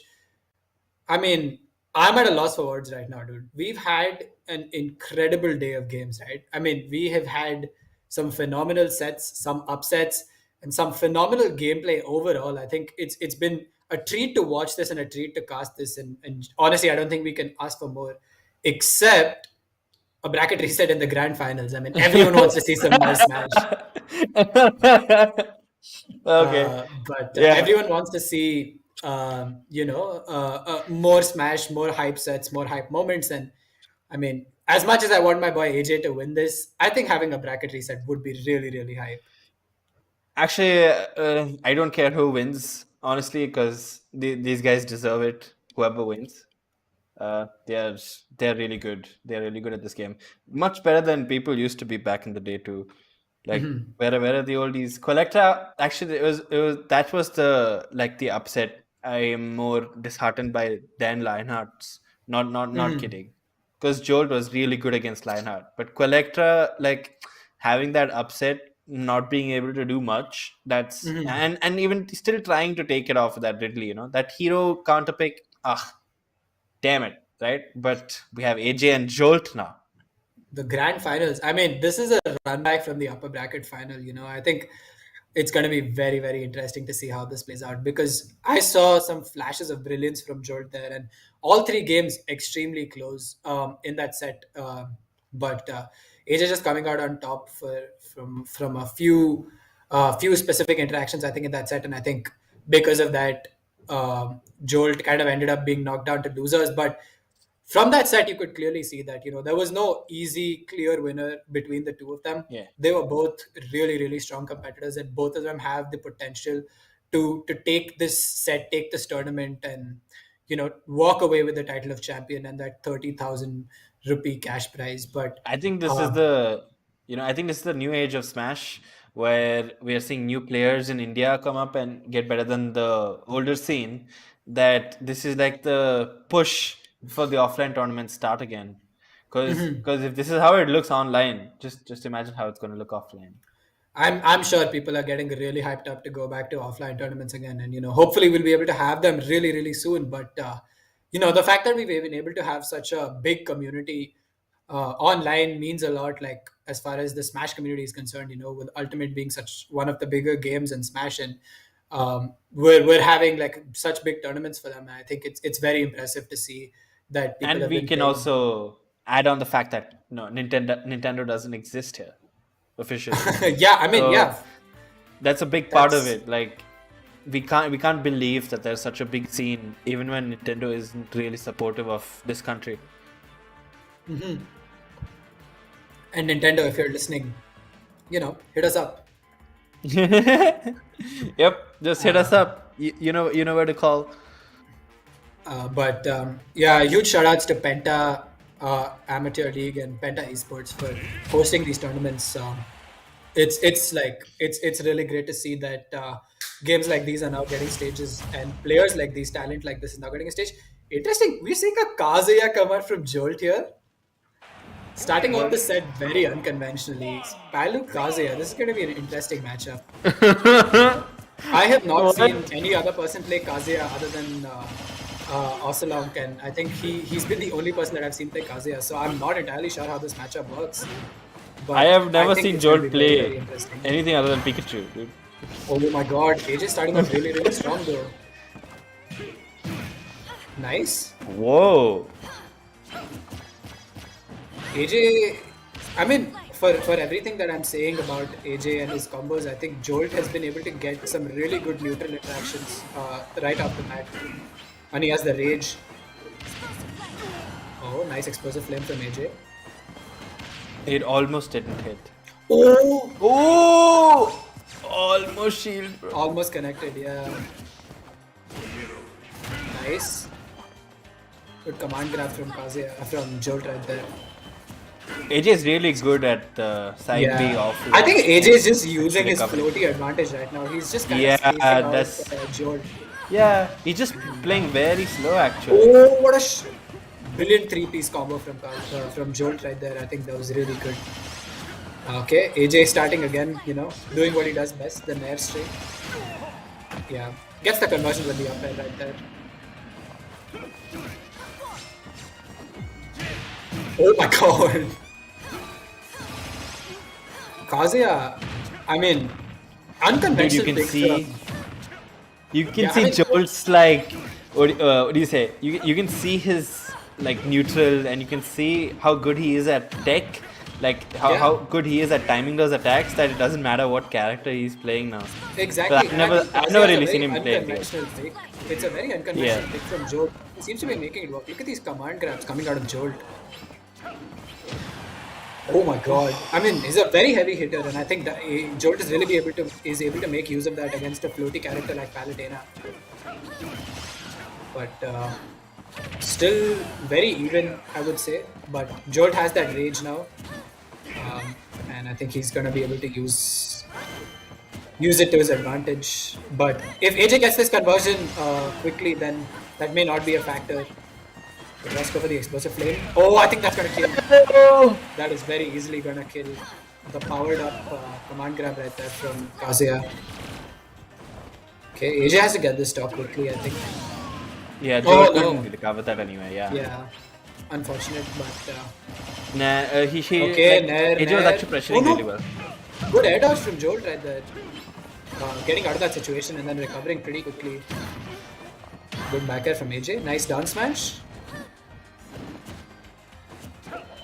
Oh my.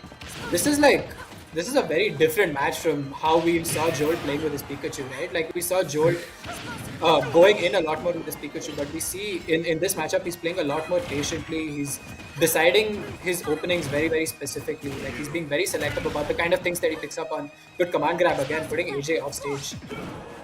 Bad situation. AJ makes it back. Nice platform cancel up B. But Jolt aware. He's able to catch it. Oh my god. This is a really risky He's situation like- for AJ. Oh! What He's so aware. even happening? Damn. Just That is imagine if he wins the Kazuya, dude. Like the tournament Oh. itself. That would be crazy. He gives up his main, switches to Kazuya, and then wins. Oh my god, that's Yeah. gonna be incredible. He took the first game, dude. He's actually good. Like I think maybe he was saving the Kazuya because no one's praised Kazuya. Yeah, I Who mean, I knows, think dude? there is a lot of Who matchup knows? experience, but you really don't Yeah. expect Jolt to come in with a Kazuya and just like do so well, right? All of a sudden, he's playing patiently. He's picking his spots very well. He's able to capitalize off of neutral interactions. He's not like overly aggressive. I think Jolt has focused a lot on the set that just went by with Jolt versus AJ, and I think he's learned a lot from that. I think he has learned to kind of reel in that aggression and be patient in the right moments. Yeah. But interesting. I mean, uh, Kazuya, like he has that option, right? He has the move where he can stun a character, and you can combo that into almost anything that you wanted to, just because you have so much time. Like right there, you see it, right? Like he converts that into a kill. But Yeah. And the thing is, Kazuya is like very unconventional also. Like his attacks don't hit like attacks in the Smash game, and they're like fighting game attacks. fighting game attacks, yeah. Yeah. So it's very unconventional overall also. But the way the way he's actually playing these, the way he's even comboing, trying to play patiently, otherwise, trying to play his neutral as well as he can. I This mean, just looks, yeah. yeah, it looks kind of scary, dude. And I mean, like the dash that he does has invincibility at the beginning, and he has like we saw from Jolt that he has some really good combos, and he can zero to death really quickly using options like that. Like, and I Yeah, think because that's really what makes Kazuya really scary. you know what I see whenever Joel got stocks with this Kazuya is mostly when AJ made a mistake with Spalu. So like AJ went for the side B and seen again, like AJ has done that a few times already. Like Joel sees that he makes some mistakes and he's capitalizing on that, Exactly. trying to Yeah, I make think like the most out that's of it. working a lot better from Jolt because AJ is aggressing a lot, and I think Jolt is okay with Yeah, that because he's able to pick his openings better, right? yeah, So true. it's going to be interesting to see how that ties in to the rest of the set. I think Jolt will stick to the Kazuya. AJ probably thrown off by the initial pick, but let's see how he adapts to this. Yeah, I think they are also thinking of what to do Yeah. because wait, so Jolt has to stick to Kazuya. Do you think there's gonna be a counter pick? Nah, okay, never mind. Nope. I think AJ will stick to Paladin. I think he was just getting used to the Kazuya play in the first game, and I think AJ has adapted to it now. So it's going to be interesting to see how AJ responds to this game now. And yeah, I mean AJ probably used some Red Bull to adapt, and you guys can learn how to adapt to get your Red Bulls. Scan your QR codes on the screen and make sure you get some Red Bulls, guys. But Joel starting off with some really good combos again. Yeah. Nice drop down backer from AJ. Oh, good up smash. Kazuya's weight is really helpful, I think, in just letting him survive a lot of these situations. Okay. Yeah, he survived that. Oh my god, dude. This guy hits so hard. He hit way too hard. It doesn't look like he can hit hard, but he hits so hard. My man is a bit different. Oh my god, what is this? Yeah, This exactly. You see, fighting like, game that move combo. stuns him. That move stuns him, and that combo, you can combo that into literally anything. That is insane. Dude, what? AJ making is it back, happening? but Jolt has put on so much percent on AJ right now. Oh, and he stuns it! Again, God, same move, same move. that is crazy. He's gotten so much mileage off of that. Oh, what a Dude. follow-up! He reads AJ's role. Oh my god, Jolt absolutely putting on a clinic right now. AJ doesn't know what to do. It's over. Dude, what No, the? he DIs it well enough, survives. But this is really difficult for AJ to get out of right now. Oh my god. What? This is such a weird interaction. I think that's it. It's over. Yeah, Oh my dude. god. Three stocks, same thing. Okay, same thing. Dude, it's the matchup inexperience, dude. I'm telling you. I'm telling you. It's no one plays Kazuya. I think Jolt also just knows how to play this character really well. Like Exactly. you see that he's able to pick apart a lot of the holes that AJ has been showing with Palutena. The mindless aggression that AJ has been doing has been working against Jolt Pikachu because Jolt thinks that he can counter that with aggression of his own. But I think with Kazuya, he's picking a more reserved playstyle. He's being very careful about the way that he's approaching a lot of these situations because of the fact that he's a little bit slower and his ground approaching is not that great. I think that's really helping Jolt get like some really good openings and whiff punishes here, and that Honestly, move all I alone see has is gotten him good so timing, much. dude. Jolt, all I see is good timing. Honestly, that's all I see. Like Jolt's just patient, waiting to get that first hit and then combo off it. And I think the stun that he's been getting on AJ multiple times has been giving him so Consistently. much mileage, right? Like, look at that. He's able to convert that into a full stock so easily. Yeah. A lot of these And he moves got like stun Palutena and like they keep the other person in place, and because of that, he's able to make use of so many of them. But that was he insane. got all stocks though. Like he got all stocks the same way. He got the stun and then he got him. And then Yeah, he exactly. see, look at I that. think AJ has to Every find a way single to play stock. against that. Yeah, he's thinking. Look at him. Yeah. I think the other thing is also that, the matchup inexperience does play into this. I think AJ is not really sure how to DI a lot of these moves. And Jolt's able to take advantage of that, like because you don't really know where to DI and where to smash DI. And because of that, you're kind of able to, because the opponent doesn't know how to DI or SDI, I think you're able to just use that to your advantage and continue a lot of these combos. So, Yeah. I mean, Jolt there has is a. Yeah, Jolt has one. Jolt has like he's kind of surprised everyone, I think, and he's also surprised AJ with this character pick. So I'm not even sure how this is gonna end up now. Ah, this is so weird because no one plays Kazuya. Yeah, I mean, at this level, I've barely seen anyone play Kazuya in Smash India. So having Jolt bring it out on the biggest stage in the finals is like it's crazy to imagine how much effort this guy's put in behind the scenes to kind of prepare this character to this level. I'm just glad that there's a kid who goes hard. Yeah, I mean, this looks insane. AJ going back to Smashville, interesting. Oh, like look at that. Jolt is being very patient in his neutral. AJ is mindlessly like running into him, and Jolt is always able to capitalize off of a whip punish. Oh my god, the combos from Jolt so destructive right now. Okay, AJ recovers, trying to reset it into neutral. Good nair. He knocks him off stage, but oh my god, Jolt. Absolutely phenomenal comboing from him right now. He's able to use Kazuya's like high knockback moves to his advantage. Just get these kills so early. Good back Yeah, throw from AJ. he's. He has to convert this edge guard. Oh, Okay. nice. He's gonna recover that.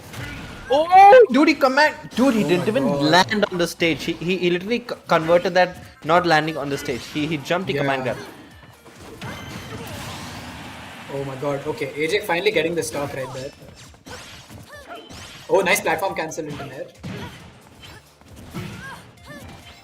Oh my god, this is getting really scary. I actually think McChutney would be playing Kazuya really well. You think The way so? it's yeah.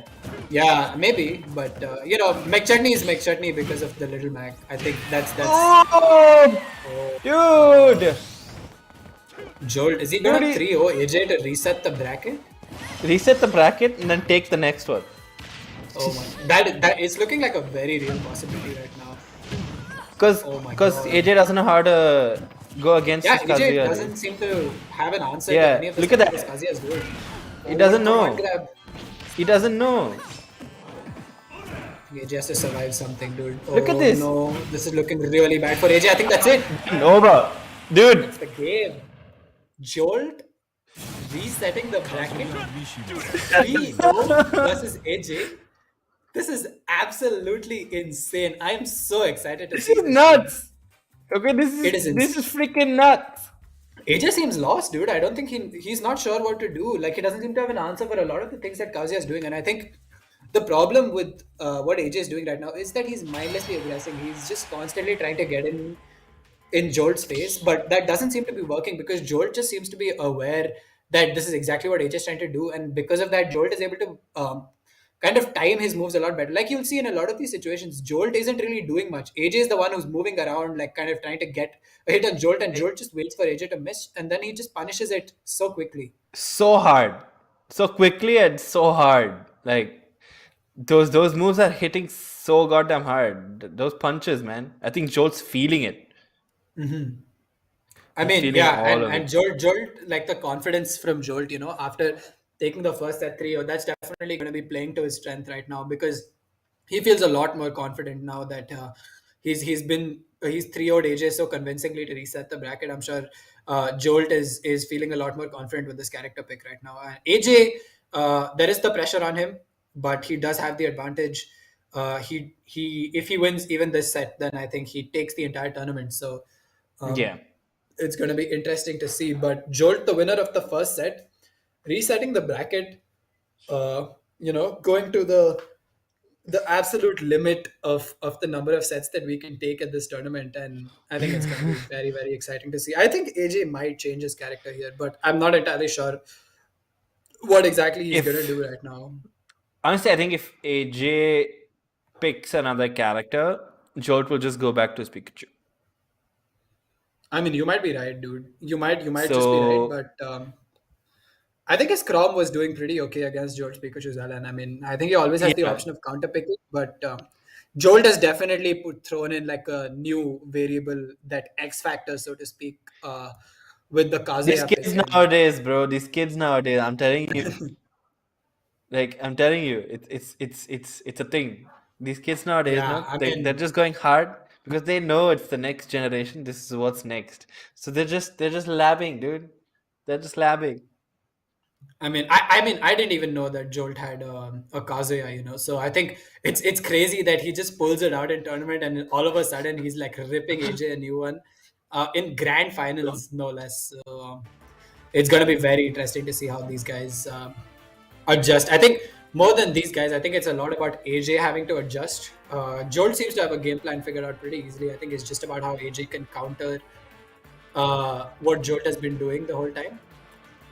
And but Jolt is able to leverage this like so much. But getting into game Yeah, Jolt one, looks like he isn't phased at all. yeah, Jolt looks like he's ready to dominate Ready. AJ right now, and AJ is not going to settle for less. Yeah, I expected this, right? Like, so he's going to pick Roy going into this game one. 2, 1, go! Cool. Let's see. Okay, so he didn't switch. Okay. Yeah, Jolt stays Kazuya. AJ starts with Roy. Oh, nice command grab from Jolt already. Cutting a lot of these combos. Oh my god, he's putting up so much percent right now. Holy Dude, did you Jolt see that? is absolutely popping off with this Kazuya right now. Oh, he gets the... Oh my god, Jolt. Starting off with a phenomenal first start. Takes it almost clean, only taking 7.5%. But this is AJ's time to capitalize. Nice spot dodge from AJ. Nice spot dodges, yeah. I think AJ, even if he's taking these trades, is not necessarily a bad thing. As long as he's not getting stunned, it's a big advantage for AJ. He's still one stock down already though, so... Yeah, he is one stock down. I think that is a problem. And he's already at a deficit in the second stock as well. Oh god, Jolt. Yeah, Jolt's Kazuya... Did we know that Jolt had a Kazuya secondary though? Did he mention I that haven't in seen the it. player card? No, was it mentioned in the player card when we introduced I don't the think so. players? I don't think so. Because he doesn't have a It's possible. secondary, basically. If it's it is possible that he has a Kazuya secondary, but I've never seen it in tournament. Like, at this level, I've never seen it in tournament. Okay, AJ getting the kill. Jab back here, dude. Jab back here. Yeah, he needs a good combo to get this back to like a even percent, and then I think it's doable for AJ. But the way that Jolt is playing, right now, he just does not seem to care about what AJ wants right now. Well, this is who I main, so... Damn, Vishal the Kazuya main. Yeah, Kazuya main. Yep. But no, Vishal does main Roy in Ultimate, so I think you probably know a lot about Roy's kit, and you could probably give us. Yeah, some he's good using information. those jab backers really well. Like, he's waiting. He's actually also pretty fast. He's just trying to get him off the stage. He's not trying to even like.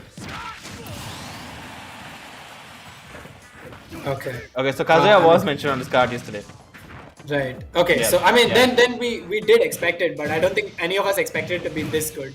Better at a matchup than his man. Oh my god, what a combo from Jolt. Okay, AJ way doing too such a good. good job of bringing it back, but Jolt is absolutely stomping him right now.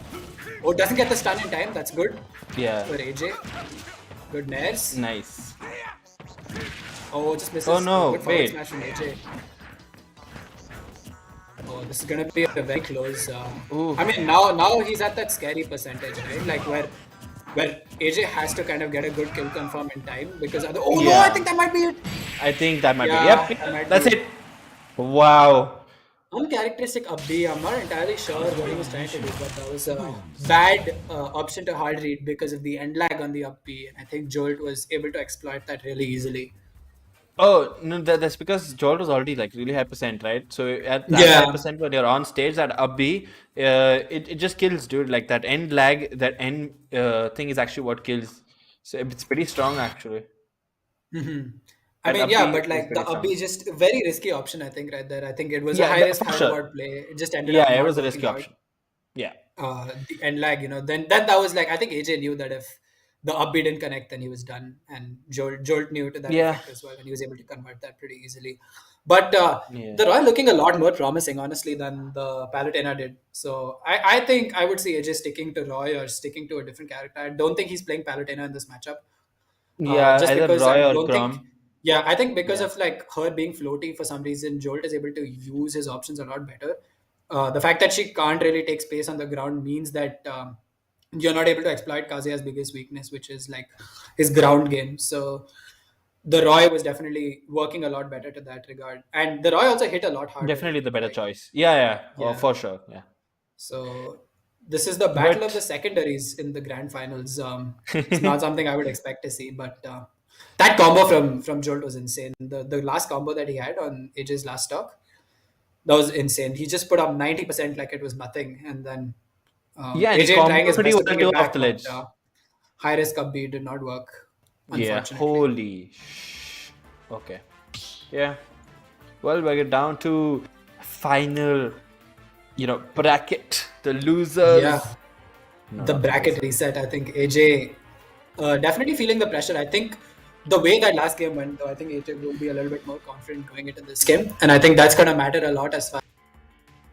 Yeah, Jolt coming in from losers too. That was what, like ticked me. I was just like, yo, he's just destroying Quaylectra. He just decimated him. Ah, Jolt. Well, I'm really excited actually to see what can happen in this last match.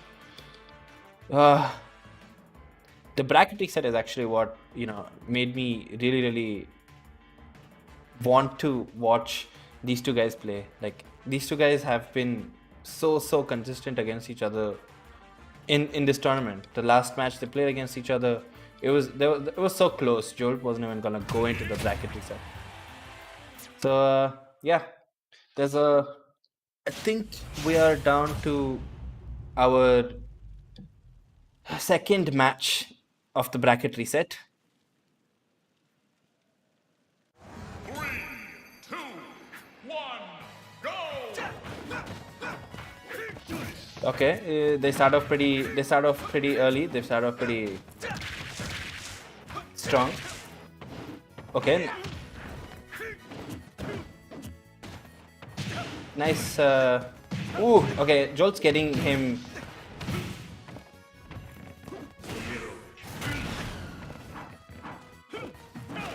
Yeah. AJ trying to recover actually. AJ trying to recover really, but no. Jolt gets that. Good. Okay. Nice up air. AJ trying to get in Jolt's face. He's not trying to let him get away from him. He's trying to pressurize him. Ooh, nice combo strings right there. I think Kazuya is really good with a few combo strings, and that's why Jolt's using Kazuya. Okay. Ooh, is that a stuck? That's a stuck. Okay, that's wow. He's still 2 stocks up though. Jolt is still Jolt still hasn't lost a stock, but I think this looks pretty good for AJ to get him with this. Although still very strong confirms from Jolt here. I really feel that AJ is being way All too technical aggressive. Yeah. Yeah, I am back now. Okay. Wow. Okay, AJ on his last stock already.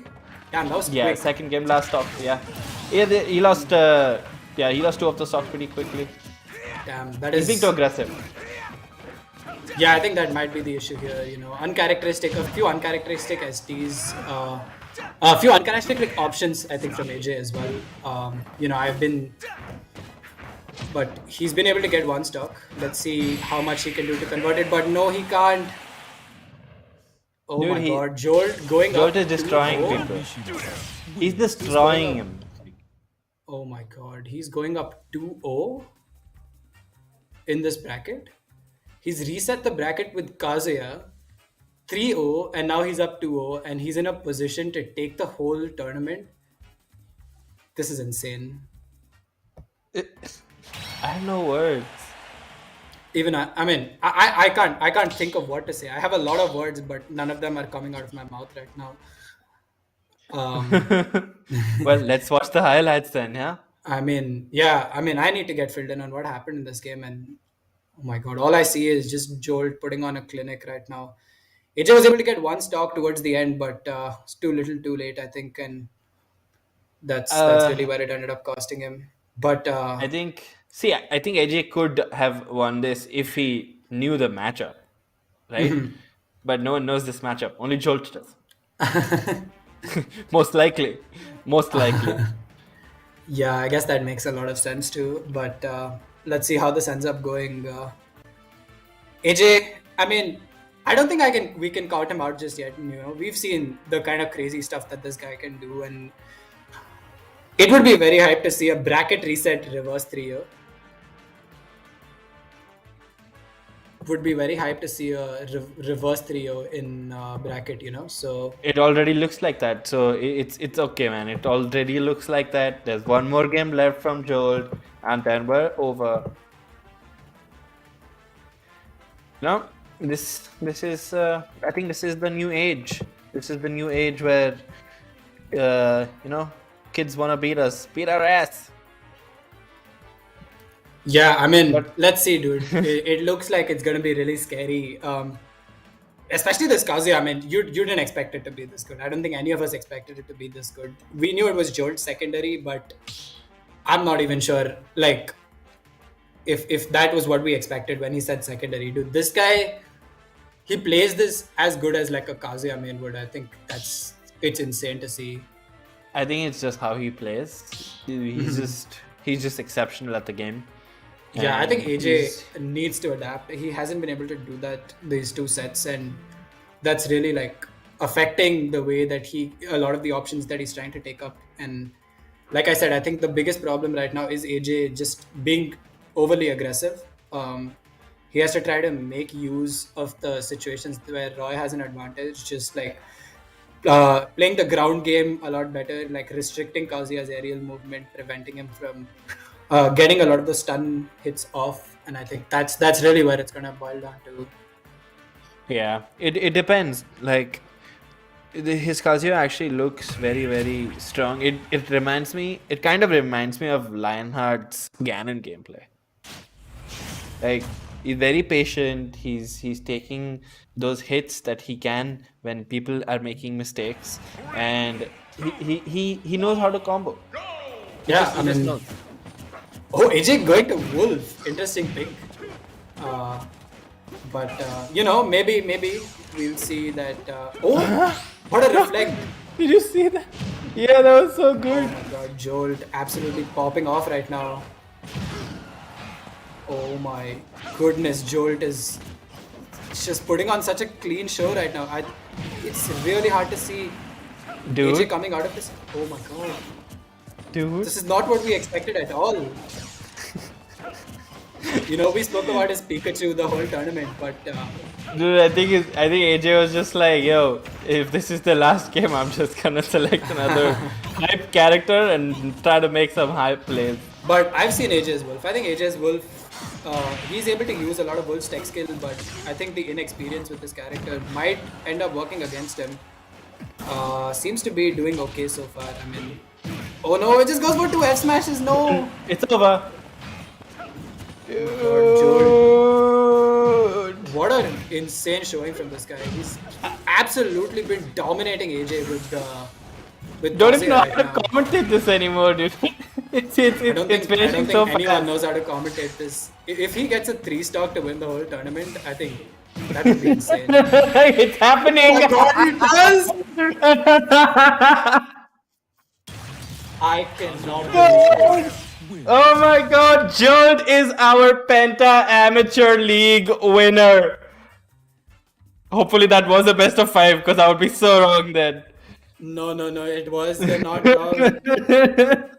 Jolt does the cleanest 6-0 bracket reset, doesn't drop a single Ever. game with Kazuya.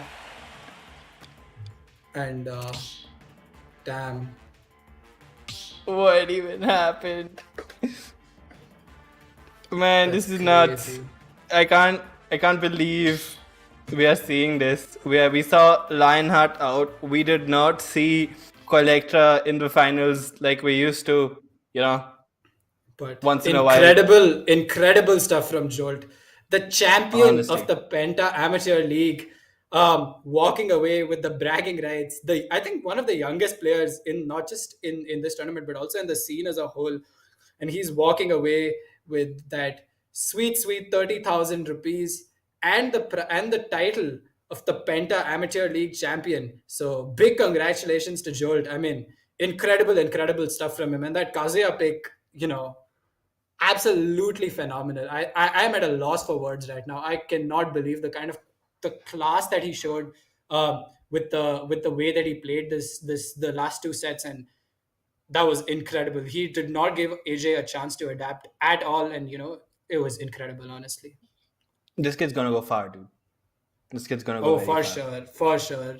Jolt, we spoke about his Pikachu, we spoke about his Nair loops, we spoke about his up air combos, and we spoke a lot about the other stuff. But that Kazuya, what a highlight! His Kazuya should be called the highlight machine, dude. I'm gonna go learn Kazuya moves now, bro. For sure, this Kazuya is the highlight machine. Incredible stuff from Jolt. The way that he won those last 6 games, very convincing. AJ, Everyone's gonna go reading had, up on Kazuya, dude. for sure. AJ had some flashes of brilliance, from AJ, and really well played by him there. But that was, I Yeah, I cannot think believe. Joel dominated that clear For through and through. For sure. Jolt dominated it through and through. AJ had some good moments, but I think Jolt definitely deserved that victory. The way he ran away with the last 2 sets, really good stuff from Jolt. Do you think it was like Joel's mind games, going to the losers bracket, making AJ confident or overconfident, Playing the coming long back con. and picking a different character? Yeah, he plays who the knows? long Who con in the knows, start of man? the tournament. Damn. If he can play like that, he can think like that, okay? I agree with you, man. Maybe this was all a part of the plan, but I don't know what it was, and I don't even think that matters anymore. What really matters is that Jolt was able to close out these last 2 sets, resetting the bracket, giving us all what we wanted. And Vishayar, I'd like to congratulate you on being very right about your prediction of Jolt winning the whole tournament. Aye. Oh, whoa. It was actually, dude. Yes. I wish I bet on that, but that's illegal. Yeah. So don't do it, kids. Anyway. But, okay. GG's to Jolt. Insane Dude, stuff to Jolt. I think the biggest Red Bull goes to Jolt this time, Yeah, But you for can get sure. the other ones. You can get the other Red Bulls. Scan the QR code on your screen and get some Red Bulls. Get Vishal, away. I mean, Yeah. I don't know what to say, dude. It's been what a phenomenal tournament, right? Like we saw the highlights that saw everything, dude. highlights that nobody expected us to see, character picks that nobody expected us to see, upsets that nobody expected us to see. I think it's been a very wild tournament, and I mean that in the best possible way. I think being able to just be here, witness this, being able to cast this and get the hype to the viewers, I think it's been a phenomenal 2 days with the talk show and casting the entire event, and I think it's insane how much growth the scene has seen. Yeah, and congrats to all the players who played, and for their performance, and for the wins, and for the losses, because you don't have them without the win. So yeah, I think it's been a great learning experience for the community as a whole, for a lot of people getting into Smash right now. I think it's been a great way to see what the competition looks like, and how far you can go with this game and how much more you can advance your game sense and your play styles, right?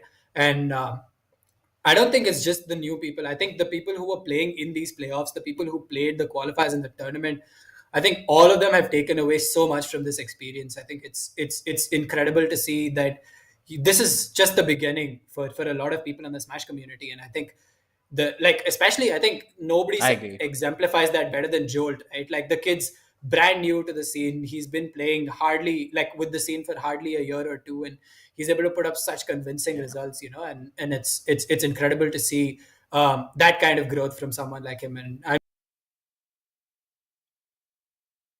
I think we might have technical issues from AK, but yeah, this is what we were talking about. This is where I wanted everyone to be. We saw everything. We saw from Lionheart losing for the first time to Jolt. He's been having an exceptional performance ever since he joined the scene about a year and a half ago. It was probably right after the pandemic, and yeah, we didn't have any events then. But looking at these guys dueling it out like this and having no experience at all, that's what it's all about. That's exactly. Well, we have highlights for you guys again. They are called fantastic moments, and yeah, here you can clearly see Dods and Quaylectra. I think this was the low bracket round 6. Yeah, Dods unfortunately lost this match, and Quaylectra was very, very patient throughout this entire matchup. But that piranha plant is something to definitely watch out for because it's amazing. See, how do you get that? Like, nobody really knows how to play the piranha plant matchup, and Dodds makes it seem like he's really, really very, he makes it look like it's very easy to play piranha plant, but it's really not. Every character has its own quirks, right? Especially this game made me think that Sephiroth is definitely a viable character, and yeah, it's one of the, like, most people don't play Sephiroth normally, right? They don't main Sephiroth, or they don't have it as a secondary except for Eyeris. And the way people use Sephiroth in this meta is just it's very, what do you say, it's a new character, so it doesn't have many what do you say, quirks that people have figured out already, and there's still a lot of things, but he's very stylish to look at, right? And after looking at Sephiroth today, I'd have to say it looks very viable. I didn't think it was viable. Well, McChutney and the Cheese's match, these guys were great. These guys were amazing, and Cheese's Luigi was on point. I don't think there's much to be said about Cheese and his Luigi. Those grab tethers were what you had to look out for, because that's what he was doing to keep people. Keep McChutney away from stage. During the last few games, he was keeping McChutney off the stage through his grabs, the tethers that he left off. So, okay, I remember that. Yeah, too many hype moments today. I'm so I'm at a loss of words, honestly. I don't know what I feel. I'm just glad that people played really well. They showed that competitive spirit that they usually show on tournaments that aren't as big as this.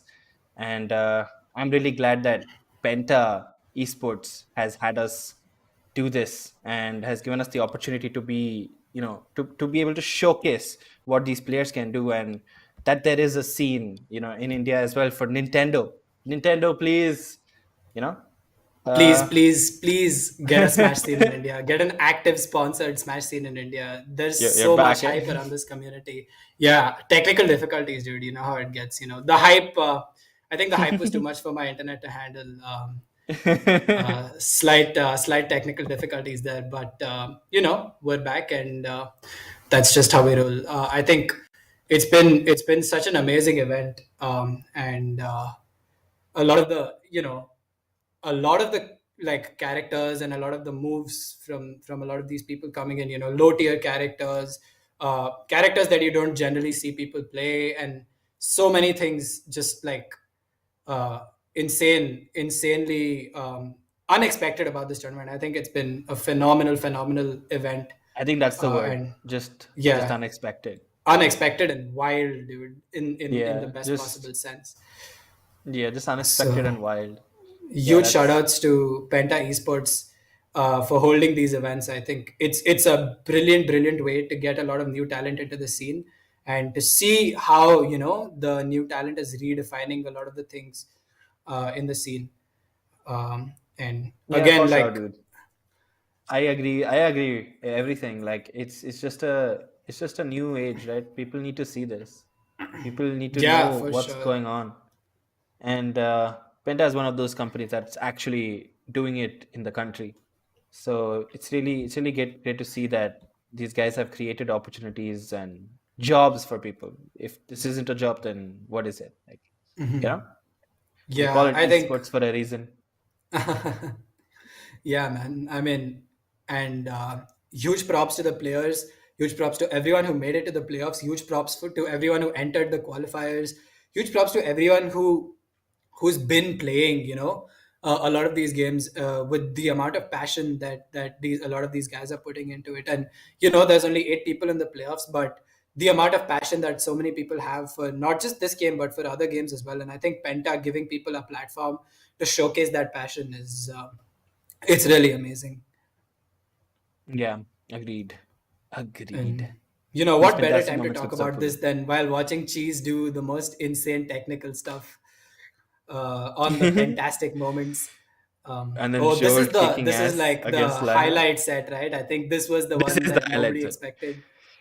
Yeah, Um, this and definitely the last two sets. oh yeah, the last two sets, you just play the whole sets again, dude. That's the highlight reel right there. Jolt is the highlight reel, dude. Jolt is the highlight reel. That was phenomenal stuff from Jolt right here. What a dream run, I would say, for Jolt right now. He beats Lionheart, um, goes through the lower bracket, loses to AJ first, goes through the lower bracket, and then beats him 6-0 in the upper bracket in the grand finals, resetting the bracket and then just beating him in very convincing 3-0s. Dude, I'm so What a excited for phenomenal. what's coming, like for Yeah, what's what coming a run from later. Jolt. I mean, I think now he's the next person to watch out for, right? Like every possible thing that could have been a challenge in his way has been a challenge in his way at this event. He's had to play against Lionheart, he's had to play against AJ, he's had to do 2 brackets, and he's bested all the odds and beaten every single obstacle in his path, and he's managed to make it to the top, to make it to the title of the Penta Amateur League champion for Smash Bros. Ultimate. And I think, for everyone in the community, everyone that's getting into it, keep an eye on this kid. Uh, you know, um, you can try playing against him, you can try beating him, but chances are he'll probably put you in your place. With the performance that he's had at this event, it's insane, dude.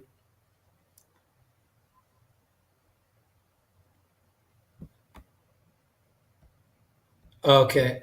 I mean, and a lot of the highlights coming in, you could see like the fact that this single game has lasted so long on the highlight reel just shows how much of a hype set that Jolt and Manhart had, and how a lot of the sets that Jolt played were just overall just incredible to watch. Like the combos that he was doing with his back airs and getting them off stage, the nair loops, the up air loops, all of them really good.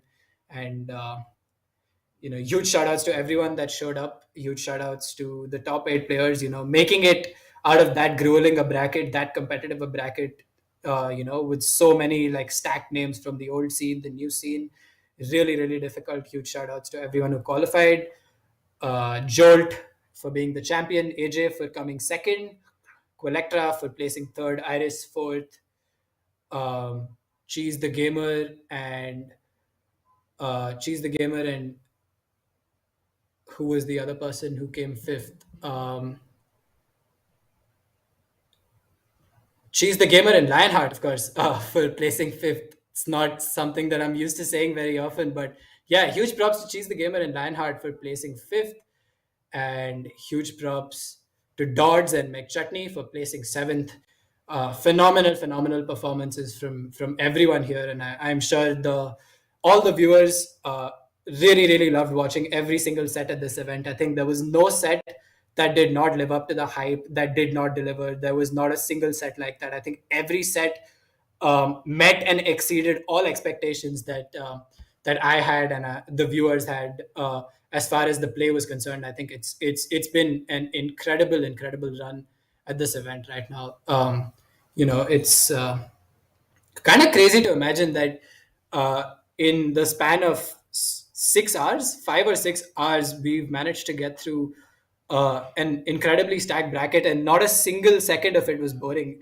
Every minute, every second, every moment that we were involved in while the games were going on throughout the event, I think it was really incredible to see that these guys managed to keep it so entertaining. And I think a huge shout out goes to all the players. Everyone. Huge shout out, yeah, a huge shout out to the Penta Esports team. Production, making sure things are going through so smoothly. The visuals, I think, some of the best visuals that I've seen at tournaments so far, and I think it's phenomenal that they've been able to do so much for events like these. And I think Penta Esports really deserves a big shout out as well. Um, Huge shout And the outs to Red community, Bull. dude. Yeah, huge The shout outs to Red community. Bull for giving us the wings, for being the main source of my energy for these 2 days, for allowing me to deliver the hype to the viewers, and just for overall being such a phenomenal event. I think um, super happy with the way that the whole thing has gone. And Yeah, we have no words, dude. We just have no words. I'm just really happy this happened, and I'm just excited for what can come later. yeah, And and it's looking like the scene is growing, very consistently as well. There's more and more new people joining every day. Uh, it's a very active place. Very active place. yeah, I mean, I think it's been like a really impressive thing to see that, even after being a really close community for over 2.5, 3 years almost now, I think at this point where the Smash scene has grown exponentially, we're still seeing so much growth. We're still seeing so many people come into the community, so many people getting into Smash. So many people already into Smash, moving on to Ultimate, which is the latest game, and just helping the scene grow, helping the community grow overall. And I think, honestly speaking, it's one of the best gaming communities I've been a part of. So it's extremely supportive, extremely wholesome, and just overall a really friendly place, a really nice place to hang out. So for anyone who's new to the game, new to Smash, and they're looking for a chance to get into it, I think you should hop on into the Smash community, join the Discord, join the WhatsApp groups, and I think you're gonna have a really great time with this community. Yeah, agreed. Yeah, everyone needs to check out the community. If you guys like the game, if you've never seen it before, do definitely come down and talk to us. Join the community, play with us. If you aren't into Nintendo Switch, this probably might get you into it. Yeah, probably. I mean, it's been one of the biggest sources of people just getting into Nintendo, getting into fighting games, just getting into a lot of things. I think Smash kind of reduces that barrier of entry for a lot of people by making it so fun to get into a lot of these communities, and I think that's something that's exceptional about the game as a whole. And I think it's really nice to see that a lot of that this serves as the basis for a lot of good friendships, a lot of good, like, people getting into games in general, for people getting into Nintendo stuff. It's just really great overall. Yeah, and especially in India, right? That Yeah. we have something for Nintendo that Nintendo themselves don't, right? So if you think about it, hey, we are doing this without the help of people who are supposed to be helping, but really have a lot of things in their way, to be able to do that. But since we are here, we care enough that we have people around us, always around us, and having built this community from the ground up, it just feels like I never knew that we needed this. Who did, right? Like it wasn't ever a thing that we would it wasn't a big thing. It was just like, okay, hey, Yeah. we like the game. Let's start a community. Let's see where it goes. And a few years later, here we are. We never Exactly. expected it, but it happens. It works, and we did so much. If you think about it, right? If we did things in a way that helped people, right? It was always positive. It was always like a positive thing to go for in the Smash scene, at least in India, right? Everyone in the Smash community, everyone, like, talks to everyone. Everyone just takes everyone other's case, right? Like, it's all fun and games. It's literally all fun and games. And we made a few good friendships on a lot of new people coming in that I barely even know, right? Like, if maybe the top players, yes, but a lot of new people barely even know, dude. Like, you see so much potential for stuff like this that we never thought we'd be seeing when Quartz and I started this.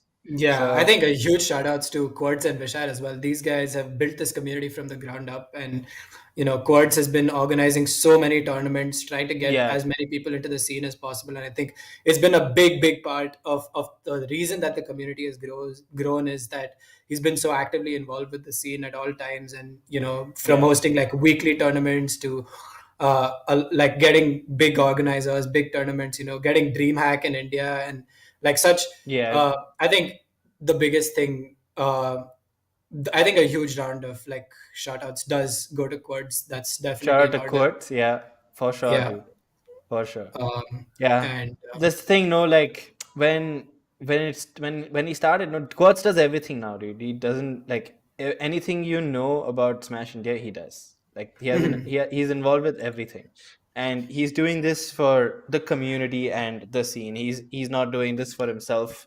He doesn't care that. See, we didn't expect this to grow in the way that it did, right? We just tried, and it did, and we tried really hard. Okay, like Quartz especially tried very, very hard to bring this scene up. So uh, what I'm trying to say is that it took a long time, and we never expected any of this. We never even knew, oh, right. hey, Ultimate's gonna come out, right? We never knew any of that. But when we did see the growth, it was really only after Ultimate came out. That's So true. Yeah, like me specifically being like from the time when I got into Melee, and I realized that there was a Smash community in India, and the community did play Melee, which was very, very impressive. So I think it's been incredible to see the growth of this journey as well. Uh, yeah, agreed. All right, yeah. So we're gonna we're gonna watch. Okay, we have a surprise for you guys, basically. all right. So, I had to say something. all right. So stay tuned to find out what the surprise is. It'll be coming up super, super quickly.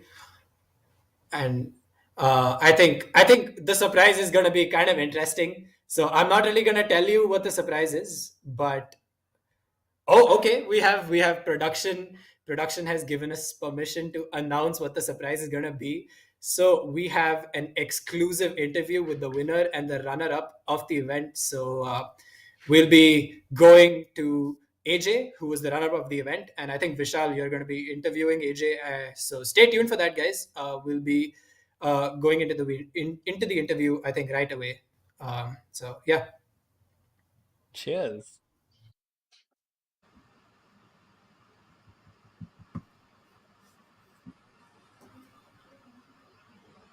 Hey, man.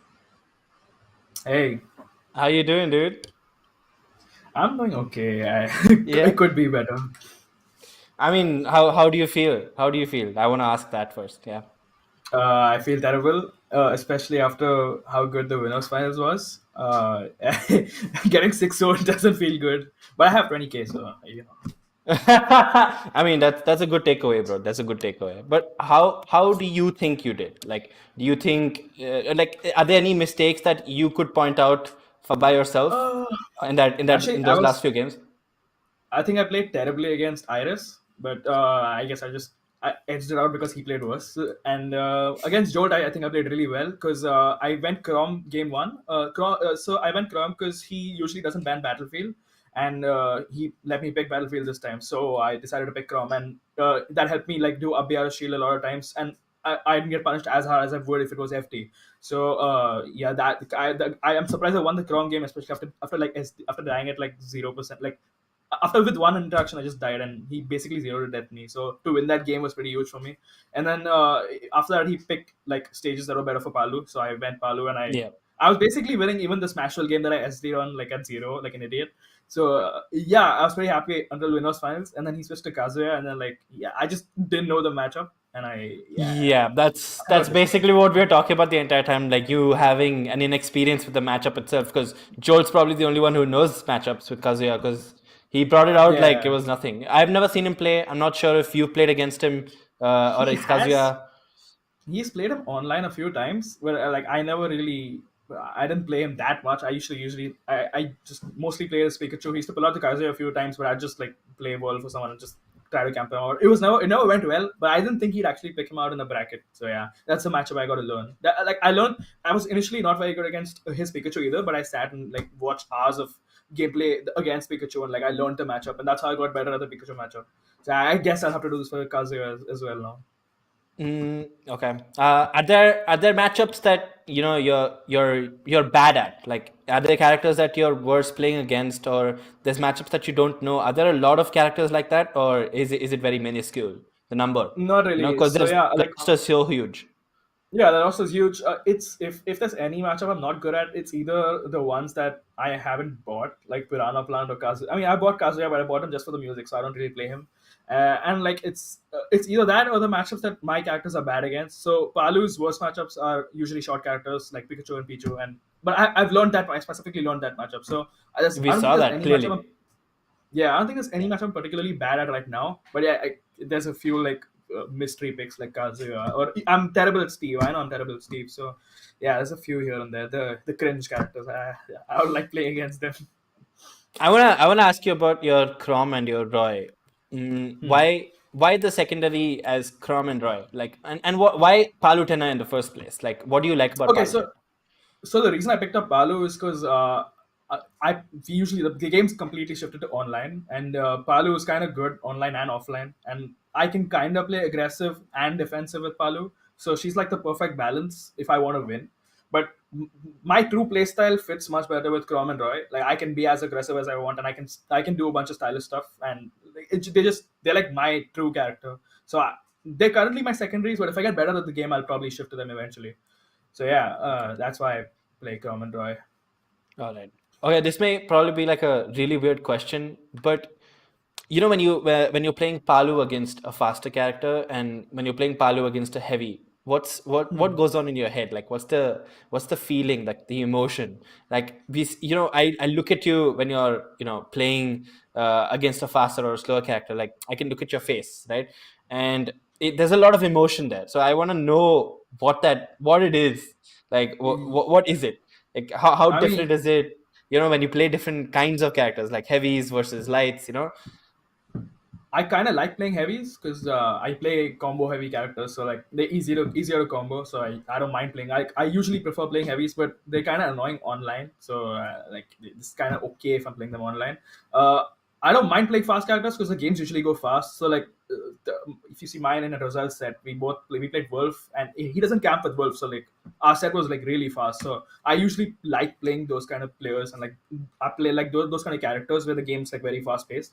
So yeah, I don't, and like Palu kind of struggles against fast characters. Like she struggles against Roy and Sheik and a bunch of other like rush down heavy characters. But I'm still like I don't mind playing a matchup like that because the games end up going fast. So yeah, like I usually have fun with fast characters and heavies, but online is a kind of different game. So heavies kind of get annoying. But yeah, I like playing both those types of characters. All right. So anything you want to say to Jolt? Yeah, well played. I'll get you back on Kazuya, and yeah, good job.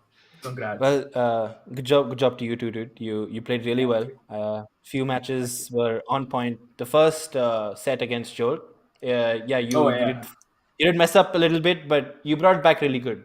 So Yeah, I don't know. The AJ moment was supposed to happen. I was just waiting for it to happen. I knew it just happened one time, and yeah, that was the time. But I'm very happy with that but setup. it was really Really good good. though.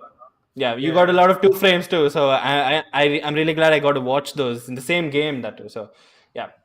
Anyway, nice nice to talk to you, and Yeah. good games, good games, just Thank you. amazing. Anything else you want to say to the stream and the Yeah. community itself? Anything? Yeah, I want to thank Penta Esports for like giving me this platform, and to Quartz for like constantly organizing these tournaments and building the scene so much. We wouldn't be here without him. So thank you so much to all of them. All right then. So yeah, we'll take this to AK and Jolt.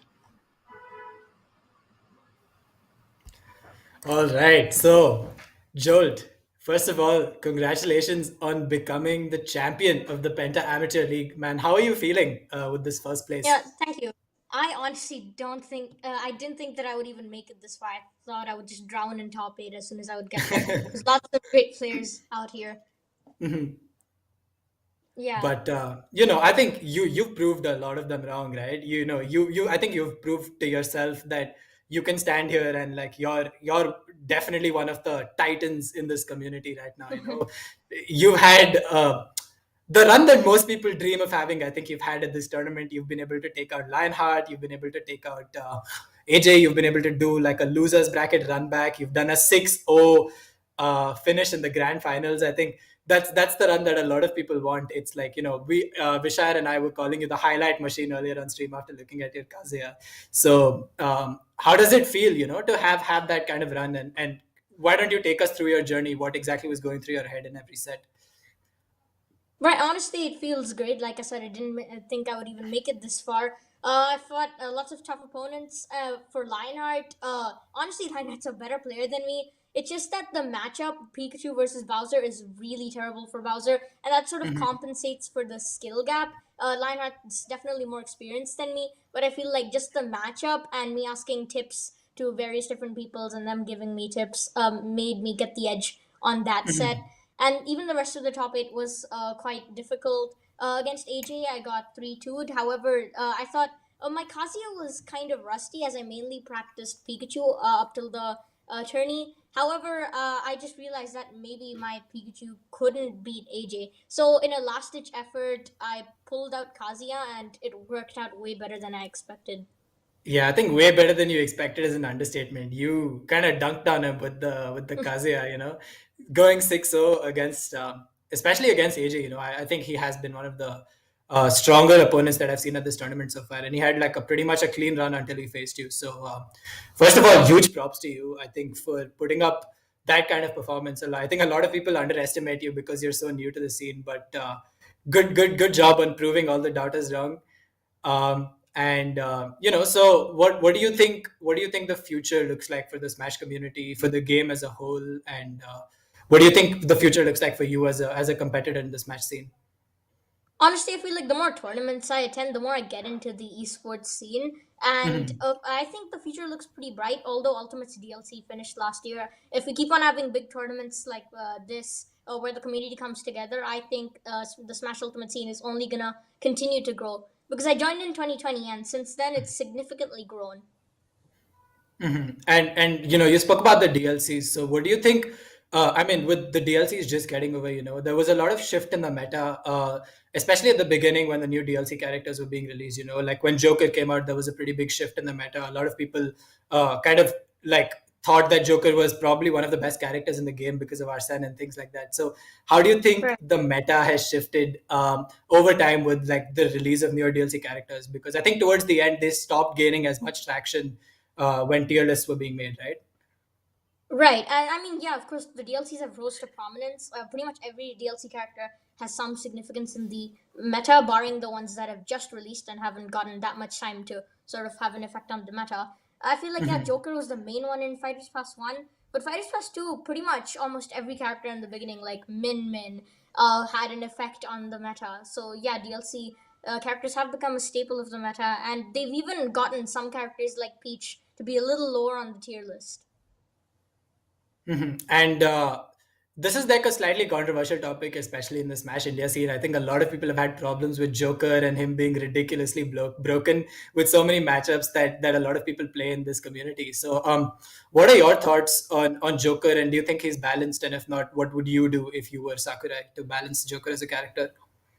Honestly, I think every single character in Ultimate is balanced, to be honest. When compared to other games like Smash 4, Ultimate's the most balanced game. I don't think there's one glaring top tier. Some people find Min Min to be broken, some people find Pikachu, some people find Joker, Aegis, and it goes on and on. I don't think any character really needs quote unquote a full revamp, maybe minor changes. As for Joker, like, yeah, he's definitely top tier, but I don't think he's the best in the game. I think characters like Pikachu, Aegis, and some could even make an argument for other top tier characters could be over him. And since he was the first DLC character and rose to prominence so quickly, people have gotten time to even adapt. So I think he's top tier, but I don't think he needs any like glaring revamps in his game design. And I mean, you spoke about Pikachu, and I think it's pretty commonly agreed that Pikachu is a really, really good character, right? So, I mean, what was your journey like with Pikachu? What made you pick him up as a character? What did you do to kind of get where you are, like improve your play with Pikachu? And what tips do you have for the viewers at home, all the new Pikachu mains that you've inspired with this tournament? Right, so I don't know what it was. I just picked Pikachu from the beginning. Like before I even knew how to go forward, I was playing Pikachu. In World of Light, when I was a casual, I used to still play Pikachu. I don't know what it was. I guess I watched an ESAM set on YouTube and got inspired. There wasn't really glaring inspiration for me to play Pikachu. I just kind of liked the aggressive rush down edge guard based playstyle. And Pikachu can edge guard like unlike any other character in the game. So that's why I just wanted to play him. As for improvement, well, I just watched a ton of guides, used training mode as a tool to get my combos on point, and just played friendlies. It was a tedious process, but it worked eventually. Especially when I joined Smash India in 2020, I could play with a whole lot more people, and I could get experience to more matchups. So that gave me improvement as well. And I asked for tips to people who are better than me and are around my skill level. That helped me improve as well. And training mode is one thing. Like I've pretty much spent 50% of my time in training mode. I feel like that's something that players sometimes overlook. That yeah, I guess friendlies is okay, but like training mode, it really helps you out. Even if you don't have the training mod, you can do your best. I mean, it's still a bare minimum tool that you can use to get better. Yeah, and do you have any special shout outs, anything to say to the viewers at home, anything to say to the Penta Esports team, anything at all? Right. Yeah, of course. Thank you, everyone who's part of the Penta Sports organization. This tournament was really fun and really helped me grind Smash once again, like I did a year or two ago. And yeah, it was a great experience and great journey to be a part of. Okay, and one last question. You don't have to answer this if you don't want to, but what are you gonna do with these 30,000 rupees that you've just earned? Are you gonna spend it all on games? Are you gonna invest some in something else? What are you gonna do with it? I honestly have no clue. That's a good answer. I think that's a really good answer. Um, but once again, Joel, I think your run at this tournament has been exceptional. I think it's been a pleasure to watch you. It's been a pleasure to cast your games, and I think you're going to be a very bright symbol for a lot of people that are going to be getting into this game into the future, especially in this community. And I think I wish you the best of luck. I wish you a lot more success in the coming years. And I think this is just the beginning for you. So yeah, keep going, keep evolving the meta with Pikachu, and keep being you, dude. Right. Thank you. So this was Jolt, and the winner. I mean, very very humble. First of all, I think it's crazy the kind of Very. humility that this guy has. Like it's been absolutely phenomenal to see like someone like him, coming into the scene, coming in so late, and you see the amount of hard work he's put into the game. Like he was talking Yeah. about a lot of the stuff that he did to get better at the game. The guy, you can tell he's very down to earth. He's very open to criticism, very open to feedback, very open to just learning as much as he can about the game more than winning. I think he cares a lot about the He game. just wants to take it all in, dude. He just wants Yeah, to I take think it it's all in. it's it's phenomenal to see someone like that at his age, and it's really really impressive. I think. It really is. He's only 15. Yeah, mean, man. It's okay, yeah, phenomenal yeah. to see the kind of growth that he's had, and with AJ as well. I think the interview like just really showed that these guys are so aware about a lot of the things that a lot of the mistakes that they're making, and they're actively working towards improving them, and not just improving on their mistakes to win. They're improving on their mistakes to bring up the scene, to bring up the rest of the community, and they're so actively involved with the rest of the scene. I think it's very very impressive. Yeah, and I actually think Jolt said one really important thing, uh, where there are tools that are very basic to let you get better at the game, right? And and they exist already in the game. You don't really need to go anywhere else. You just need to know how to actually play the game, or you have to know the moves. But they aren't that hard when you go through the training hall, and like Joel said, practicing combos in training hall. He spends 50% of his time doing it. Do you really think like playing friendlies only is going to help you get better? No. Mhm. There's Yeah, I it think needs to be an that's very very all-round thing. valuable. It's very Yeah. valuable feedback, especially coming from Jolt. I think he's one of the most technical players in the scene, and you can tell Yeah. that a lot of his tech skill comes not from just playing against other people, but also from labbing it on his own. I think that's something that's very underrated. I think I did that with Melee. I spent so much time just labbing tech skills, like trying to get good with Falco and like learning how to wave dash. And I mean, although this game I think is not as demanding as Melee, and I think that's a very good thing because Melee as a game is just really hard to get into with the meta right now. I think Ultimate is the perfect Yeah. middle ground. It has something for both casuals and for people who want to get into the scene competitively, and I think it's really good to see that like the community as a whole is so welcoming with Smash India in general. And I think that just means that it's a very very promising sign for the community in the future. Yeah, agreed. Definitely. But there's definitely a lot to talk about, and it's been a really long day, and we've had really great games. But all I want to say is thanks to everyone that was here, and thanks to everyone that made this happen. Thanks to the players for showing such nice competitive spirit, and yeah, I just wanted to do this over and over and over again. But yeah, that's pretty much it Yeah, for us. huge thanks to Penta Esports again. These guys are doing some incredible work. Make sure you follow them on Instagram, on Twitter, and make sure you subscribe to their YouTube channel. Stay tuned for the latest updates. And I think that's it from us on the Smash Desk. But Tekken 7 coming tomorrow, starting 1 p.m. once again. If you enjoyed the Smash stream, I would highly recommend you stay tuned for Tekken. I think there's going to be some amazing gameplay there as well.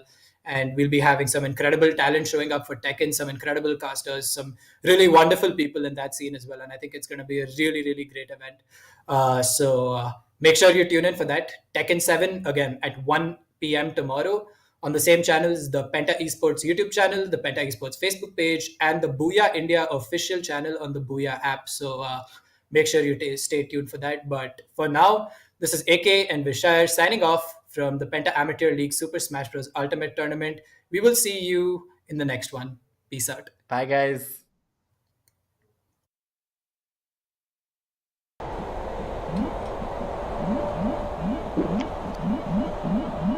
Red Bull gives you wings.